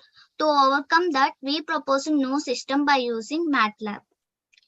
In disadvantages in existing system, it may increase the contrast of background noise. Unwanted areas also be segmented, not suitable for SAR images. And this is the block diagram of our proposed system. And here we consist of data set, ground truth table for the user for storage of data. And it has CNN layers from predefined YOLO V2 algorithm. And next it has designing training options. Here we use either rectangular, circular or any other training options. And it goes to YOLO V2 object detector. And input image is detected by oil spill detected image. And information is given and it is taken by training loss.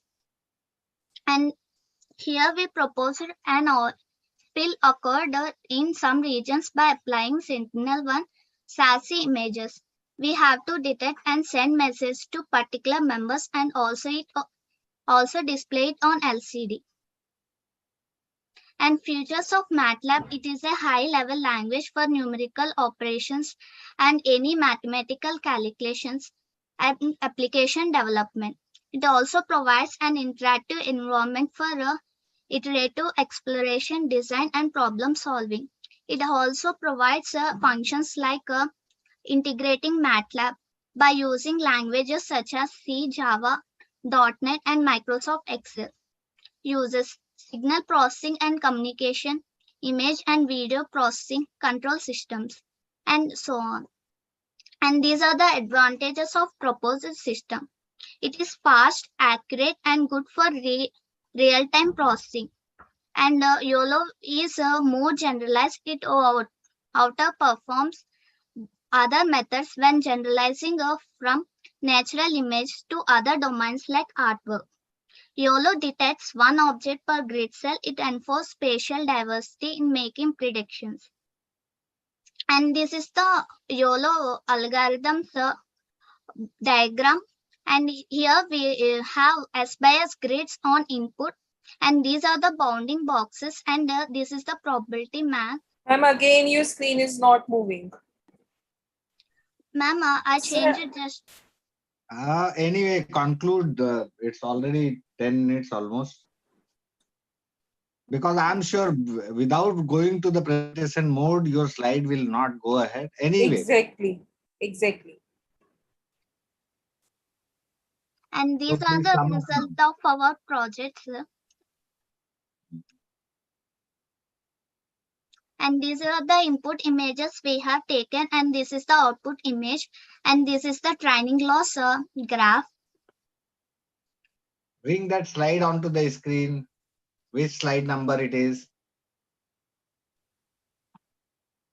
You are presently on 7th slide. No, sir. On the left pan, please click onto it. I'm 24th slide, sir. So click onto the 24th. Yes, sir. Image, 23rd. Okay, sir. This is, you had taken the image? Yes, sir. Or it is a database of Sentinel? We have taken this until we have taken some images from Sentinel-1, sir, and we trained that in MATLAB, and this is the output of that trained law.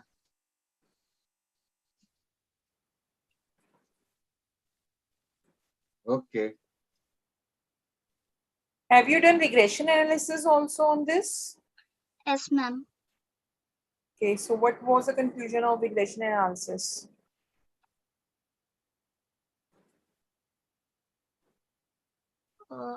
What? Ma'am,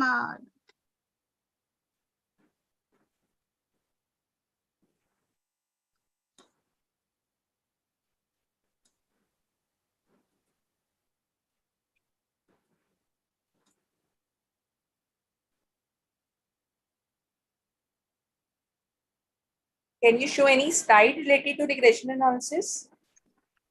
Ma'am, we have not taken that slide, ma'am. Okay. Thank you. Okay, ma'am.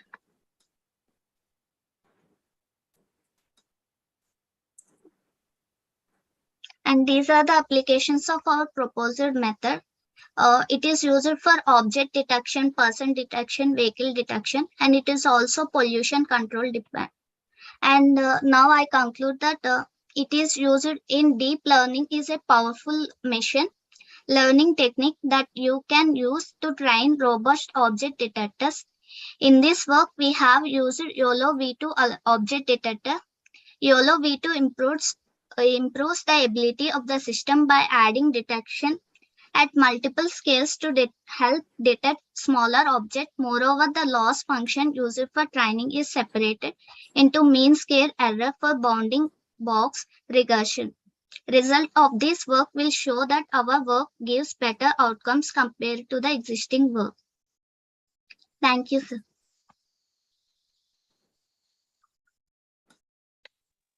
Thank you. Thank you, ma'am. Thank you for your presentation, ma'am. Okay.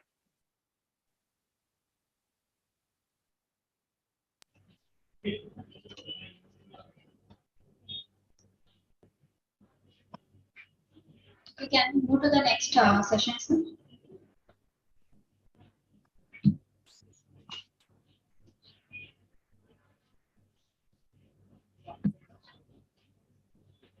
Next, I would like to welcome Kabiri Gamo Sadhani to present preparation of magnetite cellulose nanocomposite from natural resource and studying the magnetic property.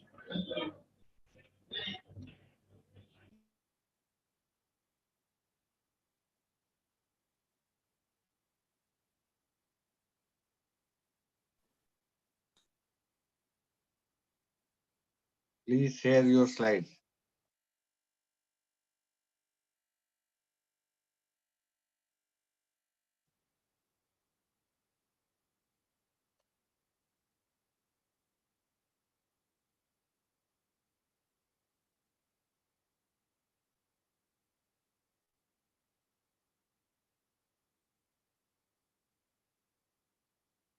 Hello. Can you see my screen? Yeah. Yes, sir. Yeah. Thank you. Thank you very much and good afternoon. I'm Kabada Gamo Subhani from Ethiopia. If you don't know it, I'm from Africa. I'm a PhD candidate at Jimma Institute of Technology. And this work, that is my presentation title is on preparation of magnetite cellulose nanocomposite from natural resources and studying the magnetic property. And it is part of my PhD work. The content of my talk will be, it will have introduction, statement of the problem, objectives, methodology, result and discussion, and conclusion and references. So when we come to the introduction part, it's obvious that searching for new materials for different technological application is a focus for many people or many researchers in the world. So among the new materials, nanomaterials are now becoming the solution for many global challenges. But these nanomaterials have some issue, specifically the environmental and health issue.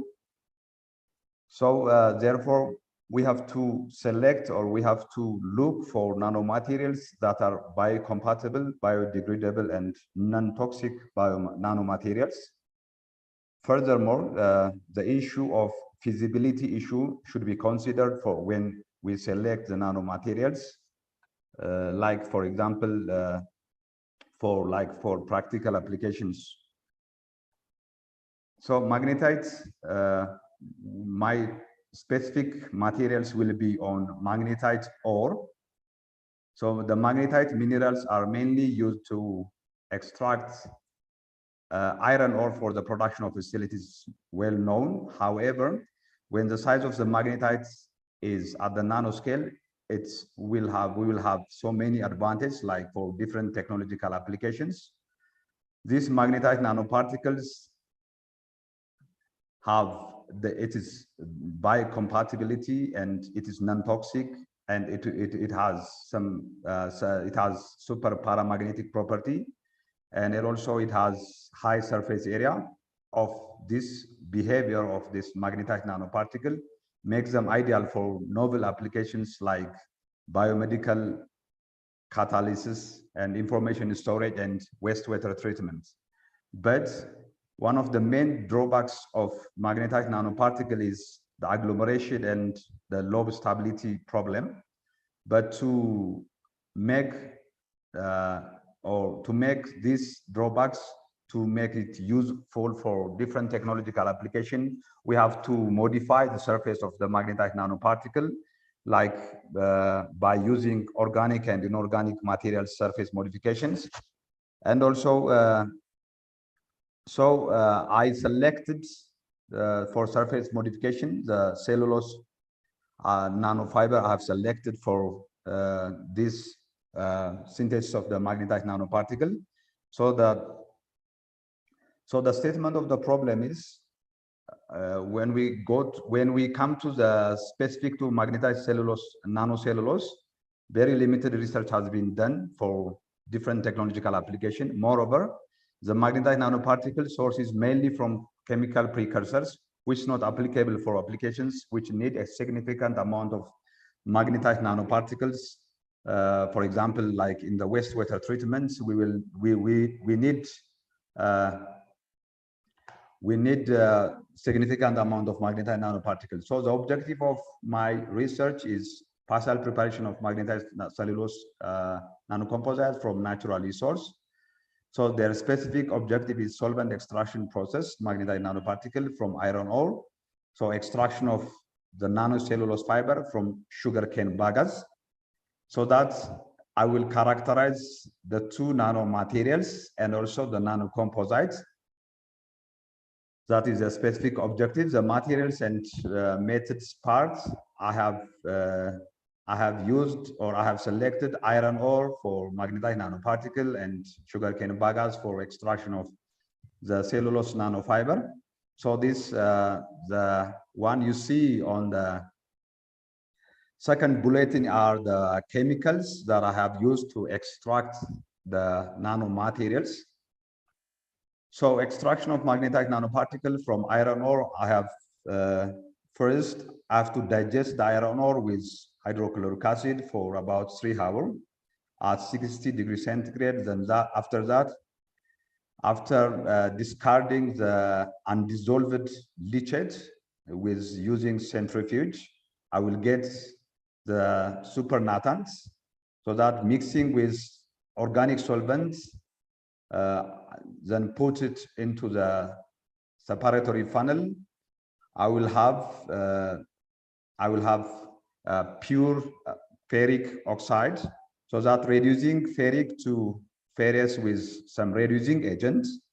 Then after that, I will mix with this ferric and ferrous oxide, and gradually adding sodium hydroxide with, that means to precipitate the magnetized nanoparticle. Then I will get magnetized nanoparticle, so that after washing several times, I will get pure magnetized nanoparticle.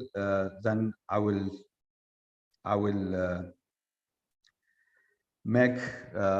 put into oven, so that I will get powder magnetized nanoparticle. So extraction of the nanocellulose fiber from bagasse. The first, it was treated with alkaline sodium hydroxide. That means the powder, the sugarcane bagasse powder. Then after that, by cold pressing to filter the residue. Then after delignification, we will get such a powder mixture of, with delignification, mixture of formic acid and acetic acid and hydrogen peroxide. I will get a powder. Then after that, bleaching will be followed with sodium hydroxide and hydrogen peroxide. Then acid hydrolysis will be followed finally, I will get such a powder, with that means the cellulose nanofiber powder. So to make the magnetized cellulose nanocomposites, I have used two simple ways. The first way is putting the cellulose nanofiber solution after the magnetized nanoparticle already precipitated, then mixing, then I will get the magnetized cellulose nanocomposites, and I will put it into an oven for about 24 hours with 60 degrees centigrade. But the next way, or the next method, is putting the CNF powder before the magnetized nanoparticle precipitated, so that I will have two samples to compare how it will have or how this magnetized cellulose nanocomposites will have some different property. That is for my investigation. Sorry, this is the XRD result for the pure nanocellulose fiber and the pure magnetized nanoparticle, and for C is the magnetized nanocellulose and composite, and D is for also the same magnetized cellulose nanocomposite, but different approach to C and D are the same, but the preparation method are different. And also I compared the magnetized cellulose the magnetized nanoparticle synthesized from the ore and synthesized from the chemicals.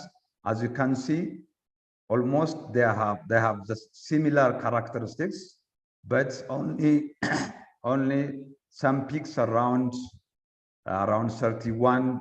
There I have seen some peaks which indicates there might be some impurities, or there might be some phases present in the magnetized nanoparticle, which might be hematite or geotite or something like that. So I have also characterized the FTIR results.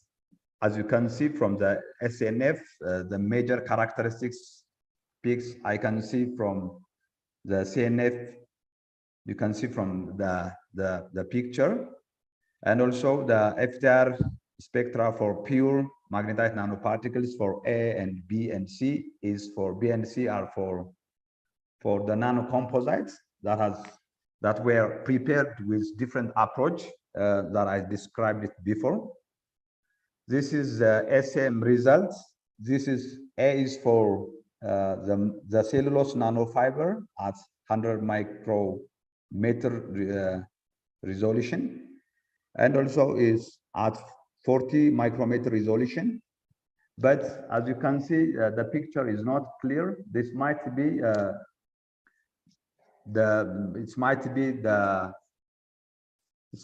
problem of the scanning electron microscopy instrument.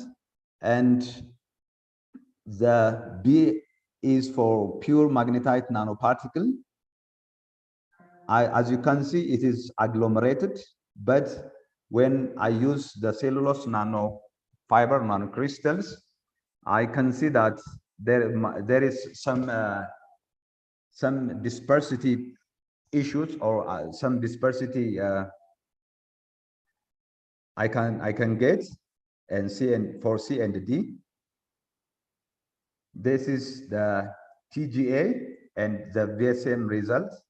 TGA is for the thermal gravimetric analysis. As you can see, for pure. Doctor, sorry to interrupt, doctor. Okay. Can we sum up, or how long you will take? Okay, already I'm finishing. Okay, please. Only 2 minutes. Sorry, sir. Okay. This is for TJ and VSM results. As you can see from the picture, ABC is for pure, B is for the composites, with B and C are the composites for different the preparation methods. So this is the conclusion. The XRD, that's the XRD and the FTR confirmed the synthesized nanomaterials are confirming. Further, they have similar characteristics with different kinds of reports in the literature. The magnetite nanoparticles are super paramagnetic with saturation magnetization of this much amount before and after, and almost zero coercivity for all the samples. So the preparation methods before and after magnetite nanoparticle for nanocomposite affects the magnetic properties.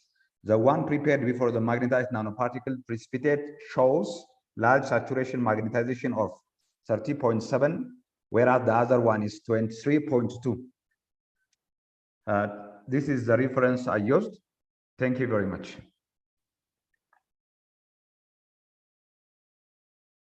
Hello? Hello, thank you very much. Okay. Validation all you have done at your center only?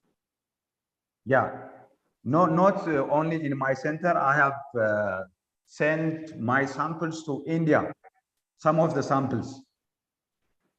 So which organization you sent it, in fact? Two organizations. One is Bangalore, Indian Institute of Science or something like that. Yeah, I yeah, forgot the name. IISc, Indian Institute of Science. IISc, exactly, Indian Institute of Science.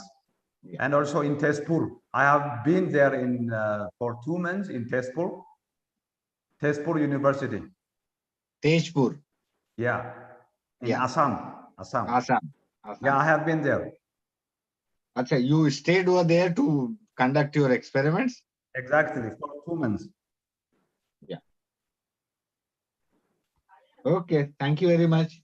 Okay, thank you very much, sir. Thank you, sir. Thank you for your presentation, sir.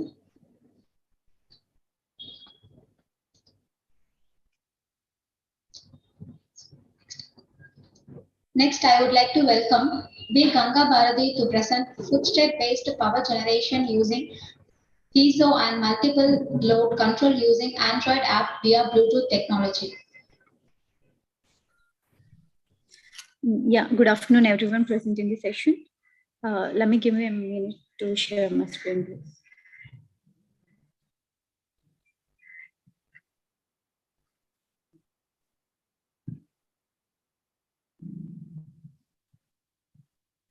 Is it Ms. Ganga is on the line? Yeah, sir, I'm here. Can you hear me? Yeah. Sir, can you ask other person to stop sharing the screen? I can't share my Dr. screen. Chavade, please remove your sharing. Dr. Gamo, are you there?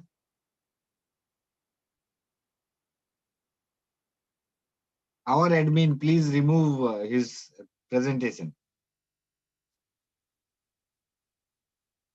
TRS. Hello, Mr. TRS.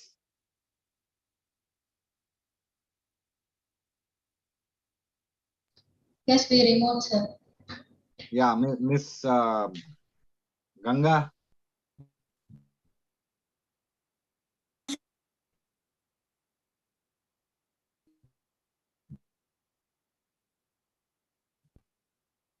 So, is it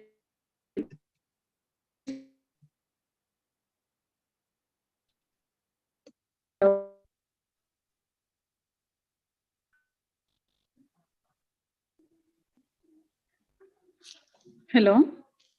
Yeah. Sir, is it visible to you? Yeah, it will take a little lag will be there. Yeah. Can I start my presentation though? Yeah. Yes, please. Yeah. Good afternoon, everyone. So my name is Ganga Bharati. So our project is about footstep-based power generation using piezo, and we can control the load using this through Android app connected to the Bluetooth technology. So they are my team members, Jayant, Bindu Madhavi, Kranti Kumar, and Ishwari Mani. And we have done this project under the guidance of Mrs. Y. Sugandhi Naidu. She is our assistant professor. So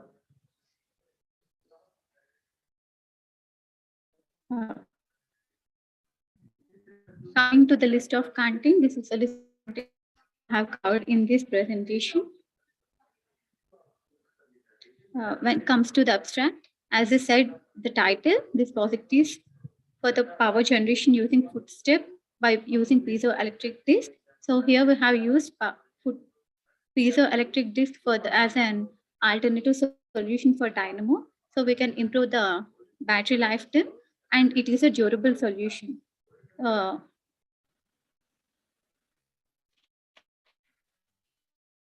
the system is interfaced with Bluetooth, and we can control this through the mobile phone as it is connected with the Bluetooth technology. Even though the prices of energy is increasing day by day, still the need for the energy is still increasing. So in order for looking for the new ways to generate energy, we have focused on this everyday activity to generate the power. So this concept is already available in other methods like through solar panels, wind turbines, and through chip cars. So here we have used piezoelectric disc, which is an metal disc that will convert the mechanical energy, like the energy that was produced from our daily activities, that is through our footsteps, into the required electrical energy. And we have used hardware components and software components for this project. And the main objective for this project is we can generate the energy through the free energy, like we are not using any conventional methods like fuel or coal or anything, etc. So this is a free energy, and we don't need to consume much money, and we don't need to spend much money for this power generation. So we can also encourage people to use this way to generate the power other than other methods. So through this project, we can apply our experiment and the theoretical knowledge for this experiment. And this comes to the block diagram. This is the block diagram of our project, overall project. So we have used, these are the hardware components I have mentioned. And these are the software components. And we have used Arduino IDE compiler that will be useful for writing text and for the editing and for writing the software program. And this software program is written in embedded C programming language. It is an extension for the C language. And these are the hardware components: LCD module, voltage regulator, Bluetooth module, relay module, and battery, etc. And Arduino, UNO, and piezoelectric disc are the main hardware components for our project. Coming to the block diagram, this, as I said, Bluetooth module is used to connect through the Android phone. So we can control it by this Bluetooth technology. This Arduino UNO is used to connect both hardware and software components to each other. This LCD module will be useful for displaying the output, whatever we have. This relay modules will be useful for as a switch for this LCD, like DC light and DC fan. So we can operate both these loads using this relay module. And this battery will be used to store the energy that was produced from this piezoelectric disc. And these are the voltage regulator and filter capacitors will be useful for maintaining the particular voltage. And this mobile Android application will be useful for controlling through the Android mobile phone. Coming to the project working, as I said, we have used piezoelectric disc that will be converted, that used mechanical energy. So they produce energy in form AC, but don't have taken a DC form. So we have used that. So this can be used for both DC and AC loads. And the battery, the obtained energy will be stored in the LCD lead acid battery, and its capacity is 230 volt AC. So this battery is also used as a form of secondary power source. And 2 DC loads will be connected to the Arduino controller board. And these 2 DC loads will be controlled using relay modules. And LCD module will be used to display the status of the load, which is turned on or off. Coming to the output, this is the output of our project. This is the piezoelectric disc I have mentioned. So whenever we apply some pressure onto this disc, then this will convert that mechanical energy into the electrical energy, and the obtained energy will be stored in this battery, and it will indicate the battery charging. This is the LCD module that will display the status of the load, and this is the Bluetooth, and this is the Arduino UNO used for connection of both hardware and software components, and this is the relay module, and this is another relay module. And this is load 1 and this is load 2. It is the light that is turned on.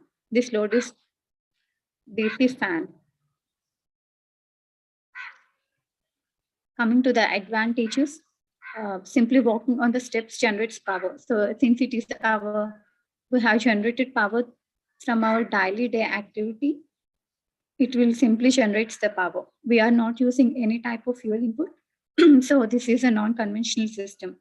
And the battery is used to store the generated power. So the generated power won't be lost. And we are not moving any parts. So it has a long-term service life. So self-generating power, so we are not using any external power.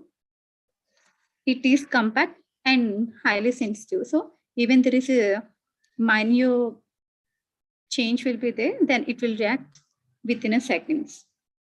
And these are the main applications we can use this project.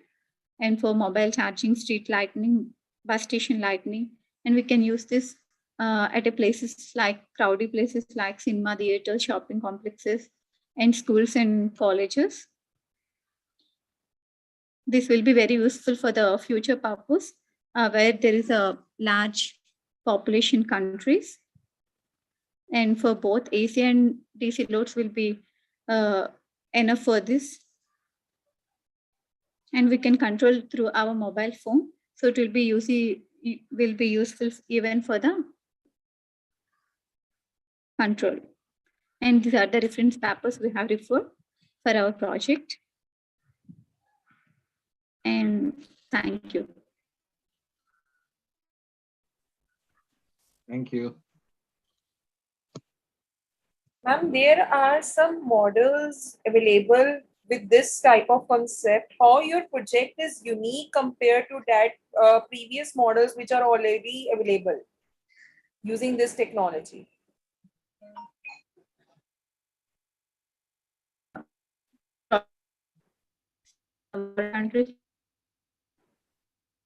Am I audible to you? We have, yeah, ma'am, audible. Yes, ma'am, please tell.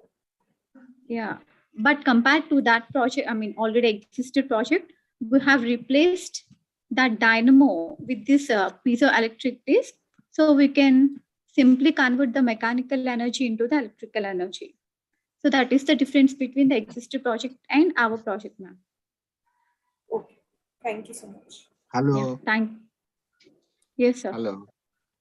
That piezo, can you just tell me the specification of your piezo, which kind of piezo you used? Here we are using a which you have shown. Picture ceramic, which you have shown.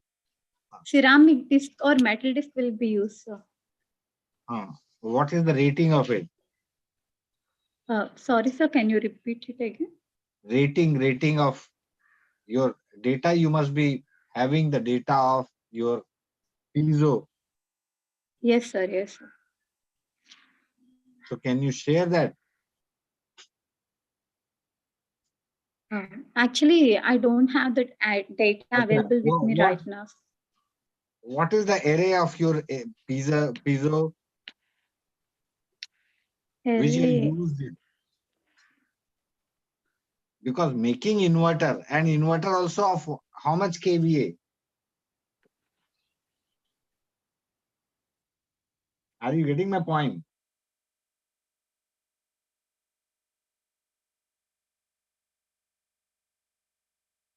Hello. Miss Ganga. Okay. She is out of the link, I think. Please call the next one. Yes, sir. I would like to invite ABS Mani Chand to present the paper Borewell Rescue Portable Device.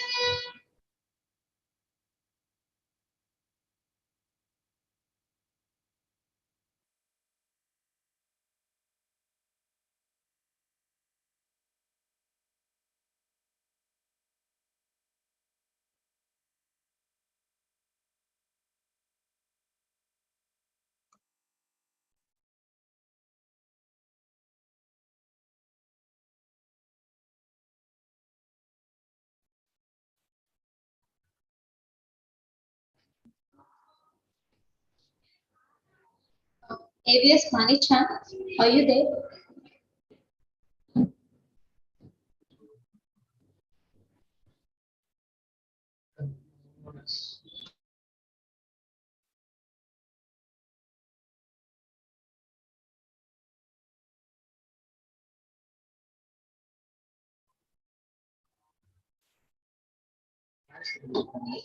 Okay, let's move to the next presentation. I would like to invite ARK Vaishnav to present the paper Implementation of Autonomous Car.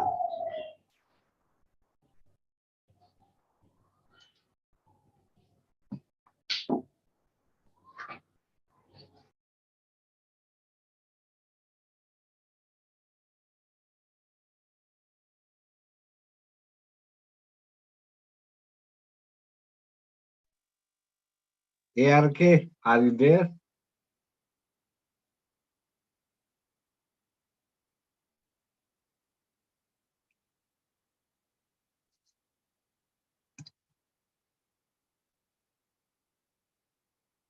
We may call. Who is there?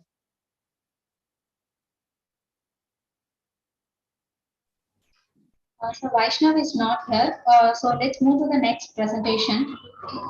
I would like to invite Dr. G. Uma to present the paper Enhanced Symmetric Convergent Encryption for Secure Data Deduplication in Cloud.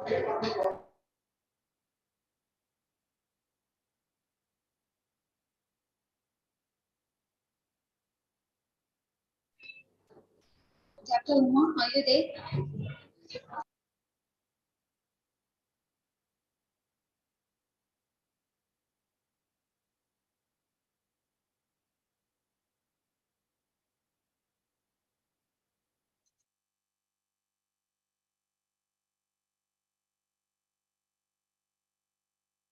Just inquire if Anusha is there. Yes, sir, we are checking on it. Sir.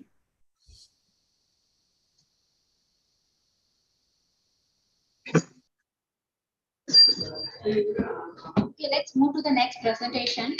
I would like to welcome K. Anusha to present the paper Smart Underground Cable Fault Detection using IoT. Good afternoon to everyone. I am Anusha. These are my teammates. Sri Lakshmi, Sainath and Ramya. Our project is Smart Underground Cable Fault Detection using IoT under the guidance of Mahesh Babu sir.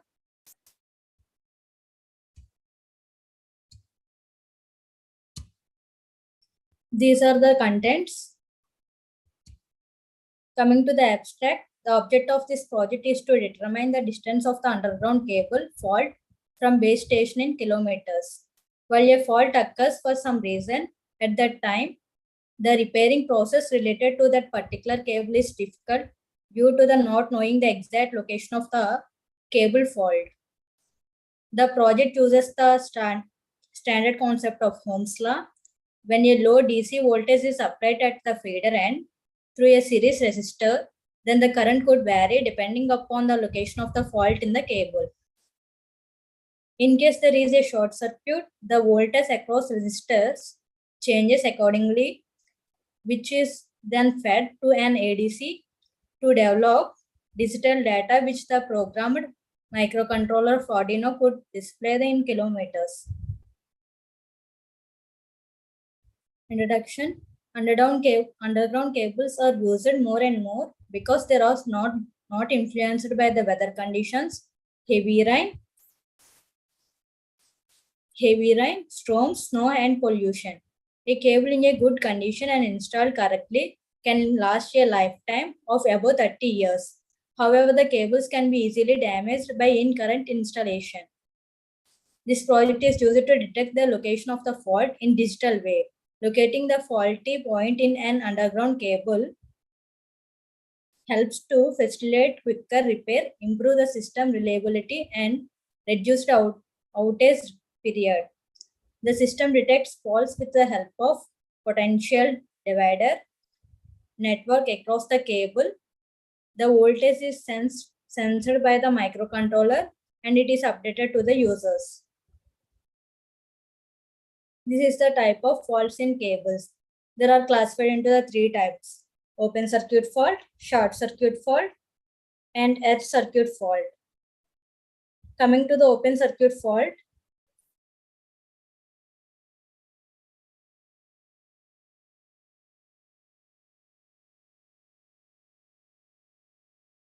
open circuit fault is a kind of fault that occurs as a result of conductor breaking or the conductor began pulled out of its joint.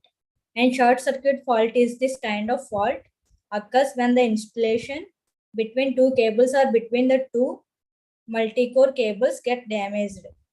And edge fault is kind of fault occurs when the installation of the cable gets damaged.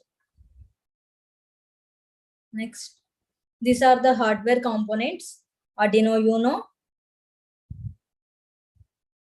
LCD, and transformer, buzzer module, Wi-Fi module. These are the software requirements. Embedded C. Embedded C is the most popular programming language in software field for developing electronic gadgets. Each processor used in the electronic system is associated with embedded software. And Arduino IDE. Arduino IDE is the Arduino IDE integrated development environment is a cross-platform application that is written in a programming language Java. This is the ThinkSpeak viewer. ThinkSpeak view enables you to visualize your ThinkSpeak channels in an easy way. This is the block diagram of our project.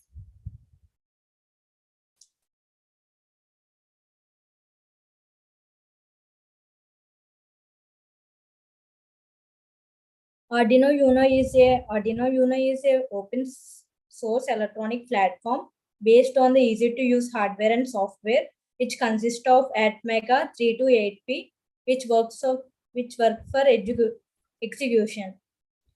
LCD module, an electronic device that is used to display the data message is known as LCD. Register arrays. Register arrays are the types of fixed arrays, a device commonly used in electronic circuits. And transformer. The transformer is a center tap-down transformer is general purpose chase mounting main transformers. And a buzzer module is used for audio signaling device, which may be a mechanical, electromechanical. Wi-Fi module. Wi-Fi module is used as the electronic component used in the many products to achieve a wireless connection to the internet. And this is the hardware kit. This is the output of our project. And this is the working. The project is assembled with a set of resistance representing the cable length in kilometers. And the fault creation is made by a set of switches at every known kilometer to across check the accuracy of the same. The fault occurring at a particular distance and the respective phases is displayed on the LCD interface to the microcontroller. ESP826822 Wi-Fi module is connected with the Arduino provide internet to the device. If there is any short circuit, this device transforms the respective data to IoT ThinkView application to monitor this remotely from anywhere in the world. Buzzer and indicator LCD is also interfaced with this system. If there any fault occurs, then red LED will glow and buzzer sound will produce. This is the project objective. Project objective deals with the location of the fault occurs in the cable by using the Arduino board that gives us to fault distance from the station. And this is the conclusion. This project on underground cable fault detection using Arduino was done, and the distance of the fault from the base station in the kilometers was displayed for the 3 individual phases: red, yellow, and blue. Circuit can be tested with the different resistors values to simulate the various fault condition. In this project, faults up to a distance of 4 kilometers can be detected.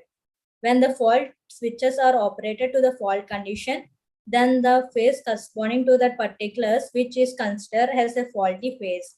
So faulty section can easily located. These are the reference papers we are taken. Thank you, sir and madam. Thank you. Ma'am, can you please tell me different variable Arduino boards components that you have used for this project?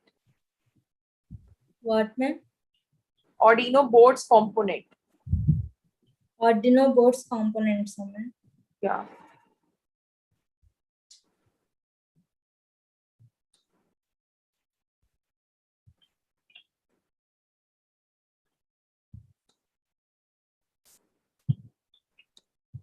Arduino Uno, ma'am. Sorry. Acha, tell, but I think you are not able to check it with your board. Yeah.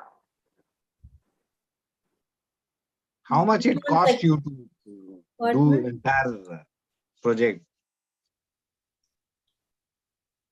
What, sir? What was the costing of developing this project? No, sir, we only did this project, sir. But how much money you spent or your college has spent? 10,000, sir. 10,000. Yes, sir. Up to the what depth of earth we are able to detect it, or irrespective of the depth? 4 kilometers, sir. 4 kilometers is the length. But the cable, if it is put inside 6 feet, Yes. will it be able to check the same? So once again repeat, sir. Underground cables are for different purpose at different levels we are putting beneath the earth. Yes, sir. If deep inside the earth, if it is placed at 6 feet, will you be able to measure your fault with your equipment? No, sir. This is only certain distance, sir. Certain distance and certain feet, sir. With minimum by using the blinker.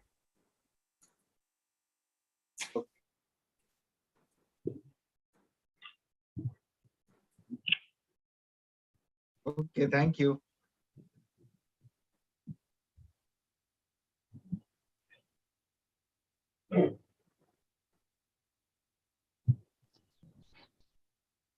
Thank you for your presentation, ma'am. Let's move to the next presentation. I would like to invite Mohammad Umar Rizwan Khan to present a paper, AMU Board AI Powered Chatbot. Hello. Yeah. Hello. Please. Good afternoon, everybody. Good afternoon. Can you hear me? Is my screen visible? Yes, sir. Okay. Good afternoon, everyone. Today's presentation is about AMU Bot, an AI-powered chatbot, presented by Mohammad Umar Rizwan Khan.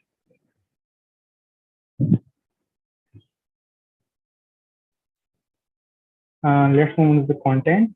The research team, the chatbot existing works about AMU Bot, problem statements, proposed system and implementation, system advantages of the chatbot, and conclusion. Now, this is our research team. That's me, Mohammad Rizwan Khan. I am student at Department of Computer Science, Ferguson University, Aligarh. Mohammad bin Shams, another teammate, my co-author, is a student at Department of Computer Science Engineering, Institute of Technology and Management, Aligarh. And our guide, Dr. Mohammad Azim, is Assistant Professor in Department of Computer Science, Aligarh Muslim University, Aligarh. Now let's move on to let's talk about chatbot. What are chatbots? A chatbot is a computer program that simulates and processes human conversation, either written or spoken, allowing humans to interact with digital devices as if they were communicating with the real human. ELIZA is considered to be the first chatbot in the history of computer science, which was developed by Joseph Weizenbaum at Massachusetts Institute of Technology at MIT in 1966. Let's move on to the existing work. We studied some university, colleges, institute chatbots, and 3 of them are mentioned below. First is GalgoBot. GalgoBot is a chatbot developed by a team of researchers from Galgotia College of Engineering and Technology, Noida. It runs on Rasa NLU, which uses user input to try to infer intent and extract possible entities. A Rasa code which chooses the set of actions to do depending on the prior set of user inputs. DexterBot. Dexter is a chatbot developed by a team of researchers from AP Shah Institute of Technology, Mumbai.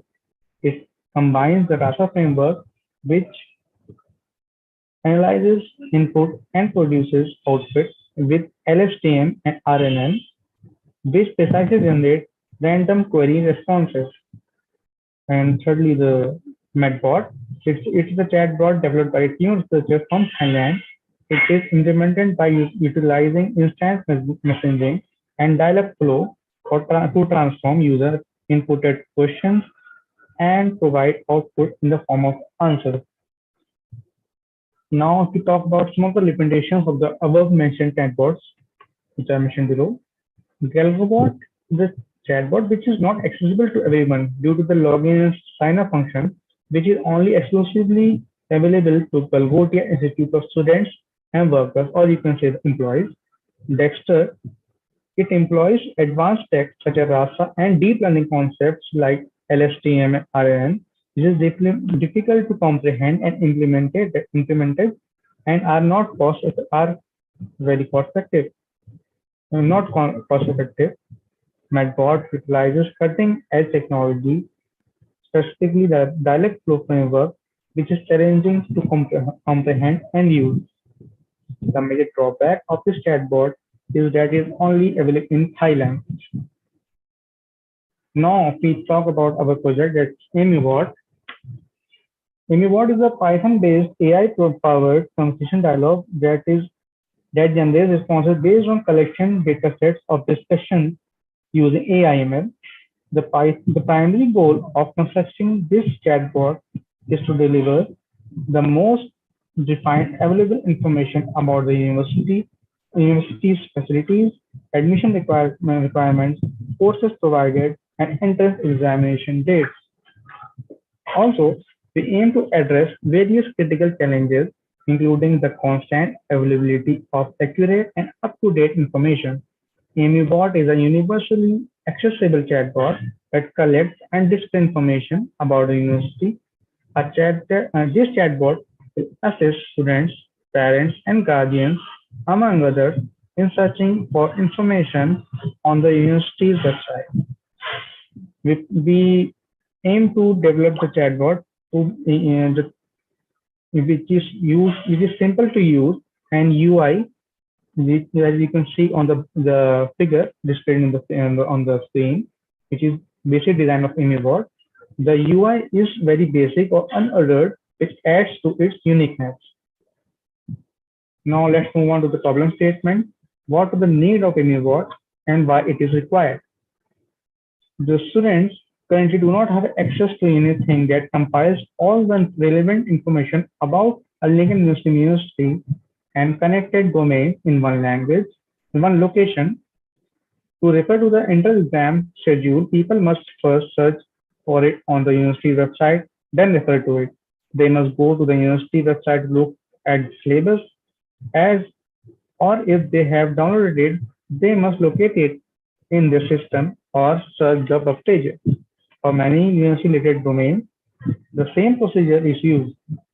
If someone wants to discover whether they are eligible for the entrance exam, they must look for it in admission site.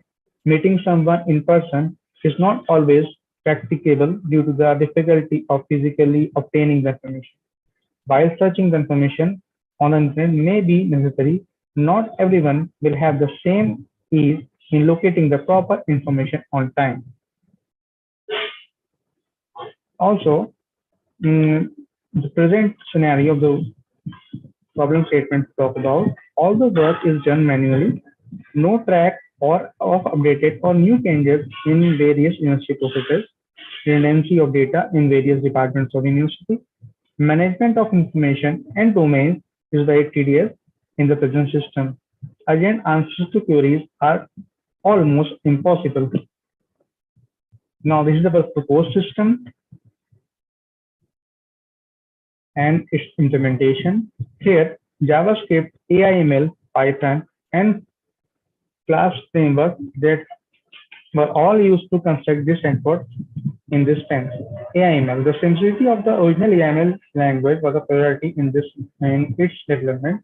A lot of content replies which must be created in order to construct a conversational chatbot which serves as a data set of our chat. Python is utilized in this case to operate the chatbot, and Flask, which is the framework, Python framework, serves as an interface between the chatbot and the dataset. The JavaScript used to create chatbots based on F files, which serve as query and answer files. Now, if we talk about its advantages, as you can see, as mentioned in the figure, the customer satisfaction. More than 50 individuals use this chatbot, and it provided them with satisfactory answers of the question. As we conducted a survey after users used this chatbot, and we collected it, and based on that, we came up that it is a customer, it satisfied our users, or we can say the customer. It is easily accessible. It is simple to use and requires the necessary information accessible to all students, users, which is students, employees, or other users such as professionals, parents, potential students, and so on. The AIML can be used without logging in or signing up here. It is an open source chatbot. Since the AIML dataset is open source, other developers can contribute by adding new types of files, like we did. We accessed the files, AIML dataset, and we added our files of our university accordingly. And it is very time efficient, as any user's query is answered quickly without making them wait. And also, it is cost effective. And how can I say that? That's because AIML is substantially less expensive and easier to create and deploy than other chatbots, since it uses simple technologies such as AIML and Python. As a result, it does not require as high-end systems or to run or technologies to run. Other chatbots mentioned above in the existing works use the technologies such as FRSA, Dialog, and others. To talk about our conclusion, a chatbot is the most effective way to communicate with users and react to their questions fast. It benefits users by asking questions in natural language and gain the necessary information. This presentation describes AIML bots' design, functioning, and implementation in detail. We can incorporate an institution or college website into this model. Additionally, this chatbot can be expanded to deliver other critical information on educational topics, career guidance, etc. And here, if we talk about the future work, we aim to introduce multi-language support and voice-based assistance also can be added to enhance the chatbot's functionality. Implementation of latest AIML version, that is AIML 2.0, can be done in this chatbot, which incorporates my latest and powerful NLP processing. These are the representatives we use in this project. Thank you. Thank you. Thank you, sir. This chatbot is basically for education purposes, right? Right now. Yes, ma'am. Yes, ma'am. Right now. So you have used Python. Can it be Yes, generated? I mean, you will be able to improve more of it with the help of RPA. Do you have any idea about RPA technologies? I mean, UiPath or any other RPA technology tools? Actually, ma'am, the main thing is we consulted with the administration, teachers, and officials responsible for our computer center, and we came up with this idea as to make it very simple and very, you can say that cost effective. Okay. Not so much. to make it. Yes, ma'am. I got it. Thank you. Yes, Hello. hello. Uniqueness as compared to ELISA. Any. Yes, sir. How does it differ from ELISA? ELISA is already there. You had mentioned it about. Yes, How sir. unique Actually, sir. your project is. Yes, sir. Actually, sir, the ELISA, the chatbot, with the first chatbot developed, it uses the basic technology, that conversational array like basic features.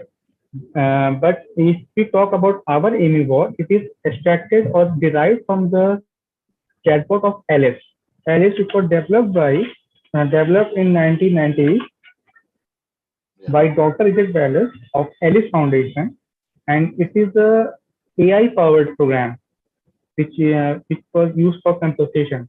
ELISA was a very basic one. Yeah. So we came up with the idea. You. Yes, you're welcome.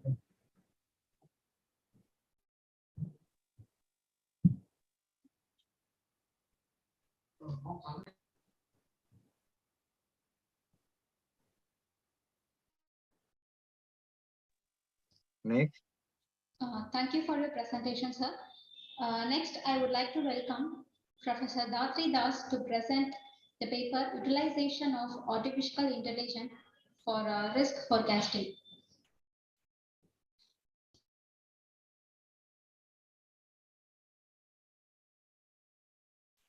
Good afternoon. Please check their present. Okay. Yeah, good afternoon to all present.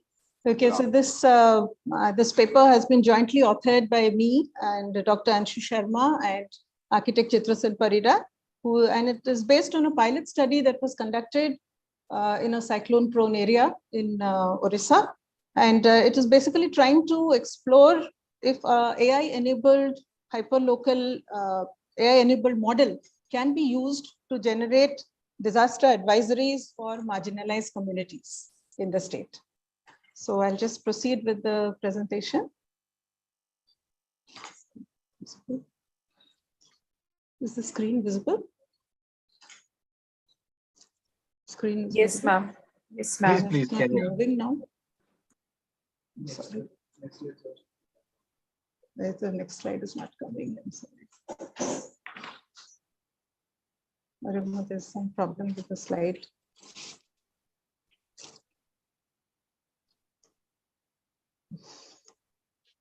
Okay. So basically the study is trying to look at, it's basically a pilot study. So we are trying to find out how artificial intelligence can be integrated with disaster management systems. And what we have seen is that we have these disaster warning systems in place, but they generally are specific to certain, they are at district level or at the national level, and they are not actually confined, or they are not actually able to predict accurately at what can happen, or what can be done at a hyper-local level. So basically, we are trying to look at that. So what has been done is certain areas have been taken, and where some key vulnerabilities of the local area have been studied, and they have been mapped along with the geographical coordinates of the location.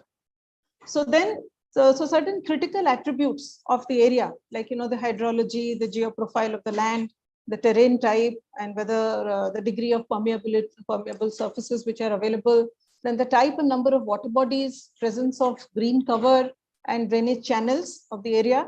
Then all these have been mapped along with the roofing types, the walling materials, the plinth heights of the structures.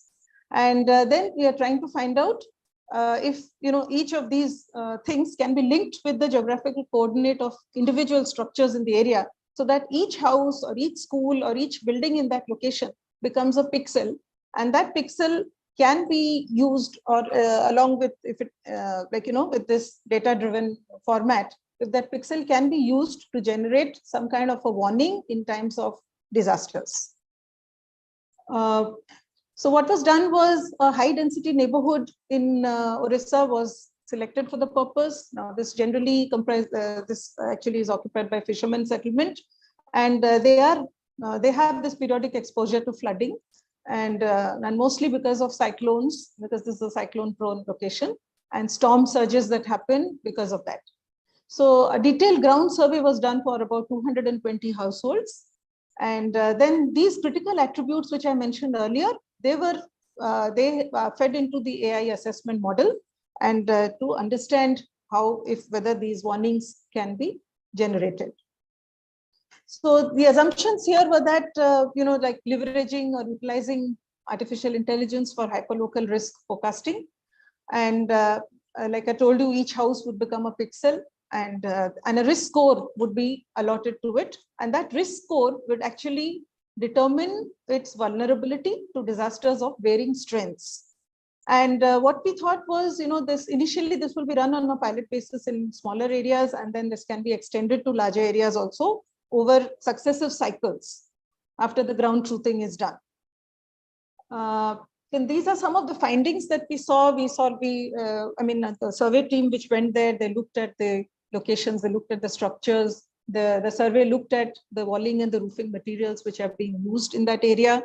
And all these things were, and then these were, along with the geo coordinate of the structure, this was merged so that, there would be a kind of, information that would be available for every micro level buildings or structures which are present. So generally, we found that, thatch roofs are there. The presence of thatch roofs was there, which are repaired annually. Then there were these reinforced cement concrete structures also were there, but they are very few in number. So we were trying to actually map the vulnerability of individual structures depending on their construction typologies, construction materials which were used. Then generally this area also had, we were looking at the road layouts, which were generally narrow. So we were trying to find out, again, a relationship with the drainage pattern of the land and also the natural hydrological pattern of the area. So all of it was mapped with these structures, the geo coordinates of the area.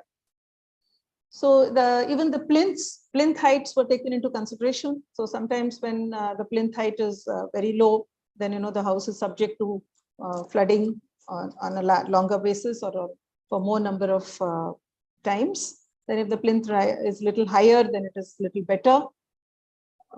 So these were some of the, I'll just show you the survey which was done, the survey and some of the responses that we had. I'm sorry, I think the survey again tried to understand all this, the flooding impact of all these aspects.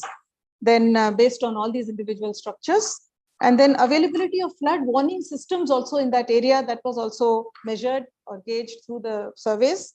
And then rescue options available to people, and whether there were any trained ground staff who could help with evacuation, whether flood hazard maps are available in that area, and whether they are distributed to the local community. So all these aspects were taken and studied through a detailed household survey of that area.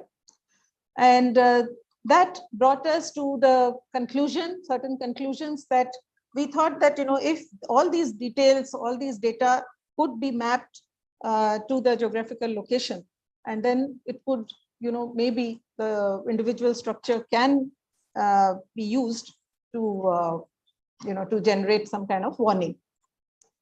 Go to the next one. I don't know. Okay, so this is the conclusion that we got from the study, was that there is an information gap. Like I told you, though we have risk advisories, they generally stop at a particular level and do not reach the local areas. And then this gap can be addressed through a data-driven approach. And because not all disaster risks are equal, and risk scores can be mapped along with the, the physical attributes of the structure. And all this can, actually determine what are the vulnerability factors of individual structures. And this hyperlocal warnings, if through using a AI-enabled model, it can help communities to take informed and timely action and can help to save life and assets. So the way it is planned is that it would be, the last mile connectivity would be achieved through information access. So there would be, the software would be, it would be given to people through mobile-based apps, which could be prepared in local language, and even through trained volunteers who could go and train the local population. And this, we feel like, of course, since this is a pilot study, but it is still continuing. We are running pilots right now. But then what we hope is that this can help in, generating disaster advisories for marginalized communities. So that's it about the study. Thank you very much. Thank you, ma'am.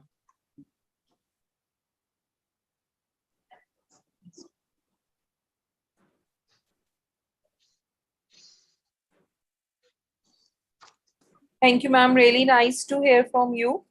One thing, the app you were telling in your conclusion part, that app will be available in the local language to all the volunteers, or it will be available for general public also? No, it would be available for specific locations where these pilots are being run first. And, it would be available, let's say, for different states also, like we are running it as a pilot first in Orissa. So there, it would be available in the local language, that means Oriya. Okay. Thank you so much, ma'am. Some of the parameters still we think need to be incorporated. Have you thought about it? Sir? Some parameters you had taken consideration of your village, its contour, and all activities like that. Any other parameters also you have thought of, which is not yet considered? Because what happens, the wind speed is also one factor, the moisture content is another factor. Yes, the relative humidity, the moisture content, the wind speeds. Yes, because I told that, because this would be it would be optimized with respect to the strength of the disaster. So all those aspects also would be taken into consideration. Okay, thank you. Thank you, sir.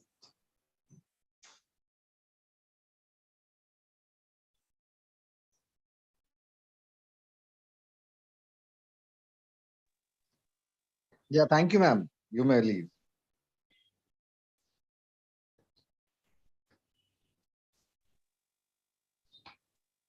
Thank you for your presentation, Professor Darity. Now, I would like to welcome our presenter, Afolabi Rotimi, to present her paper, Power Consumption Reduction in a Cloud Computing Data Center using Non-Linear Predictive Algorithm. Thank you. Good morning, everyone. My name is Afolabi Rotimi, and I'm a student of PhD student of Covenant University, Nigeria, presenting for Toronto, Canada.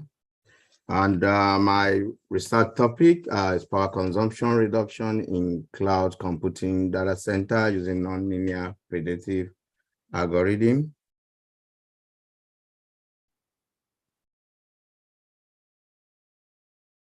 And my supervisors are Professor Bamidele Adebisi, London Metropolitan, and Professor Eyu Adoge. My presentation summary is at thus introduction to the references. A data center is a physical infrastructure that houses different telecommunication servers, storage equipment for organization and telecom companies for the purpose of organizing, processing, and disseminating large quantities of data. There are some servers in data center and also some power equipment in data center. The rate at which the consumption has been growing over years is so alarming, and it has been projected by the year 2030, the power consumption will have grown to about 3,321 terawatt hour in terms of electricity consumption globally. And bulk of this consumption goes into cooling the servers in data center and other equipment, about 40% of that. What has been found out is that most servers in data center are not optimized. Some part of the servers are actually idle because the traffic being supplied to the consumers or to the mobile users or data users are not actually up to capacity of the servers. Despite this, it is being generated from these different servers. The bar chart here just shows how consumption has grown from year 2000 to 2020. So the aim is just to reduce power consumption in the cloud computing data center using nonlinear predictive algorithm. So this will actually help mobile operators to reduce operational costs and as well as the end users to find the service cheaper. And the scope is to investigate the powering data center and how to lower the cost by selectively powering different nodes in data center. And the limitation of the study is that the servers that were on the studies were actually broken down into into modules, and the property of these servers and the design of this data center that was considered, the data center is in Nigeria, was actually also the limitation of the study. And the significance is to just give communication commission of different countries on how to standardize the equipment that are deployed into different data centers across the globe. And also to show that running an equipment as a function of the traffic demand will actually save energy costs. These are some of the materials that were used right from operational data center, power analyzer, the thermometer, the servers, computer, and the MATLAB for simulation. The experimental scenario, the temperature, the ambient temperature of each server, the current, the traffic element for the servers were actually collated. And over 8,000 samples were actually taken from year 2000 for 2019 and 2020 respectively. A model was proposed, and the model was based on other scholars that have worked that when a server is idle, it could consume up to 70%, 50 to 70% of that capacity, even if it's not carrying traffic.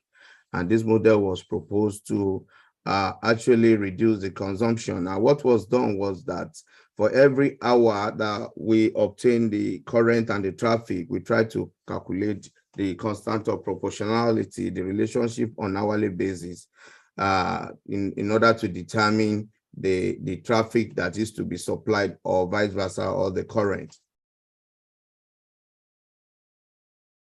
So this is just the schematic of what was done, the old method that was used. The traffic inflow is obtained and then logged. When this is logged, appropriate value of K, because the constant, we discovered that traffic on hourly basis changes depending on the population in that area.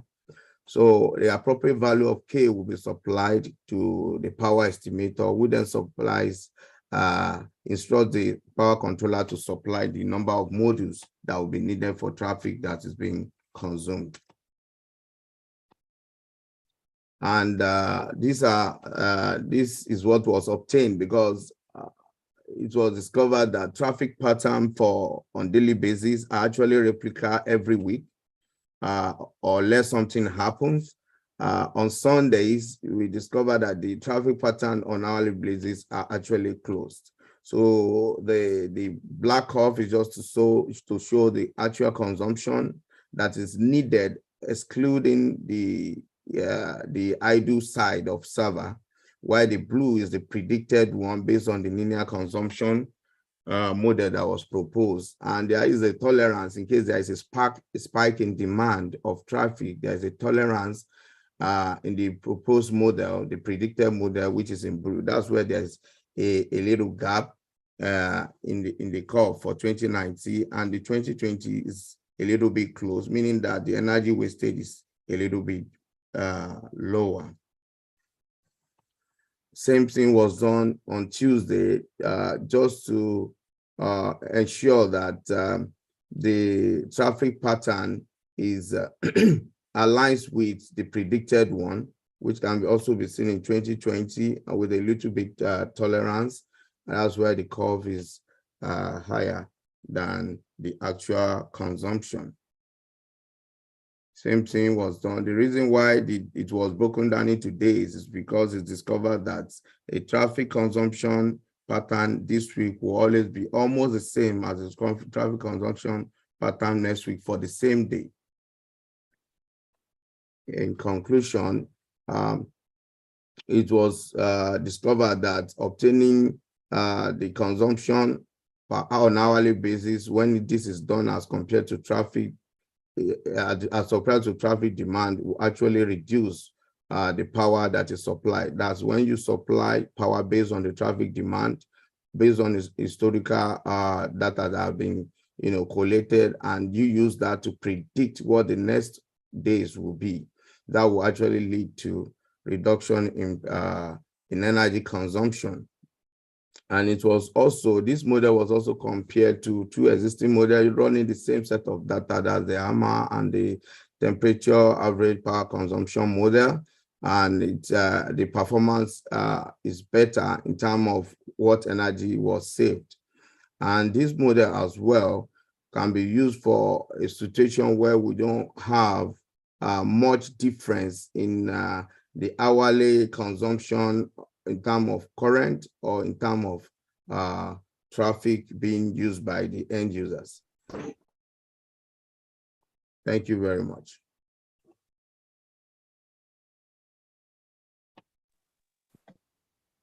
Thank you. Thank you, sir. One thing, you have used predictive model Mr. in Rotimi. this. Yeah, I can hear you. Can Sir, you hear me? Yeah, we can hear you, sir. Sir, you Yeah. have used predictive model in this case. Is there any other model which can be applied for more efficiency?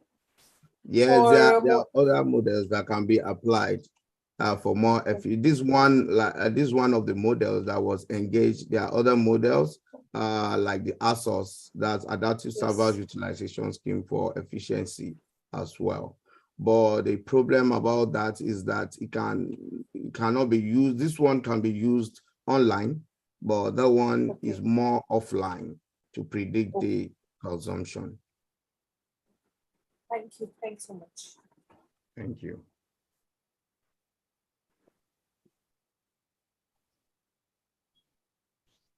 Hello.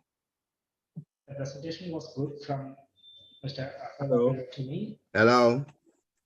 Mr. Rotimi. Yeah. You have given about the details of data centers and its power and all.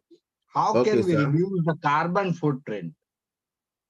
Data centers, the big problem of carbon footprint. So the reduction of carbon footprint will have to do with energy friendly, that's less carbon emission, power supply like the wind, like the solar, can be mixed with the grid. I think that will actually reduce the emission that comes from the CO2 emission that comes from the power being consumed, using more of renewable No, as a it's mix. not only the sources.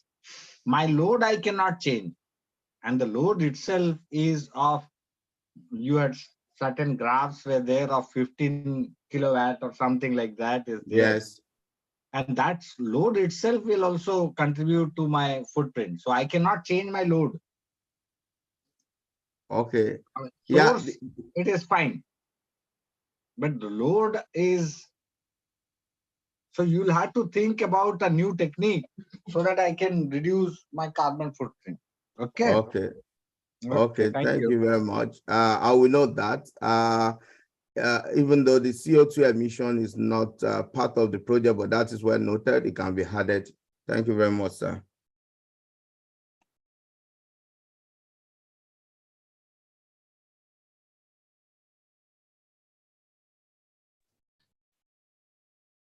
Respected chairpersons, shall we move to the next presentation?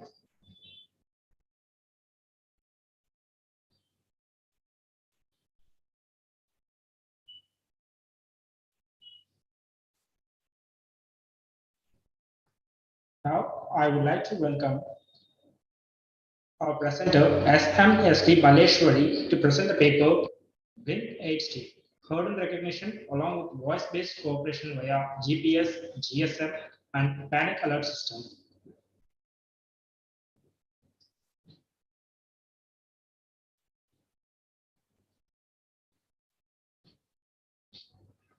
Dear presenter, you can share your screen.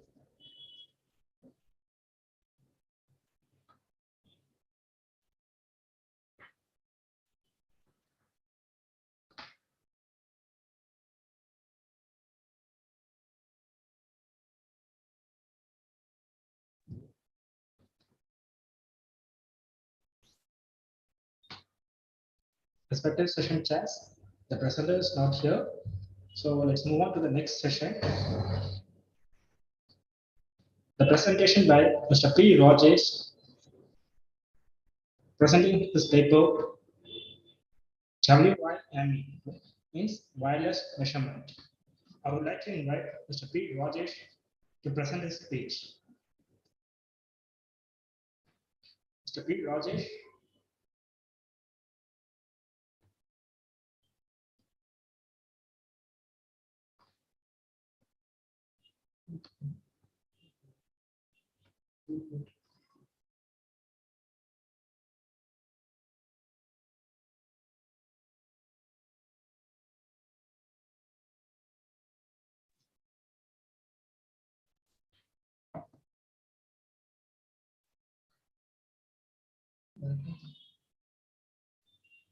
Presenter, Mr. Rajesh is not available. So let's move on to the next presentation.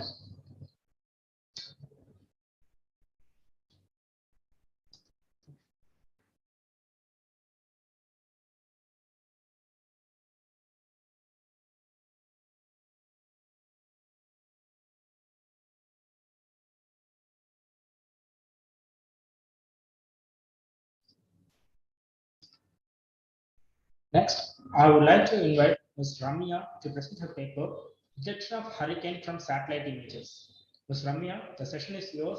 Now you can present the paper to our session chairs. Please proceed.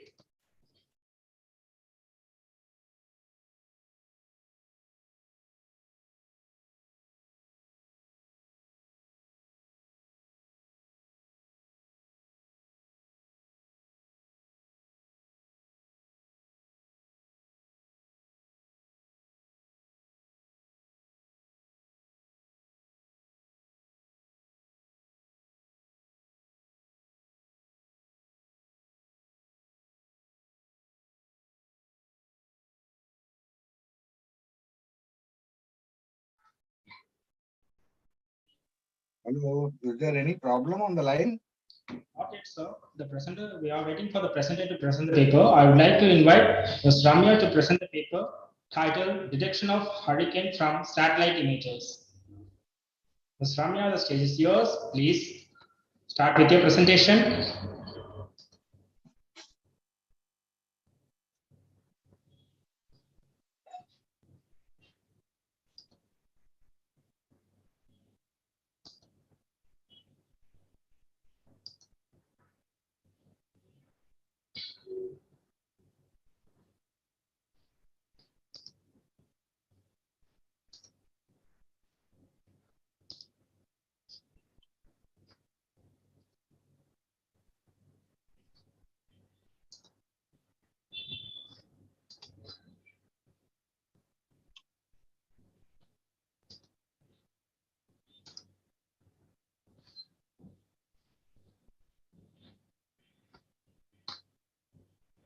Ramya had appeared, then again. Yes, seems like she is under the network issues. Ms. Ramya, just unmute yourself and start presentation. Start your presentation.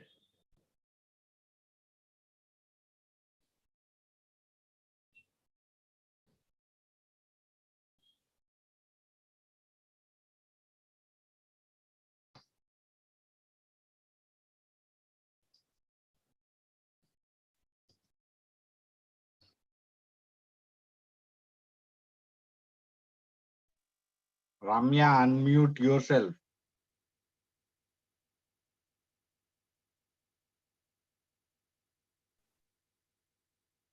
Sir, sorry, sir. There is disturbance in network, sir. Okay, carry on now. Okay, sir. The project is about radio frequency identification based on petrol pump automation system, sir. Ms. Ramya, sorry for interrupting you in the middle. Will it be okay for you to present your screen? Okay.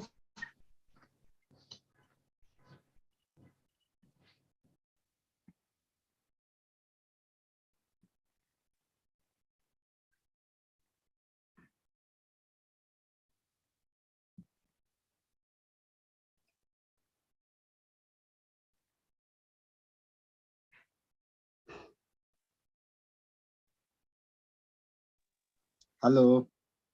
Sir, okay, sir. Is it will visible, sir? Yes, it is First visible, slide, Ram. Please. first slide. Okay, sir. Ms. Ramya, just start with your name and the general introduction about yourself and start with your presentation. Good afternoon, sir.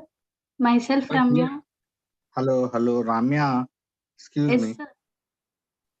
But title is not detection of hurricane from satellite Yes, images. sir. Later we changed it name, sir. Later we changed the. So the title has to be changed, na? Yes, sir. Okay, okay. Please carry on. Okay, sir.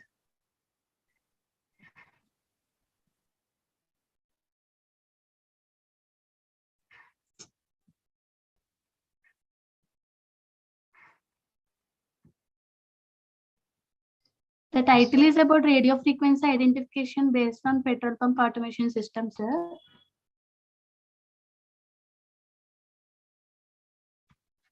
Sir. Yes, Ms. Ramya, just proceed with your presentation.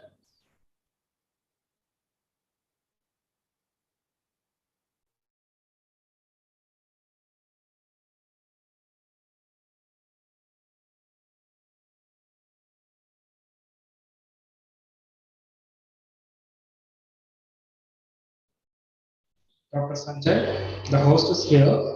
Shall we allocate a new session for Ms. Ramya? Yeah, please. She can start now. Yes, seems like she is facing some network issues. Just now she is rejoining with us. You can call the other one and she can present later. All right, sir.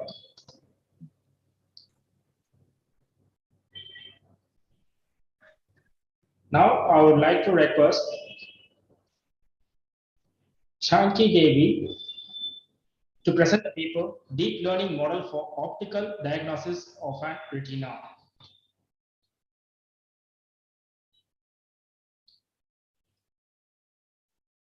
I would like to invite the presenter Janaki Devi, CH Janaki Devi, to present the paper. Dear presenter, CH Janaki Devi, are you there?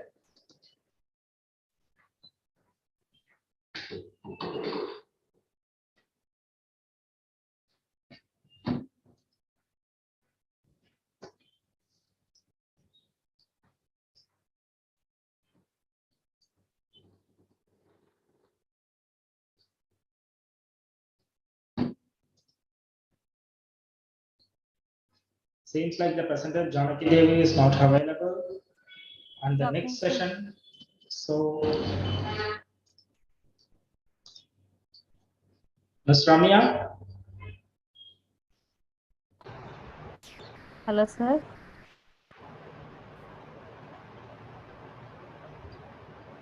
Dear Hello. speaker, just introduce yourself.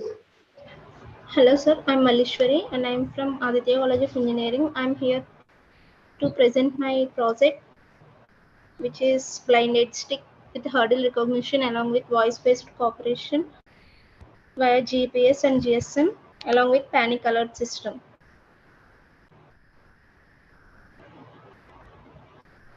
Ms. Maleshwari, sorry for interrupting in the middle. First of all, I What's your- just called your name to present your paper in the allotted time. Now, I would like to request Dr. Sanjay to take care of this, and Dr. Suprit Singh. Ma'am, will it be okay for Ms. Maleshwari to present her paper? Yeah, it will be fine. All right. No So issues, sir. No issues. Ms. Maleshwari, now you can present your paper. Yes, sir.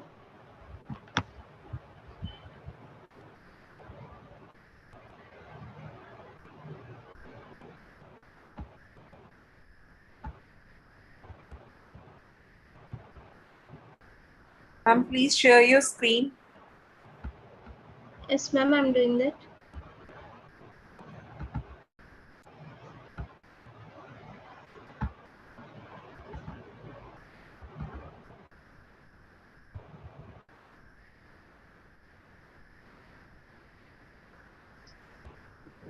Ms. Maleshwari, are you ready to present your paper? Yes, sir. You I'm can share doing your that. screen. You just have 8 more minutes. Within a time period, just present your paper. Yes, sir.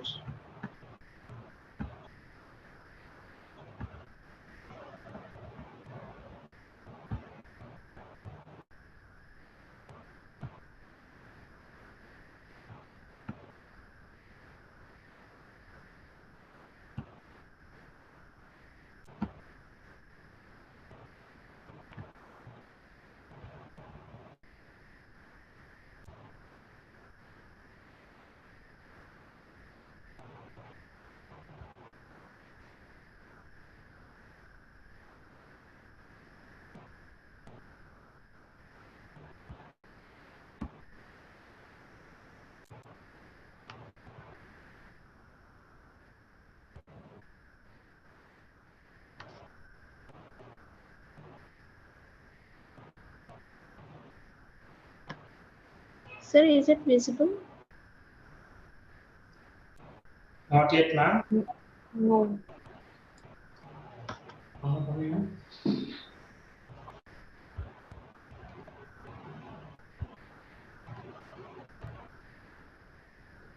Maleshwari, kindly use the share screen option.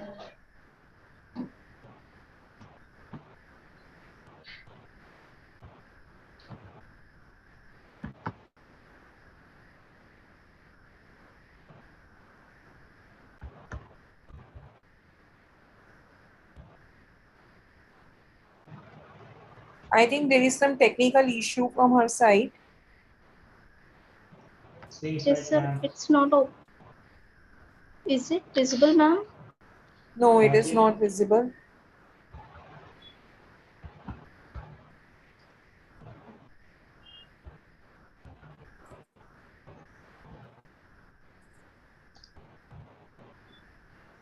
Please rejoin. Maybe we can move further. Okay, ma'am.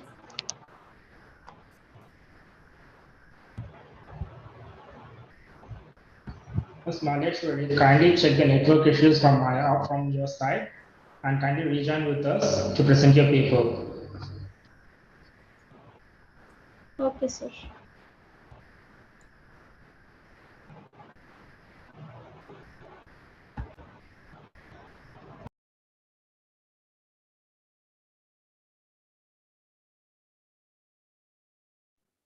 So please call next presenter.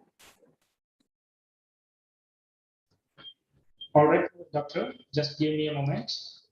So I would like to invite our next presenter, Ms. T. Yamini Devi, microcontroller-based digital door lock.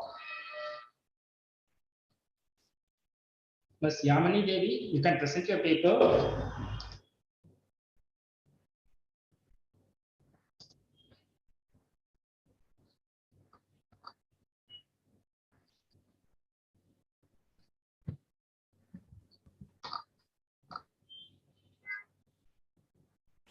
Seems like the presenters are unavailable.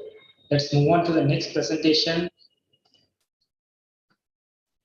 The title of the presentation will be a review of non-destructive testing methods for aerospace components by Keerthana Dhanashegaran. Ms. Keerthana Dhanashegaran, the session is yours.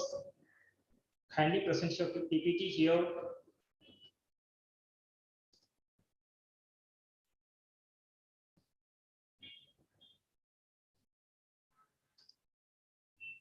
Ms. Keerthana.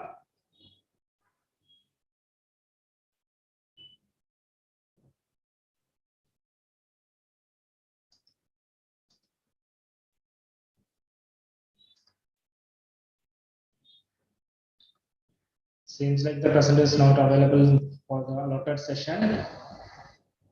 Now, I would like to welcome our presenter, Kharnam Akhil, to present this paper, Ontology Web Language Framework for Cognitive Design Thinking. Good afternoon, sir. Is my voice audible? Yes, Mr. Kharnam Akhil, your voice is clear to us. So just introduce yourself and start your presentation. Yes, sir.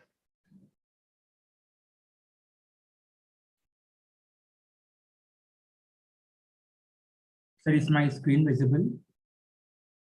Yes, Mr. Kharnam Yes, sir. Akhil.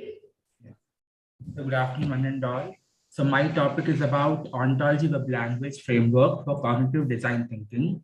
And my name is Akhil, and other co-author is my guide, Dr. V Reddy, who guided me the entire concepts of design thinking. So the main aim of taking up this research topic is like these days, if we see, educational technologies are going on increasing rapidly, and it's also important for us to meet the global demands and also to reach out the industrial requirements and research requirements. For that, one needs to think for a problem in different directions.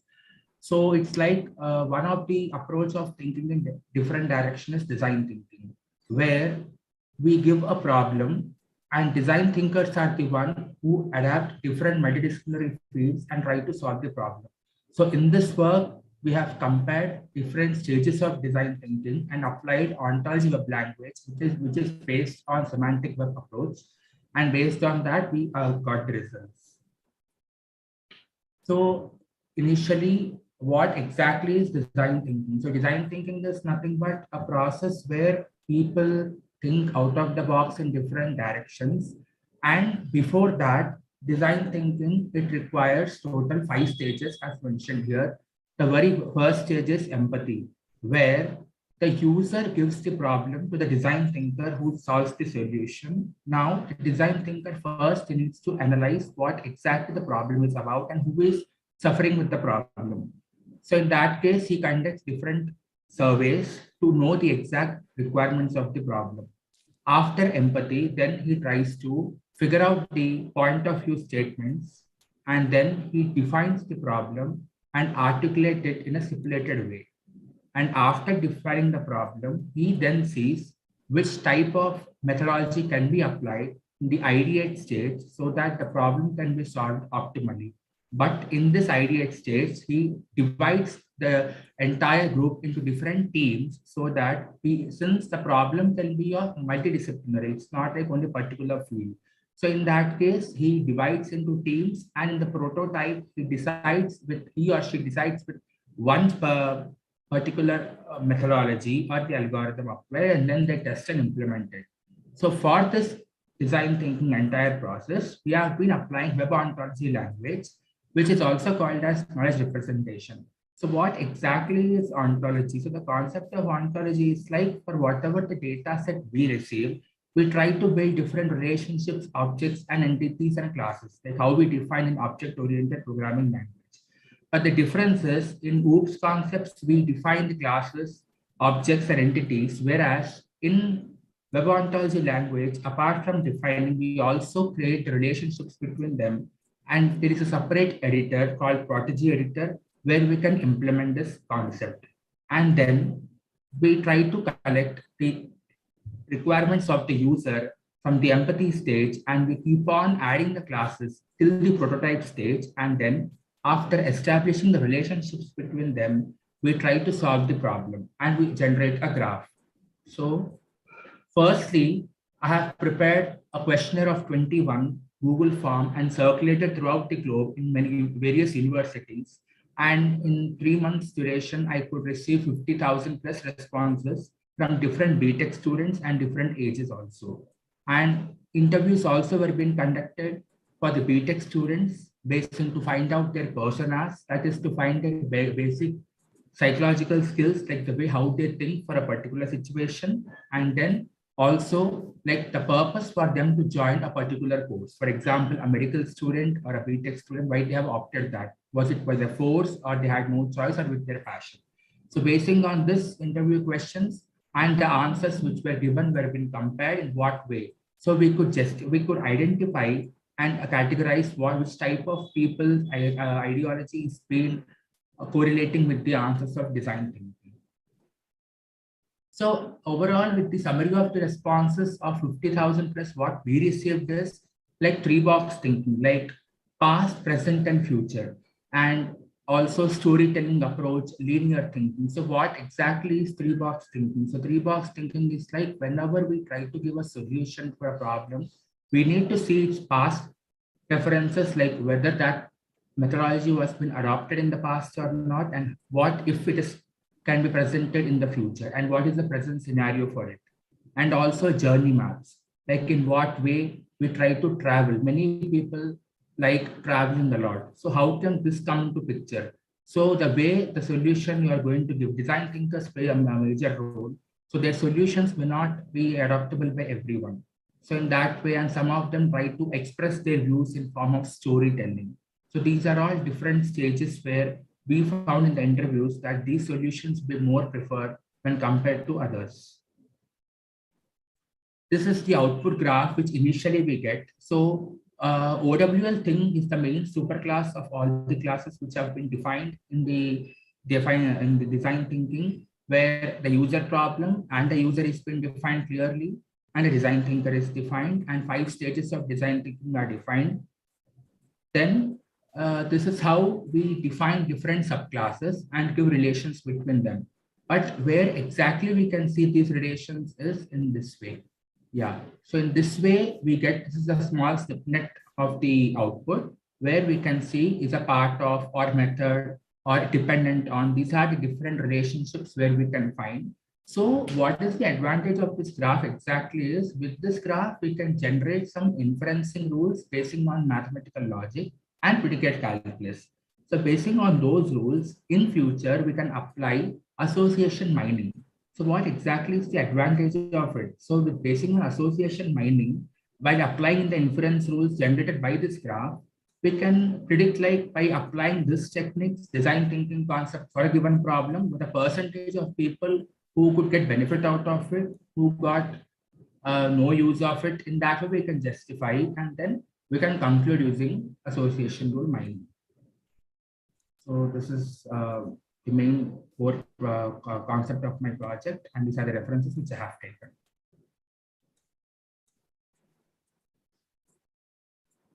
And I'm thankful to my guide, Dr. Brahmananda Reddy, and senior faculty, Ms. Archana and Nagini ma'am in VNR department, VNR college or CSE department, who guided me the concepts of design thinking and ontologies. And currently I'm working for the project of cognitive science. Thank you. Thank you, sir. You were saying that you have taken data set based on some questions, right? Yes, ma'am. So what are the basic assumptions you have taken before implementing these models? Because there must be some assumptions about the data set. So what exactly are those assumptions? Yes, ma'am. For cognitive psychology, yeah. Yes, ma'am. So initially, before preparing the data set, I have chosen 100 students from VNR, with the college where I'm studying my master's. And then those 100 students have studied their course of design thinking. So I asked them like, what are the main techniques or basic prerequisites they felt the subject needs to have. So they suggested me a few topics like storytelling approach, teaching in a classroom would be one good approach for students to understand better. Few of them gave me the importance of having psychology in the regular curriculum, because they felt although people are enough mature in BTech age of adolescence from 18 to 22, but still some people are sensitive or possessive. So keeping all those into factors and keeping the gender into considerations, we have created questions like based on, for example, if a problem is given, so which approach you follow, like linear thinking or non-linear thinking. And we also circulated a form separately defining those terms, like who do not know those definitions properly can refer that material and they can think, because some of them know those techniques but do not know the technical terms. So based on that idea, we prepared questions and we circulated through Google Forms. Okay, thank you. Yes, ma'am.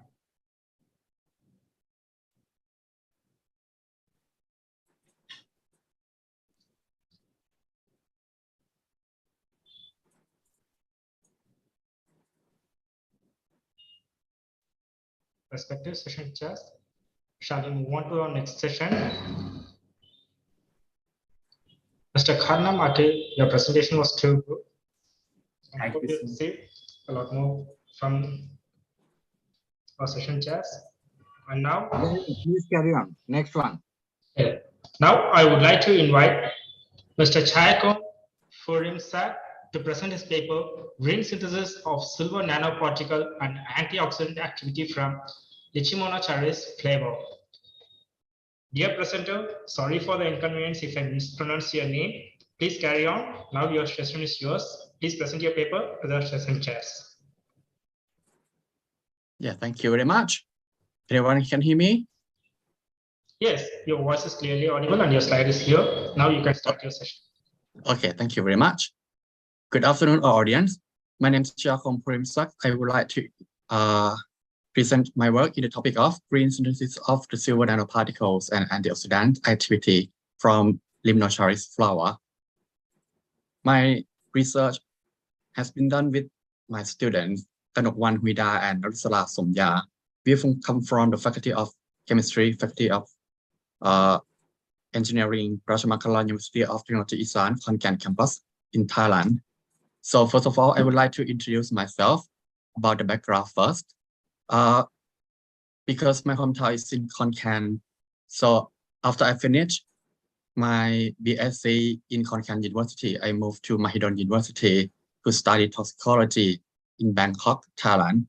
After that, I got a scholarship to study abroad in UK in MSc and PhD in chemistry at the University of Hull.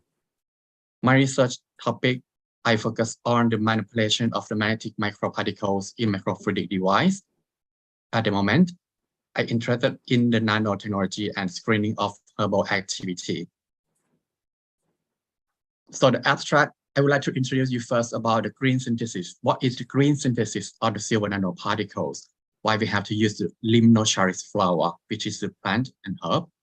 And then I will show you the optimum conditions, which include concentration of silver nitrate, include the pH, include the reaction time. After that, for the final part, I will introduce you about the antioxidant activity of the Leishmaniaceae flower. The first one is the nanotechnology. Nanotechnology, I will focus on the green nanotechnology, incorporate the principle of green chemistry and green engineering. There are several applications with an eco-friendly system. Nanobiosynthesis, especially metallic nanoparticles such as copper, zinc, silver. We also use all of these technologies to solve many problems affecting the human health and environment. For example, we can use chemicals, we use it in the pharmaceuticals, industrials, and biomedicals during with the nano range technology, which is very, very small scale range.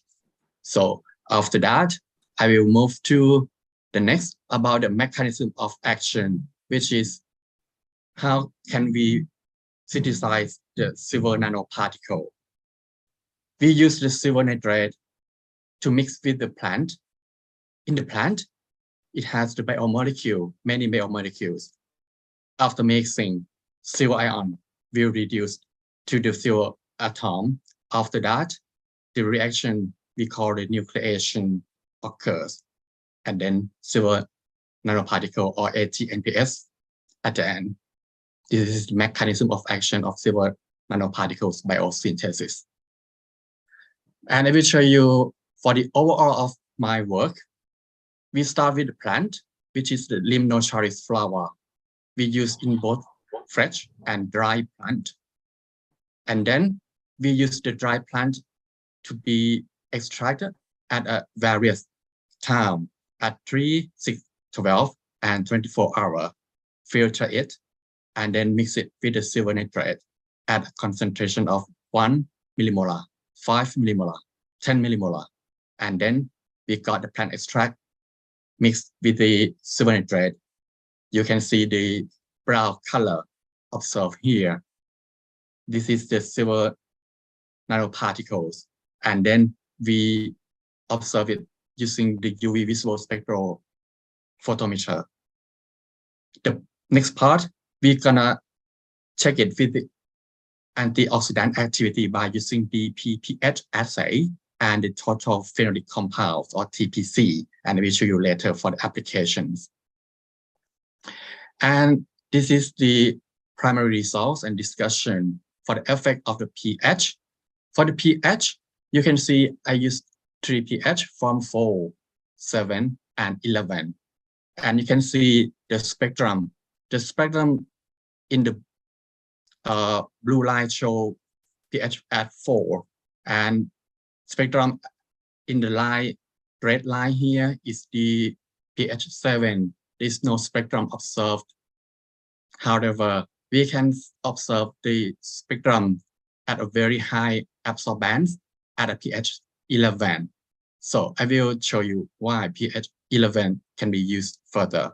After that, we estimate the optimum reaction time by changing the time of reaction by using 30 minutes, 1 hour, 3 hours, and 24 hours. And all of the times can observe the spectrum, as you can see here in the blue line, red line, gray line, and in the yellow line. So you can see the spectrum with the highest absorbance at the yellow line. So this is the best one. However, we can observe only the blue line, but it's not too many particles occurs for the formation of the silver nanoparticles, because the silver ion will reduce to the silver atom and accumulation occur and stabilization. It's based on these of the biomolecules in the plant, for example, the flavonoid, alkaloid, and terpenoid, as well as polyphenols. This is all of the chemicals obtained from the plant extract. So the first part that I have been done, I use 1 millimolar of silver nitrate and mix with silver nitrate and plant extraction at the ratio of 1:1 with reaction time, as I told you, at a pH 11. This pH affects to the size of the silver nanoparticles and stabilizing agent that we can find it in these biomolecules. And this biomolecule can be acted as reducing agent to reduce silver ion to be the silver atom or silver nanoparticles. And the next part, I will show you a little bit about the antioxidant activity.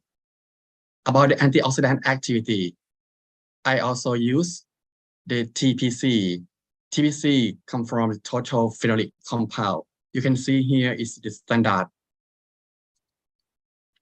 graph that show you the axis is the concentration of the galic acid in milligram per milliliter, and the y-axis show you in the absorbance.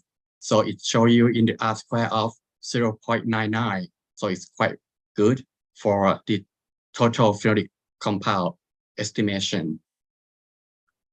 And antioxidant can also show you by DPPH assay or radical scavenging activity measurement by using the calculation of the percentage of the DPPH inhibition, which is the absorbance of the control minus the absorbance of the sample divided by the absorbance of the control multiplied by 100. So you got the percent of DPPH. And DPPH will represent in the blue or violet color. If the plant has the antioxidant capability, it will change the color to be a pale yellow, as you can see in the picture here. So in this antioxidant activity, show you the commonly used for the plant extract to be the main source of the reducing agent. For the conclusion, at the end, we can do the rapid synthesis of the silver nanoparticle from the plant with the eco-friendly system.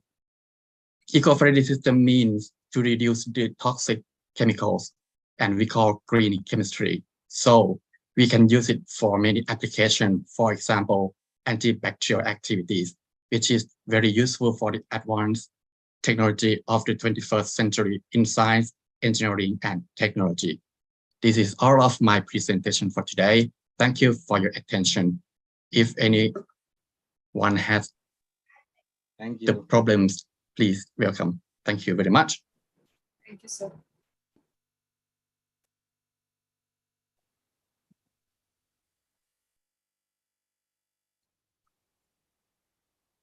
Can I ask a question?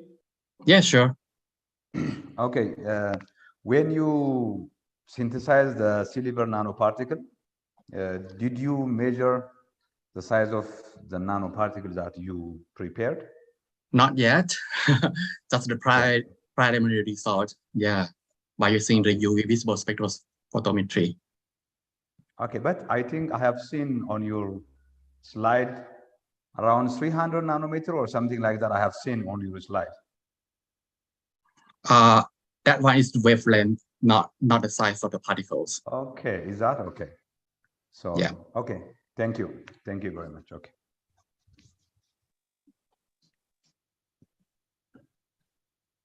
Anybody question? Any question?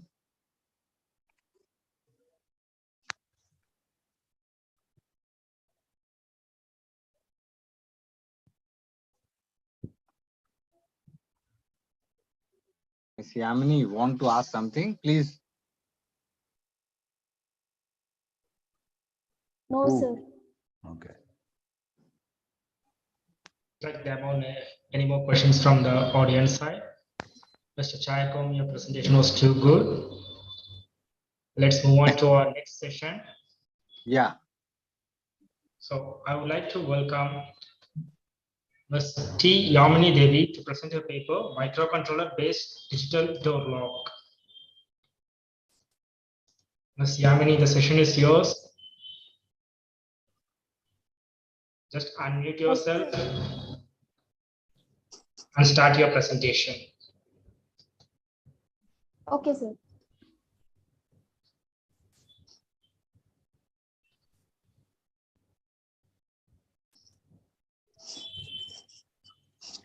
Good evening, sir. Good evening, sir. Today we are here to present a seminar on microcontroller-based digital door lock security system.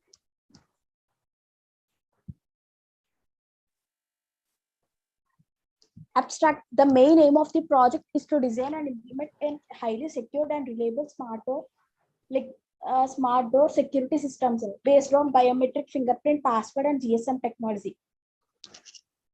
In our proposed system, first the user will enroll his username, password, and his mobile number. Then the person will put finger on fingerprint module, and fingerprint will be scanned and stored with fingerprint ID. And during login operation, user fingerprint of authentic person will be scanned. If the fingerprint is correct of that particular person, then it will allow and display finger is matched. If the finger is not matched of that particular person, then it will gives the signal to the siren and then message goes to the user. Then the authorized entry is there, please check. If the fingerprint matched, then it will give signal to do next step to enter the password. Then the authorized person will enter the password. If the password is incorrect, then it will play siren and then the system will send the message to the user. If all the conditions are matched, then the microcontroller processes the data and corresponding drives the motor to operate the load. That is, lock will be opened. It is purely based on microcontroller. The main advantage of using biometric fingerprint password and GSM technology is highly secure and reliable than any other locker systems. It will be useful for homes, offices, and the motivation and the objective behind this object is to enhance the security systems. The main objective of this project is to develop microcontroller-based digital low-lock security system. It will be useful for homes, offices, and organizations. And the key components we are using here, my Arduino UNO controller, LCD module, keypad module, buzzer, GSM module, and fingerprint. And here, the main heart of the project is Arduino microcontroller, and the other components like fingerprint, keypad, LCD, GSM module, motor, buzzer, power supply, all are connected to the microcontroller. And working. The Arduino microcontroller that processes the given input and takes the appropriate action. When a user wants to open the secure lock or door, first the user used to click the push buttons to reset the Arduino board. By clicking the reset buttons, send your mobile number will get appeared on the LCD, which is connected to the Arduino board. After that, we have to send a message of our mobile number to the SIM which was inserted into the SIM GSM module by entering the star in front of the mobile number. The number we have sent that will appear on the LCD display, and after a few seconds, we'll get a register message to the mobile number which we sent. And after that, foot finger notification will appear on the LCD. So here we had to enroll our fingerprint by clicking the enroll button. The finger that we had enroll is taken as enroll 0, and the next finger is taken as enroll 1 and enroll 2 and so on. After the completion of enrollment, if the user wants to open the door, he had to identify the fingerprint by clicking the identify button. If the fingerprint get matched with the stored fingerprint, the correct access will be matched, will get appeared on the LCD. So after that, within few seconds, we'll get an OTP to our registered mobile number. By entering the OTP, the door will get opened and we get a message as correct OTP to our registered mobile number and appear on the screen. If the fingerprint doesn't get matched with the stored fingerprint, or if entered the wrong OTP, fingerprint not found and wrong OTP will be appeared on the LCD, and even same notifications will be displayed on the LCD, will get as a message to our registered mobile number. It is a two-step verification process. And the hardware components we are using here, Arduino microcontroller at Mega 328U. It's the name of the model, and 16x2 LCD. At Mega 328 is a low power and high performance 8-bit avalanche virtual RISC microcontroller with advanced RISC architecture.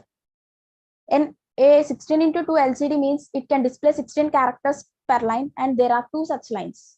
And the other components we are using here, push buttons and DC motor. Push buttons switch is a type of switch which consists of a simple electric mechanism or air switch mechanism to turn something on or off. Depending on model, they could operate with momentary or latching action function. The button itself is usually constructed of a strong durable material such as metal or plastic.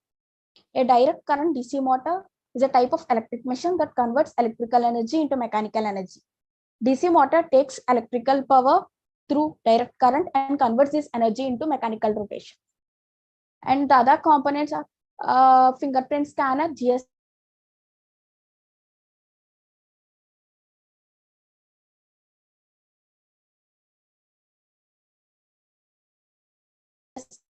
module, fingerprint sensor, which scans of fingerprint, identify, and it is applied to computer security, safes, etc. A GSM modem or GSM module is a hardware device that uses GSM mobile telephone technology to provide a data link to a remote control.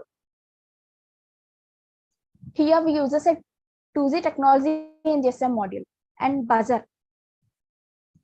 A buzzer or beeper is an audio signaling device which may be mechanical or electromagnetical. Typically uses of buzzers or beepers including alarm devices, timers, train, and confirmation of user input such as mouse clicking or keystroke. Relay. A relay is an electromagnetic switch that is used to turn on or off a circuit by a low signal, or where server circuits must be controlled by one signal. We know that most of the high and industrial application devices have relays for their effective working. And these are the required component, hardware components. And power supply, it is an input mode. And we have 12 volts to Arduino, 3 to 8 microcontroller, which powers all other modes. Push buttons, it is also an input. It helps to enter the numerical data like OTP. Buzzer, it is an output device, makes audible sound in the event of wrong pin. DC motor, it is also an output, unlocks the door or remain locked depending on the pin entered. LCD, output, displays the state of the mission. GSM, input or output, sends the alert messages. Fingerprint, input, enrolls the identifies the fingerprint. Next, the software tools which are using here, Arduino IDE and Embedded C. Arduino IDE software contains a text editor for writing code, a message area, a text console, a toolbar with buttons for common functions, and a series of menus. It connects to the Arduino hardware to upload programs and communicate with them. Embedded C is a set of language extensions for the C programming language. By the C standard commit to address commonly issues that exist between C extensions of different embedded systems. And the advantages here, access rights can be updated and no need to carry guard keys, and it allows a keyless entry, very secure systems. It ensures the better safety. It can be used as organizations to ensure authorized access to highly secured places. And this is the circuit output. This is the Arduino microcontroller, and this is the IDE which has push buttons for identifying, entering and deleting. And this is the fingerprint scanner, and this is the DC motor, and this is the relay. This is the LCD module, and here we connected a GSM module, and this is the buzzer. This is the output of the circuit. And a conclusion, we have proposed a system which is slightly secure, which is highly secure and reliable, that is very useful for bank locker security systems. It is a two-step verification which provides high security than other security systems. And future scope, the future scope of this work listed below. The complete project is a prototype. Only by mass production it can be commercialized. The project based on GSM module. It can also be implemented based on IoT. Thank you, sir. Thank you. Any question from audience?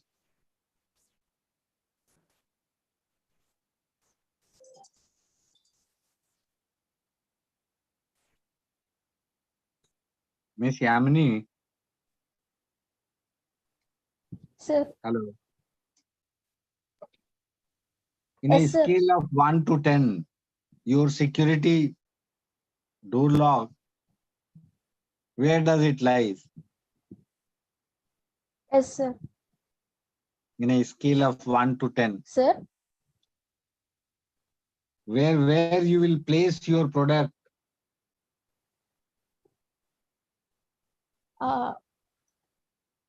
We need to attach the DC motor to the door, sir. It is a live session, sir. Acha, door, what size of motor you have connected?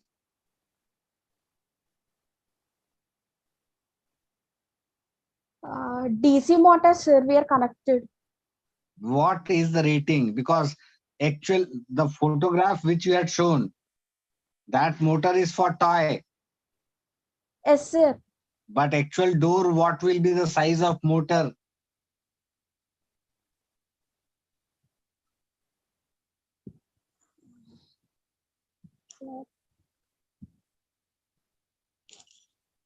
This DC motor which you are sharing on the screen, it's a microwatt Yes, sir. power motor. Yes, sir. In door, I cannot use it.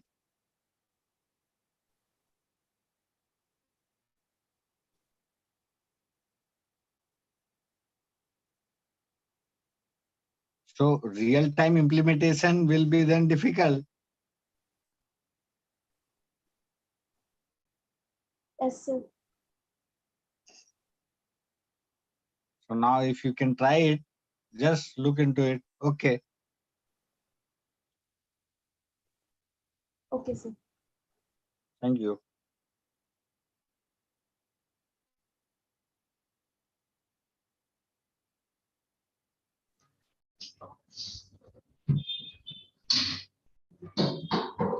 Respective session, sir. Shall we move on for the next session? Yes, yes. Yes, please.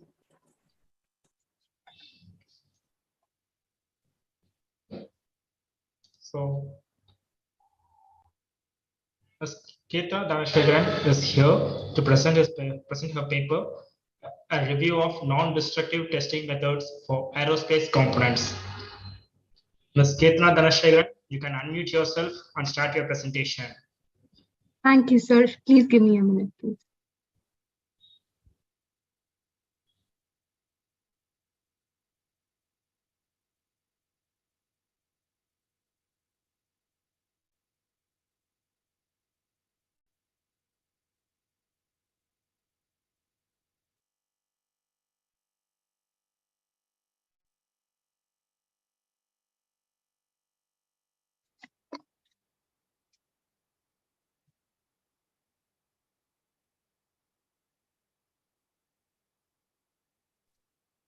Dear team, can you please see my screen? Yes, Ms. Ketana Dhanashegaran, your screen is visible. Thank you, sir. Hello, everyone. Good afternoon, good evening. My name is Kirtana from Curtin University, Dubai. And today I'll be presenting a review paper on non-destructive testing methods for aerospace components. I really thank the organizing team for having us our research in the organization. And then starting off, this is the agenda for today's presentation. First, I'll introduce the research itself and also the importance of the study, and then later discuss the literature review that we have already had, and then discuss the NDT methods as well, and then conclude this presentation just underlining the future scope. So the introduction of this topic is that NDT, non-destructive testing, has been used from quite before. And then the importance of this is because we have been using destructive testing as our primary method before. And non-destructive testing is coming up quite highly now because it helps us understand various parameters and physical properties of the material before even having to destruct it after manufacturing. And there are various types of non-destructive testing, visually inspecting the components to also using advanced techniques like eddy current testing and everything. And this paper just summarizes the types of testing methods that are available and which would be useful for new entrepreneurs and manufacturers. The purpose is that, as I said again, we have been using destructive testing processes, and this is not desirable for in-service systems or in-service aircrafts. So non-destructive testing is actually testing these components after manufacturing and also while used without having to cause any damage to these systems. The aerospace industry uses non-destructive testing in two different areas. One is after the manufacture, and the other is that while the systems are in use, it is used by the inspection team and also the maintenance teams to see how reliable and how durable is the component as compared to when it is manufactured. So it is helpful for this kind of application. So this is the literature review articles that we have used. And we have collected about 21 articles, and to understand different types of non-destructive testing as well. But when it comes to this research paper, we have linearized the whole methods into 10 types, and we will be focusing on these 10 types for this research paper. So the liquid penetrant testing is basically using some sort of dye or a colored chemical. So when we use this on a clean surface of the aircraft component, it will give us all the surface defects. So we will be able to understand the surface level defects only, and it is generally used for non-ferromagnetic applications, because for ferromagnetic applications, we have another type of testing process, which is called magnetic testing. So what happens is that we will be able to identify small round faults and also defects on a surface level. So, and it is also recommended for non-porous materials. Next up, we have magnetic particle testing. So this is used for ferromagnetic materials. And then the way we understand this type of defect is that we have a magnetic flux passing through the component. And then when we see it is disturbed, we will be able to understand that there is some sort of crack or any defect in that component. This is not just for the surface. We will be able to understand subsurface defects as well. So that way it is quite advantageous. Then we have eddy current. So eddy current testing is for thin metal components in the aerospace, and also this will allow us to scan for larger areas, and even this larger to even the smallest areas. So this uses sort of the combination of electricity and also magnetism, and it does not affect the conductivity won't be an issue. But however, the advantage comes when even if there are any complex shapes or any complex geometries, we will be able to use this technique to understand the defects. The examples would be the propeller, the rotors, and also the engine blades. Next, we have ultrasonic testing, and ultrasonic testing is it's for mostly the internal faults. Ultrasonic both and radiography is also used for internal faults. So what happens is that we pass a high frequency beam of acoustic energy, and when we get a signal back and we try to understand the difference in the impedance. So based on this, we will be able to understand where the discontinuity is in the component. And similarly, the radiograph testing is by passing the radio waves. For thicker geometries, we use gamma rays, and for thin geometries, we use X-rays. And then we try to understand depending upon the absorption, we will be able to understand where the discontinuity is. And recent days, we are having a lot of softwares that can be embedded with this equipment to understand these defects, which will give us a better understanding. This area is also moving more towards the sensor technology and also artificial intelligence. So we will be able to use those technological advancements embedded with this techniques to get a better understanding. And then we have visual and optical testing. So by simply visually understanding the components, we will be able to understand the defects. We can use different types of gadgets like glasses, mirrors, and also video borescopes, different types of physical gadgets to understand where the defect is. And this will be if the first type of testing, which is the radiography, if the radiography or the other types of test, ultrasonic, is not quite convenient, we will be able to use physical tools to check the defects. Next, we have thermal and infrared thermography. So this is usually used to understand the temperatures, the surface temperatures of the object. So we will be able to understand the corrosion properties, and if there are any voids or disbounds. All of this can we will be able to understand using the mapping. So this also provides the area of wide detection. We will be able to cover up a lot of wide areas to understand this type of effects. There are different approaches in the same technique itself. We have the passive approach, we have the active. Conclude. Yes. Please conclude. Time. Yeah, sure. So the other types of testing are liquid leak testing and laser testing, and we have acoustic testing. It's just different types of techniques that we are using to understand these defects, which is quite suitable for different areas of the aircraft itself. And then the conclusion is that, however, we have different techniques, we are not able to fully reach our maximum to understand these defects. So there is, when we compare this to the destructive testing, there is a lot of skill gap as well.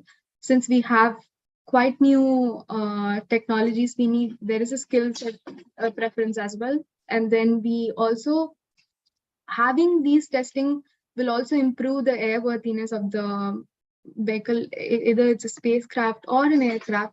It is highly beneficial to be able to use this non-destructive testing. And the safety, and it's quite reliable as well. So this should be a great opportunity for us to improve the safety when it comes to the testing processes. And then the future scope is that embedding AI and machine learning to understand these defects better. Thank you, everyone. These are the references that we have used. Please do ask me any questions if you have. Thank you, ma'am. I think machine learning and AI is already embedded in these kind of testing for aircraft or aerospace purposes. You have mentioned that in future scope, but we are already using that. Yes. So any other thing you want to add to your future scope? Well, what I stress is that we do have these artificial intelligence in all of this. But however, there is always scope of improvement in terms of increasing its reliability in terms of technology as well. Sensors are not highly effective. There could be defects in these sensor technologies as well. That is combined with this AI and then machine learning. So being able to improve these technologies itself will be beneficial to the NDT methods. Thank you.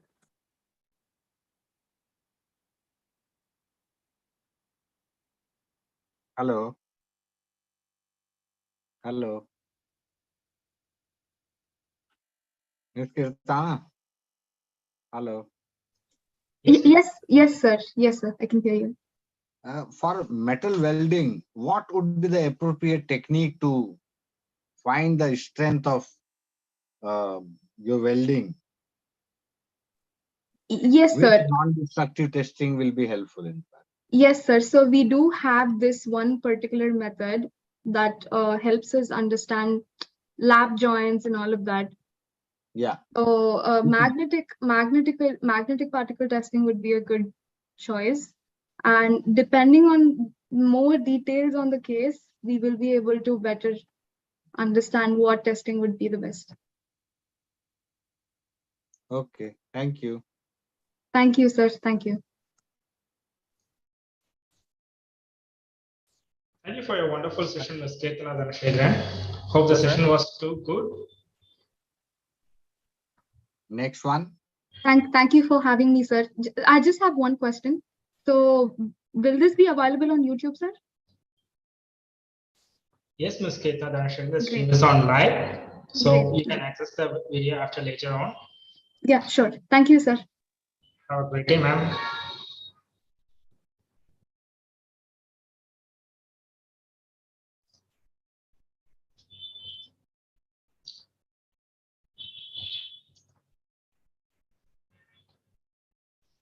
Respective session chairs, Ms. Maleshwari raised her hand. She would like to participate again. Ms. Maleshwari? Yes, sir. Yes, sir. Will it be okay for you to present again? Yes, sir. Please ensure your connection is very good and start your presentation. Okay, sir. Let me share my screen.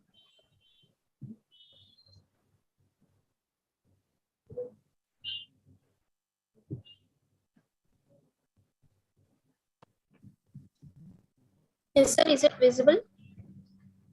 Yes, Ms. Maleshwari, your screen is now visible. Yes, sir. My name is Malishwari and I am from Aditya College of Engineering. I am here to present blind aid stick with hurdle recognition along with voice-based cooperation via GPS and GSM along with panic alert system. Coming to the abstract of our project, in this project we have presented a blind stick with hurdle recognition, which is voice-based cooperation via GPS and GSM. In this system, the blind person is navigated through a stick interfaced with an Android application. The blind person is guided through the voice commands generated by the system according to the obstacle position, which can help the blind person to go anywhere in the environment. It will help with voice commands, and when there is an emergency, the panic button, which helps blind person, can establish SMS to an authorized person's number without touching the phone, just by pressing the button which is available on the stick. And the existing method, we have already have this type of stick, which is the guide cane, a computerized travel aid. It is the stick on which the sensor head is mounted on a steerable two free-wheel pivot. The gadget steers when it found any obstacles near that stick, and blind people feels the controlling command through the handle. But the major downside of this gadget is it can, as it were, identify obstacles before it, and the gadget is subordinate on blind people. It is not easy to use and can be carried easily like the proposed stick. And this is the picture of guide cane. And coming to the next proposed model, the nav belt, which is also a computerized travel aid. And the nav belt framework gives phonic input as two particular methods of activity, the direction mode and the picture mode. Based on these two modes, it gives voice commands to blind people through stereophonic earphones. This is the model of the nav belt. And drawbacks of those two existing models are the cane stick is weightier to handle, and the nav belt has a disadvantage that the user has to follow the directional signal given by the belt, which is of minimum conscious effort. And the proposed model is smart blind aid stick. It is a microcontroller based equipment which comprises of microcontroller with ultrasonic sensor, light sensor, weight identifier, and extra hardware. This is the block diagram of our project, which is here we used Arduino as the major component, and the power supply, ultrasonic sensor, water sensor, push button, GPS and GSM module, and the fire sensor. This is the flow chart. And coming to the components, we have used the ultrasonic sensor, which is a sensor that can measure distance. It emits an ultrasound at 40 kilohertz, which travels through the air. And if there is any object or obstacle on its path, it will bounce back to the module. And considering the travel time and the speed of the sound, you can calculate the distance. And coming to the next component, that is fire sensor. It is used to detect the flame. It detects the fire in the form of IR radiation emitted by the fire or flame, which is detected nearby the stick. It can detect the flame within the distance range up to 100 centimeters. And coming to the GPS or GSM module, it is a combination of GSM and GPRS module. It is widely used in many areas. It consists of the GSM module and a slot for inserting a SIM card. It is interfaced for connecting with computer or a microcontroller. And coming to the water sensor, it is used to detect the water. It depends on the resistance of the copper tracks. When there is no water, then the tracks resistance will be in the order of few kilo ohms. When there is water, then the tracks resistance will change by which it can sense the water level also.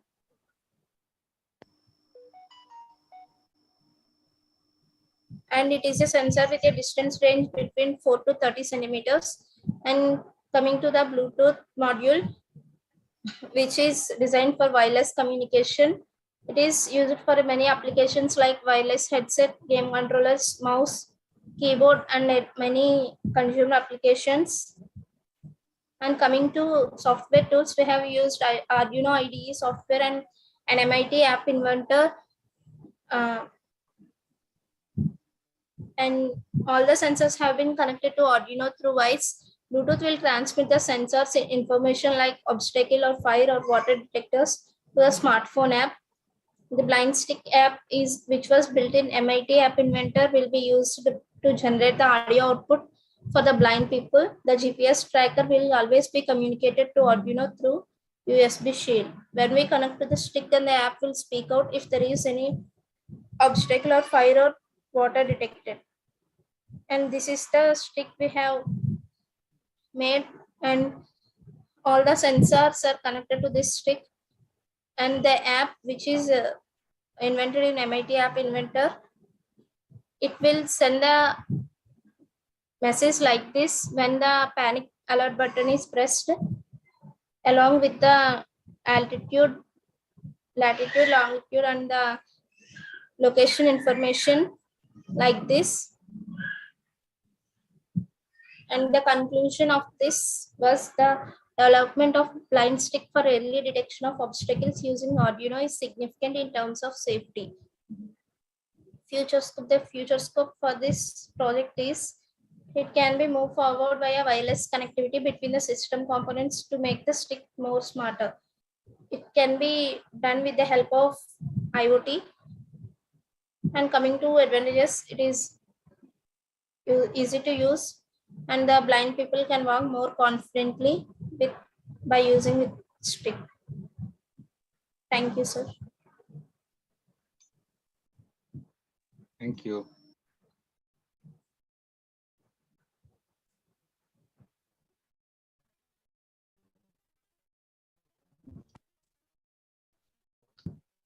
Hope the session was good from Ms. Maleshwari.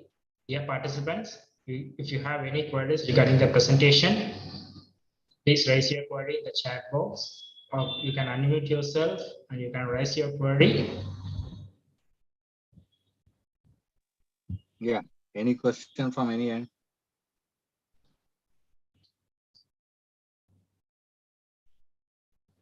Respective chairperson, seems like there are any more queries from the client side. Anybody is left now? Yes, a lot more people are left here, but they didn't have, let me finalize the session now. Now, I would like to invite Ms. A. Lalitha to present her presentation.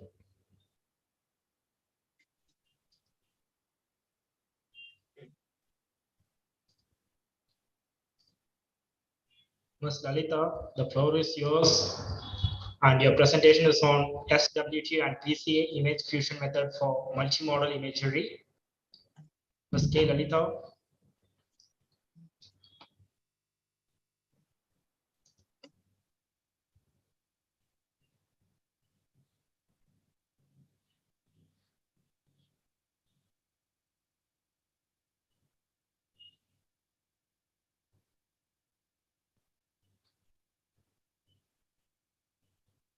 Go ahead with the next one. All right, so seems like a lot more participants have missed their time slot. I would like to move on to the validatory speech. Validatory speech, I would like to invite Professor Pastor Arguelles Jr. to deliver his validatory speech. Professor Pastor Arguelles, the session is yours. Yes, sir. Yeah, hello. Can I be heard? Yes, sir. Your voice is clearly audible. Now you can deliver your Okay, thank you so much. Thank you very much, Dr. Sanjay Singh Thakur. To all, of course, would like to recognize, of course, the welcome speech by Dr. Suprit Kaur Sahi, Dr. Sanjay Singh Thakur, our keynote speaker, Dr. V Reddy, another keynote speaker, Professor Dr. Ian Ferguson, Dr. Chitiray Ponselvan, our speaker we invited, Daval Sahija, also the lecture of our on the innovations in IoT applications for community, Mr. Mod Helmi Ab Wahab from Malaysia, and the keynote speaker, Mr. Senal Besaran, and all, of course, all of you, the technical presentations of our research presenters. Ladies and gentlemen, I am very pleased to give remarks in the final session of this first day technical session, but after, and these remarks will be very brief. On behalf of the University of Perpetual Health System Delta community, I would like, and of course to my colleagues of computer studies as the academic head of that department, I would like to express our sincere appreciation and gratitude to all the moderators, of course, the presenters, the discussants, and the participants for your very active and frank discussions on your research articles, which I think I have made this conference very fruitful. I would particularly thank all my friends from the IFERP, of course, all the foreign participants who have come all the way from respective countries, even in a virtual mode, in spite of their busy schedules. Throughout these days, or these 2 days, I have, of course, been so much impressed in this first day session by the eagerness among the presenters and the participants to further reform efforts on the international conference. I have been so much encouraged by hearing that you will be making further efforts to furtherly try to harmonize all your efforts and the practices more in line with the international standards or best practice in drafting your research papers, which are accepted widely by many countries, but it is most welcome to this international community. Having said that, I cannot overemphasize the importance of such efforts to be continued in order to keep the momentum of the current strong growth of organizing this kind of international research conference by our very own Institute for Engineering Research and Fabrication, or IFERP, because the IFERP would be very pleased if we could further empower and strengthen or contribute to all our honest efforts to further improve our research disciplines and productions or productivities. I would also like to take this opportunity to thank the country, the Abu Dhabi United Arab Emirates, as a host country for us and for those conferences or meetings. I just mentioned we are surely expecting continuous and active participation from IFERP in the future. Finally, I would like to thank you, all of you, and the IFERP as a whole. Mabuhay! Long live IFERP community. Thank you so much. Thank you so much, sir, for a valuable speech. And session says we have still few more leftover presentations. Can we proceed with that? Yeah. Okay, sir. We will be proceeding it, sir.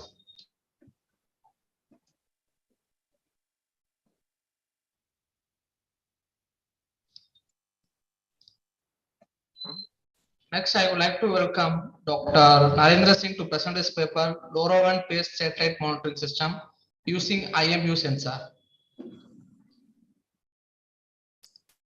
Good afternoon, sir. On behalf of me, we have a team members of the paper presentation.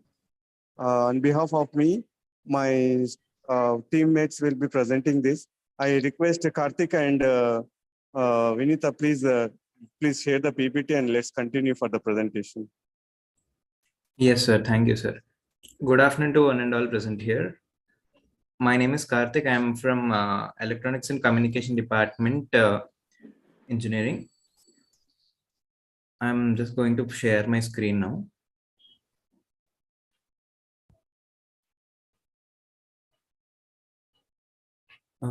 Is the screen visible, sir? No, it's not visible. Can we reshare once? Yes, sir. 1 second.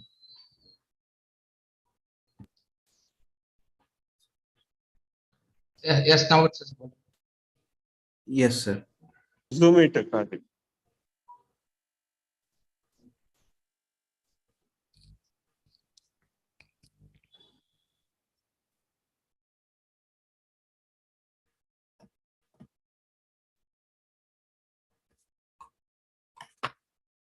So our paper is on the concept LoRaWAN based satellite monitoring system uses IMU sensor. The main initiative for us behind starting this paper presentation is Anurag Sat mission, which is a 75 student satellite mission that was started by Central Government of India.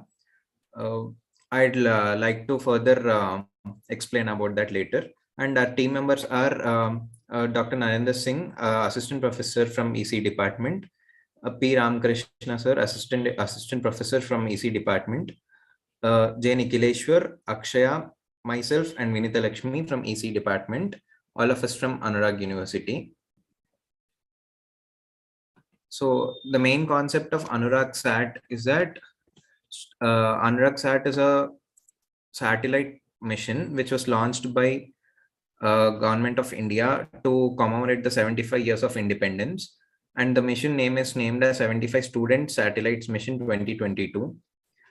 Over 200 students from our university are set to develop, build, integrate, test, and launch and monitor the satellite using hands-on experience under the supervision of faculty and global space technology organizations. And our satellite will be launched with the help of a launch vehicle of ISRO, which is Indian Space Research Organization. Through the launch of the satellite, our university intends to train us in space technology. And the proposed satellite will be designed, developed, and deliberated in our campus. And the proceedings are already started. So under this mission, we from the Department of Electronics and Communication Engineering are working on some type of communication modules, and we have found an abstract for the paper which we have published. So the abstract goes like, as the number of IoT devices grows, next generation communication systems are aiming for high spectral and energy efficiency, low latency, and massive connection. They will make it possible to use connected drones and robots to monitor and regulate traffic and the environment in real time, use virtual reality, virtual navigation, provide telemedicine, and transmit high definition and full HD footage. The IoT business will benefit from new satellite based connection services and thanks to LoRaWAN network technology. Expected pricing ranges for new LoRa satellite services would open up a wider range of applications in the maritime industry, agricultural, logistics, asset monitoring, transportation, and utility industries. So basically, let us understand what is LoRa.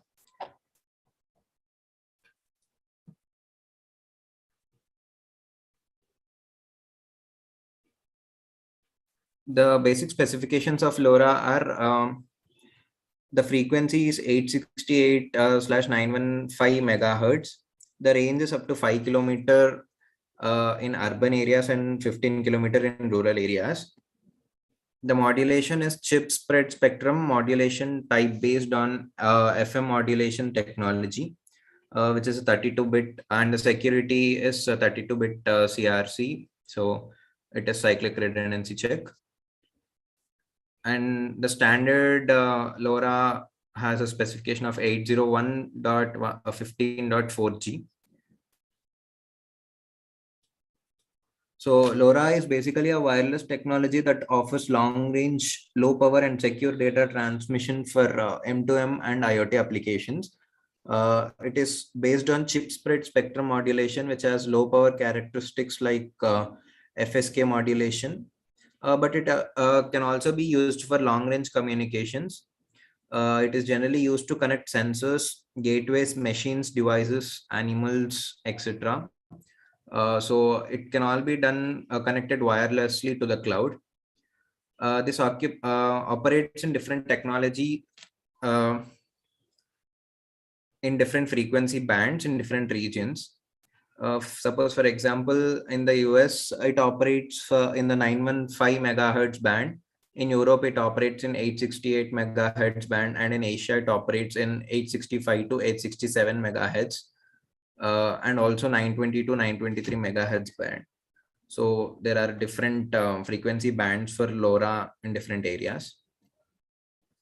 The sensors which we've used in the communication module, which we've set up, are gyroscope sensor, magnetometer sensor, accelerometer sensor, and temperature sensor. Gyroscope sensor is basically a device that can measure and maintain the orientation and angular velocity of an object. So this we are basically using because we are setting up this for a satellite. So we need to continuously monitor the angular velocity. And then magnetometer sensor. It is also known as a magnetic sensor, and it is used for measuring magnetic induction or magnetic field intensity, which is an important sensor component in the spacecraft. And then we have an accelerometer sensor. An accelerometer sensor is an electronic sensor that measures the acceleration forces acting on an object in order to determine the object's position in space. Then we have a temperature sensor. A temperature sensor is basically an electronic device that measures the temperature of its environment and converts the input data into electronic data. It receives temperature and it converts in the received input into electronic data, and it is recorded. And the methodology which we followed, which we are assuming is this, is shown in this mind map. It has a start, then the power gets on, and the sensors are connected to LoRa transmitter. Then the Wi-Fi connection is checked between LoRa and the base station. Then check connections to all sensors and appliances are at receiver side. So the sensors are gyroscope, magnetometer, and temperature are connected. And if the connections are not, if the connections are okay, then the data will be transferred. And if the connections are not proper, again it'll go to the previous step. So after everything is okay, it shows the status of all sensors and transmits the data. But if there are any wrong connections or some sort of miscommunications in between, it will again go to the previous steps. And after the transmission is done, the working of this communication module comes to an end. So this is basically the block diagram. If we see, we have temperature, gyroscope, and magnetometer sensors connected. There is an Arduino development board. All the sensors are connected to that board. And this is connected to a LoRa transmitter module. And there is a LoRa, basically this LoRa transmitter module is placed at the space station. And this receiver module is at the ground station. The distance is approximately 6 to 12 kilometers. And this is connected through Wi-Fi. And again, we have a satellite module here. If we see, this is a LoRa sender and this is a LoRa receiver.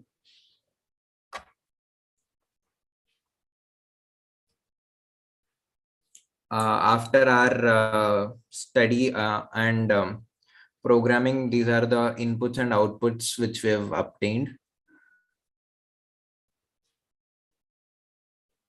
this is the programming done, and these are the programming outputs. We've taken some sample inputs and we have transmitted using LoRa sender and receiver, and we've obtained some outputs on the receiver side. And these are the waveforms, outputs in the form of waves. And finally, this is the conclusion. The conclusion goes like this paper mainly designs an integrated attitude determination method for sensor under sun-oriented mode and proceeds with related simulation in response to the requirements of 3-axis stabilization on nano satellite, and that of attitude determination accuracy on sun-oriented mode of in-orbit nano satellites. These requirements are in response to the requirements of 3-axis stabilization on nano satellite and that of attitude determination accuracy on sun-oriented mode of in-orbit nano satellites, which short-range communication methods will continue handle most IoT connections in future. Although low power wide area networks like LPWAN have shown remarkable competitive power.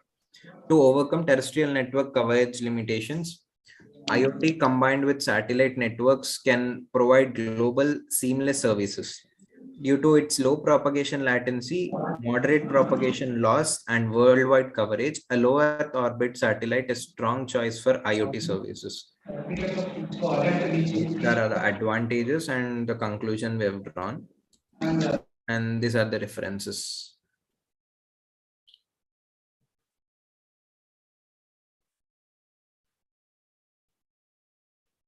So that's it with my presentation.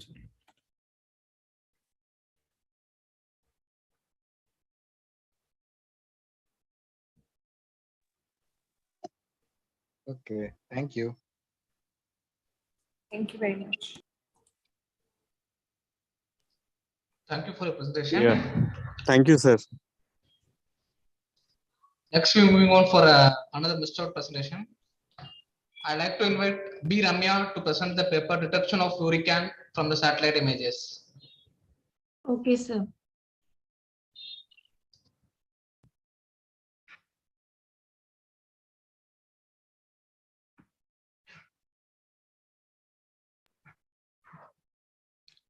Good evening. Your title is different over here, right? It's RFID based. Okay. Yes, ma'am. Good evening, one and all. Myself, Ramya. I am from Aditya College of Engineering from ECE department. And my title is Radio Frequency Identification based on petrol pump automation system under the guidance of Sugandhi Naidu. And coming to the agenda, introduction, block diagram, flowchart, hardware and software tools, circuit diagram, application and conclusion. Coming to the abstract, our project is designed to eliminate this human interaction so that there is no need of workers to fill the petrol. In general, smart card is integrated circuit with memory capable of making decisions.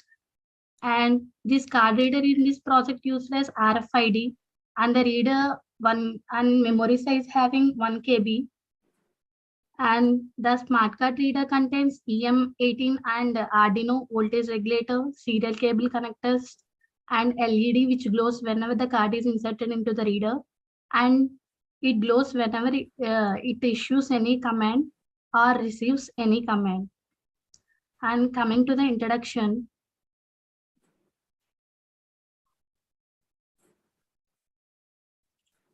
today almost all petrol pumps have controlling unit to perform tasks like managing the electrical pump, drive the display, measure the flow, and accordingly turn off the electrical pump. In this project, we designed a framework comprises of 2 units. One is the tanker side and the screen. And each of these appliances will have processor and special hardware to meet the specific requirements of the application, along the embedded software that is executed by process of meeting the specific requirement. And coming to the objective, to provide the solution for unmanned petrol bunk, where the transitions are very fast and easy to operate. And coming to the block diagram, the main component is Arduino UNO.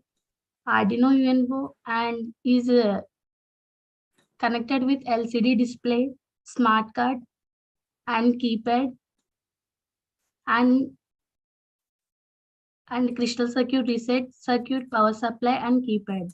And smart card technology is a smart card is a plastic card, is the size of credit card with integrated circuit built it on it. And a smart card, a chip of card is a plastic card embedded with a computer chip that stores and transacts data between users. And coming to the flow chart, we can start and enter the petrol into the pump area, fill the petrol in vehicle, remove the pump from the vehicle, system asks for payment. Then we have two modes of payment, enter the card details and pay by automatic machines. Get the payment receipt contains a barcode. Then we can scan it and exit door will open and exit from petrol pump area. Then we stop it. And the hardware tools are smart card, RFA reader, and which contains reader and the tags, DC pump, LCD display, Arduino UNO, relay. The DC pump is a versatile and better accommodate with different working environments because they can powered from variety of independent DC power sources. And relay module. Relay module is a power module electrical switch that is operated by electromagnet. The electromagnet is activated by a separate low power signal from microcontroller. And coming to the LCD display means liquid crystal display. This is used because of declining the princess of LCDs, this ability to display numbers, characters, and graphs. A model described here is for low price and great possibilities most frequently used in practice. It is based on HD44780 Arduino. It has 16 characters of each.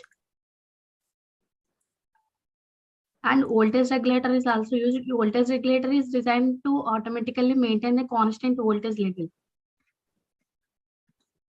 And coming to RFID frequency identification is a wireless system. It consists of two parts, reader and tag, and frequencies range from 30 kHz to 300 kHz.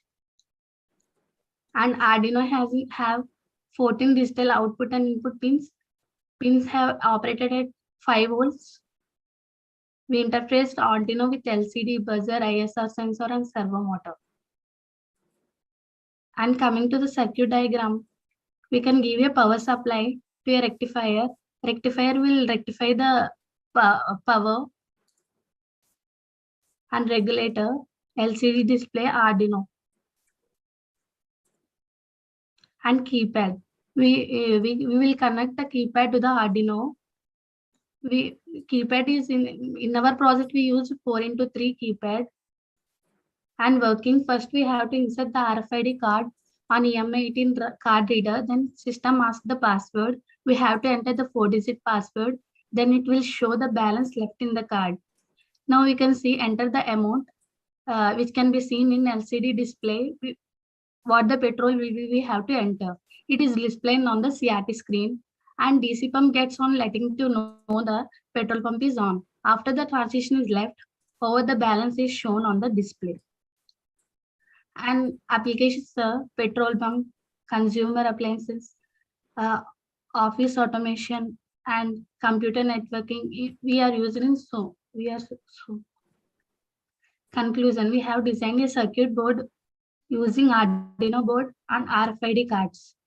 The entire setup is arranged using DC pump and electronic circuit system with Arduino board, relay and alarm systems. We can use so many references you can see here. And thank you so much. Thank you. Thank you, sir. Thank you so much. Next, moving on for Mr. presentation. I welcome CS Janaki Devi to present this paper, Deep Learning Model for the Optical Diagnosis of a Retina. Janaki Devi, please share your screen. Good evening, sir.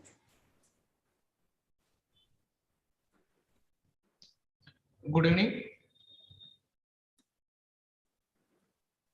Please carry on. Yes, sir.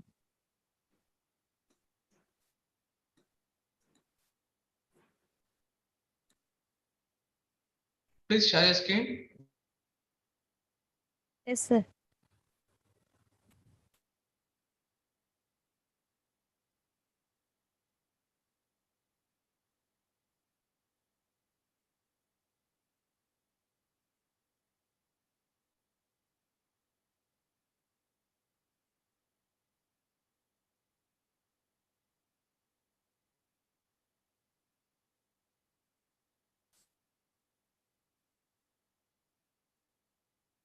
Sir, visible, sir? Yeah. The paper title is Deep Learning Model for Optical Diagnosis of and the aim of the project is to develop a deep learning model for the optical diagnosis of an retina and to develop further it with Python Flask for web application to get end user interference. Objectives. The main objective of the project is to detect the optical disease using deep learning model just by simple using OCT images and implement the deep learning model in web applications. Existing methods.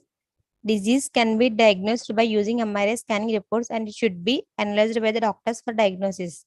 Limitations of existing methods. There might be errors like parallax error by the doctors while examining the reports.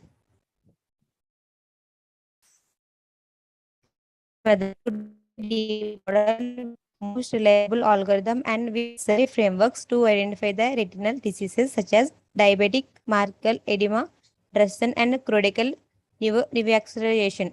Deep learning uses neural network to train to the model as neural network extends of the brain, a type of image processing known as optical coherence tomography processing in his model. It is a technique that uses low coherence light to convolution resolution to deploy the model in cloud for the web applications. Advantages. The main advantages of his model is an user can estimate the coordination, retina, and even before consulting the doctor. This model is more flexible and reliable. Requirements of our project. We need Python platform to execute the code, so we choose ideally for vision. We are using deep learning to execute the code in efficient manner. Data set of different retina images to identify the disease in the human eye. Types of diseases. Neovascularization, diabetic macular edema, Russian, and many more. Coherent neovascularization means new blood vessels. These are new abnormal blood vessels originate the choroid and new vascular containing layer under the retina. When the retina of people with AMD produce too much vascularization and not growth factor. New blood vessels sprout from the choroid that grow into the retina. The new vessels, unlike normal ones, are leaky and they allow fluid from the blood and sometimes even red blood cells to enter the retina. This fluid can immediately distort the vision because it forms a blister in the retina, which is normally flat. Over the course, the days of months, this fluid can damage the retina, killing the sensitivity the cells called photoreceptors. Choroidal neovascularization. Back of the eye retina with the arrow pointing to the dark reddish choroidal neovascularization. Diabetic macular edema. Edema anywhere in the body refers to the fluid that has leaked out of the blood vessels and caused tissue swelling in people who have diabetic retinopathy. The term is typically used to refer to fluid that has accumulated within macula, which is central part of the retina. In people with AMD, similar fluid within the retina is more typically called intraretinal fluid. Diabetic macular edema affected retina. Dreschen is a German word that means rock or G-code. They are like the pebbles of rubbish under the retina. The cause of the drastic deposit in related of a type of garbage disposal problem. retina cells dump unwanted material and immune cells normally clean the most of it. However, it much is dumped or it is not proposed package of disposal. Or the immune cells don't functioning efficiently. It can pile up the Russian contain proteins and natural occurring molecules that include fats. Some of the proteins are pro-inflammatory, indicating the immune system. That Russian. The one protein is Russian is beta amyloid, which is also found in deposits within the brains of people who has Alzheimer's disease and may contribute to both diseases. Fortunately, having AMD is not a major risk factor for developing Alzheimer's diseases. Symptoms of Russian. Distortion of straight lines in your field of vision, difficulty adapting from bright lights to low lights, hazy or blurry vision, blank spot in your central vision. Proposed work. Data collection. Here you are using deep learning based reduction in OCT images. So we require OCT images data of diseases which we are going to detect. So we collected 5.4 gigabytes of real-time OCT images, CNV, DME, Russian, and normal. This dataset contains our categories. Normal, CNV, DME, Russian. It is organized into 3 folders. Train, test, val, and contains subfolders of each image category is normal, CNV, DME, Russian. Folders contain very less number of images. Contains 83,484 number of images. There are 4 classes in retinal OCT images. They are listed below. Sorry for the interruption. Sorry for the interruption. We have just 2 minutes left. Please make it as soon as possible.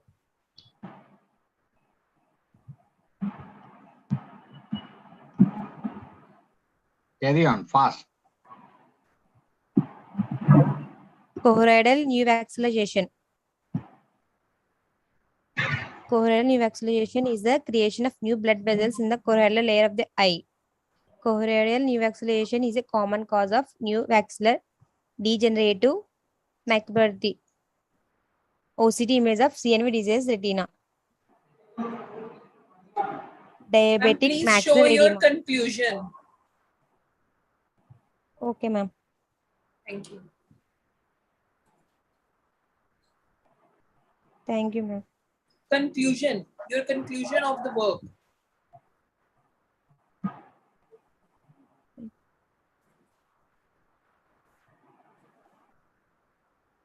Okay, Sir, please project explain. Okay. To collect the data collection of images and data augmentation and code preparation, trading the data. Okay.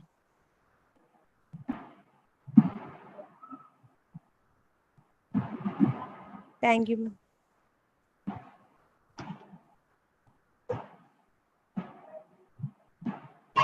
Thank you, ma'am.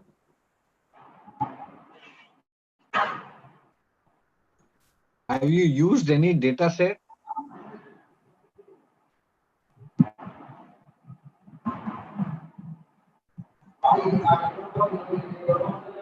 What, sir? Have you used any data set from hospital No, or sir. from any place? No, sir. How did you train your system?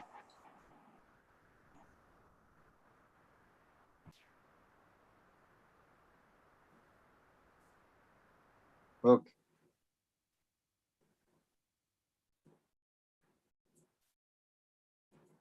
Thank you so much. Next, we move on to our next presentation.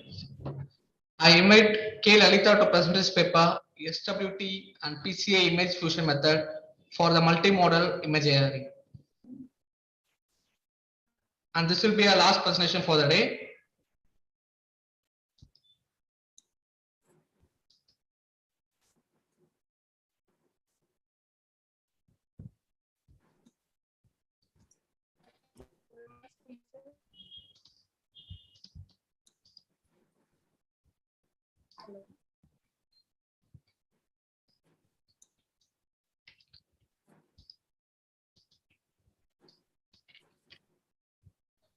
Hello.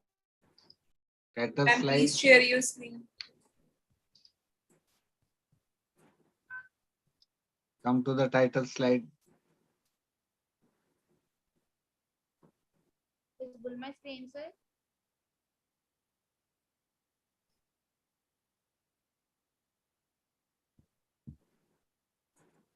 Hello.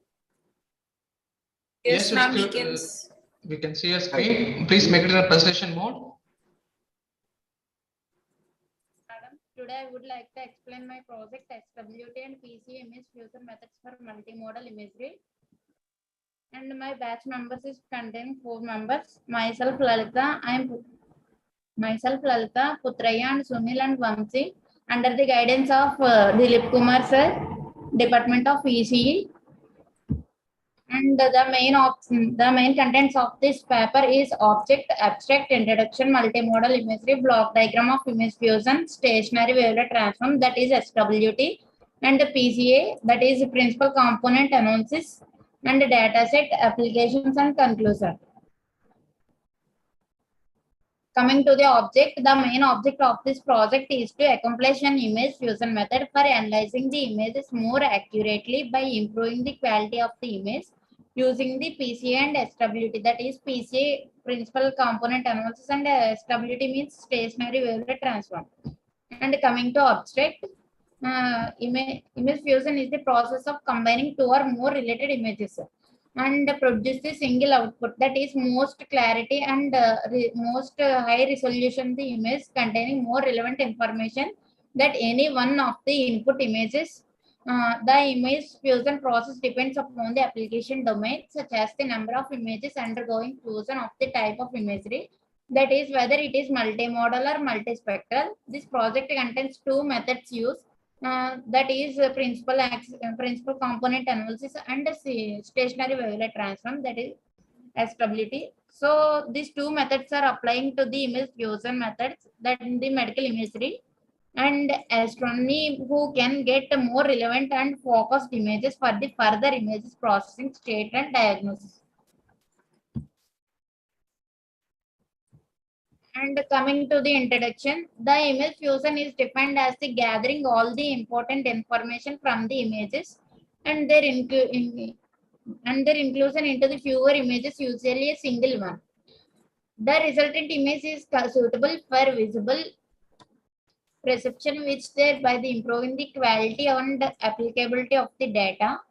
And the medical imagery field demands images with the high resolution and high information content for the necessary diagnosis of the visualization, and combining various models of medical images and will accuracy is the medical research and diagnosis of diseases. For the accuracy analysis of the medical imaging, who are using the image fusion techniques. And the coming to imagery is the terms used to different ways of making images for the fusion image techniques.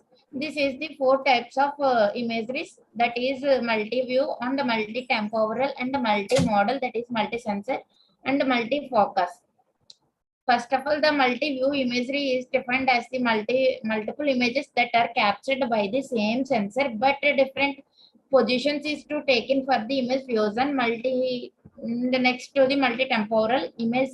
Multi-temporal image is the nothing but acquisition of the images of the same which are the captured at the different time intervals. And the coming to the multi-modal imagery. The multi-focus imagery is the acquisition technique in which the images that are captured by the different focus depths are taken for the image fusion.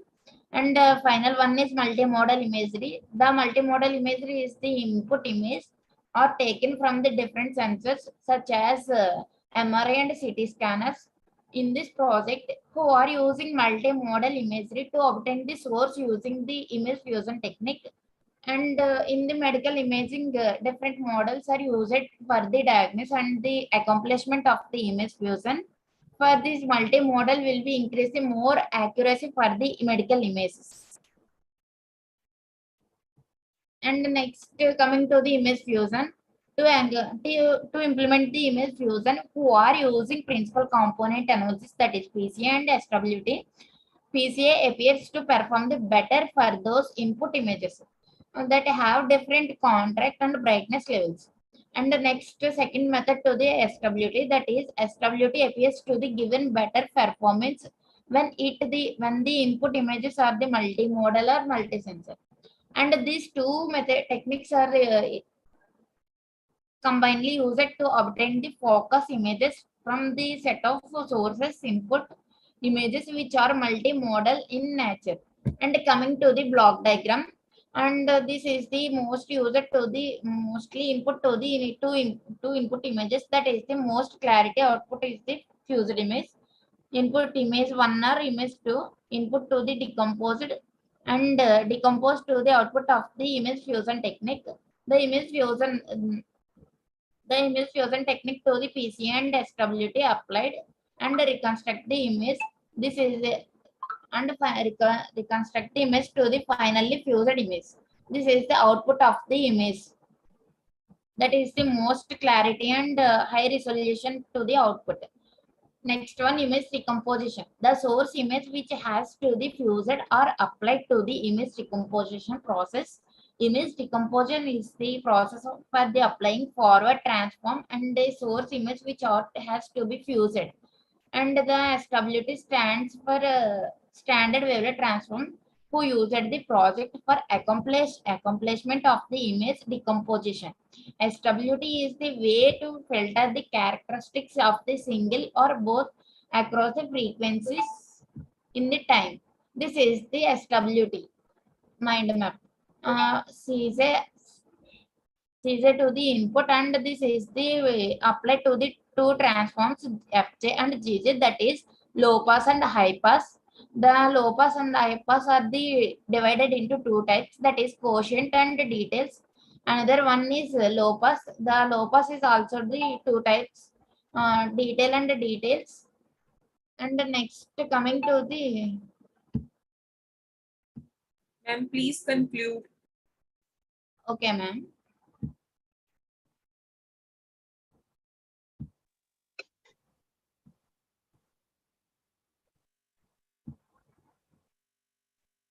This is the images to the input images, source 1 or source 2. This is the fused image.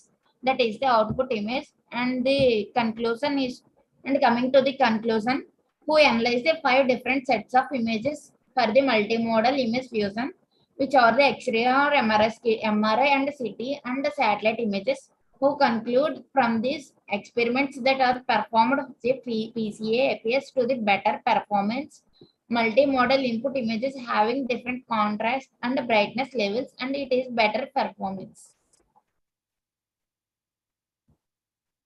This is the applications mostly used in medical images for improving the quality of the test, the result imagery, and satellite images is also used for the analyzing the remotely sensed images of the particular geographical area, and image editing also used.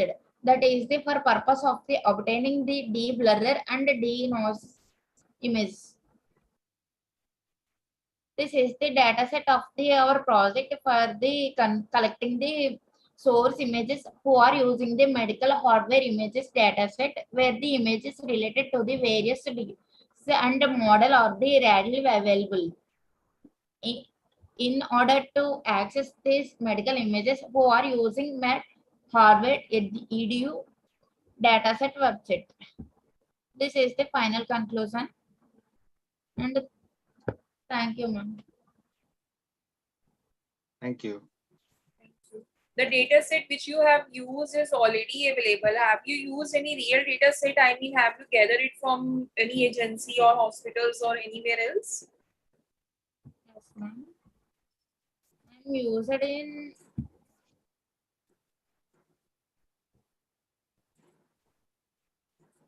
internet to the I'm used to the some of the images. This is source 1 and source 2, that is the apply to the input to the finally fused image, that is most clarity and high resolution to the image. And the also satellite also this picture. This is the medical imagery, that is MRI and CT scanners used to high resolution image.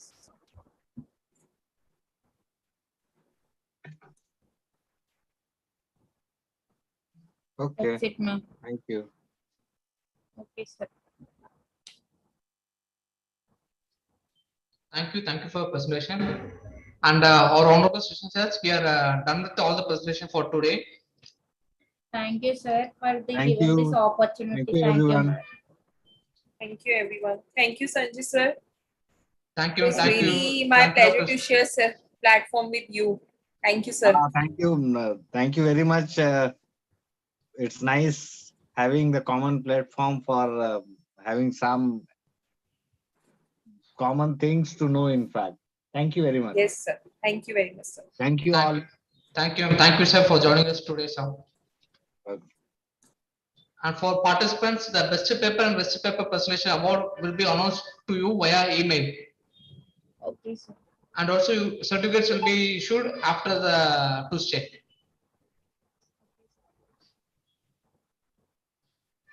On behalf of IFERP, I heartily thank all the delegates and students who have contributed to the conference success. The conference is focused on discover the difference and existing the vision in multidisciplinary research studies, and it was a great success. Where eminent keynote speakers from various universities addressed the gathering. We take this opportunity to thank all the speakers, delegates, and participants for your vital support and time. Big thanks to a great responsive and active engagement of our sessions as Dr. Suprit ma'am and Dr. Sanjay sir. Once again, thanks to all the committee members and participants. Stay tuned with us for the upcoming conferences updates. Thank you so much for all. Thank you. Thank you so much. Thank you, ma'am. Thank you, ma'am. Thank you very much.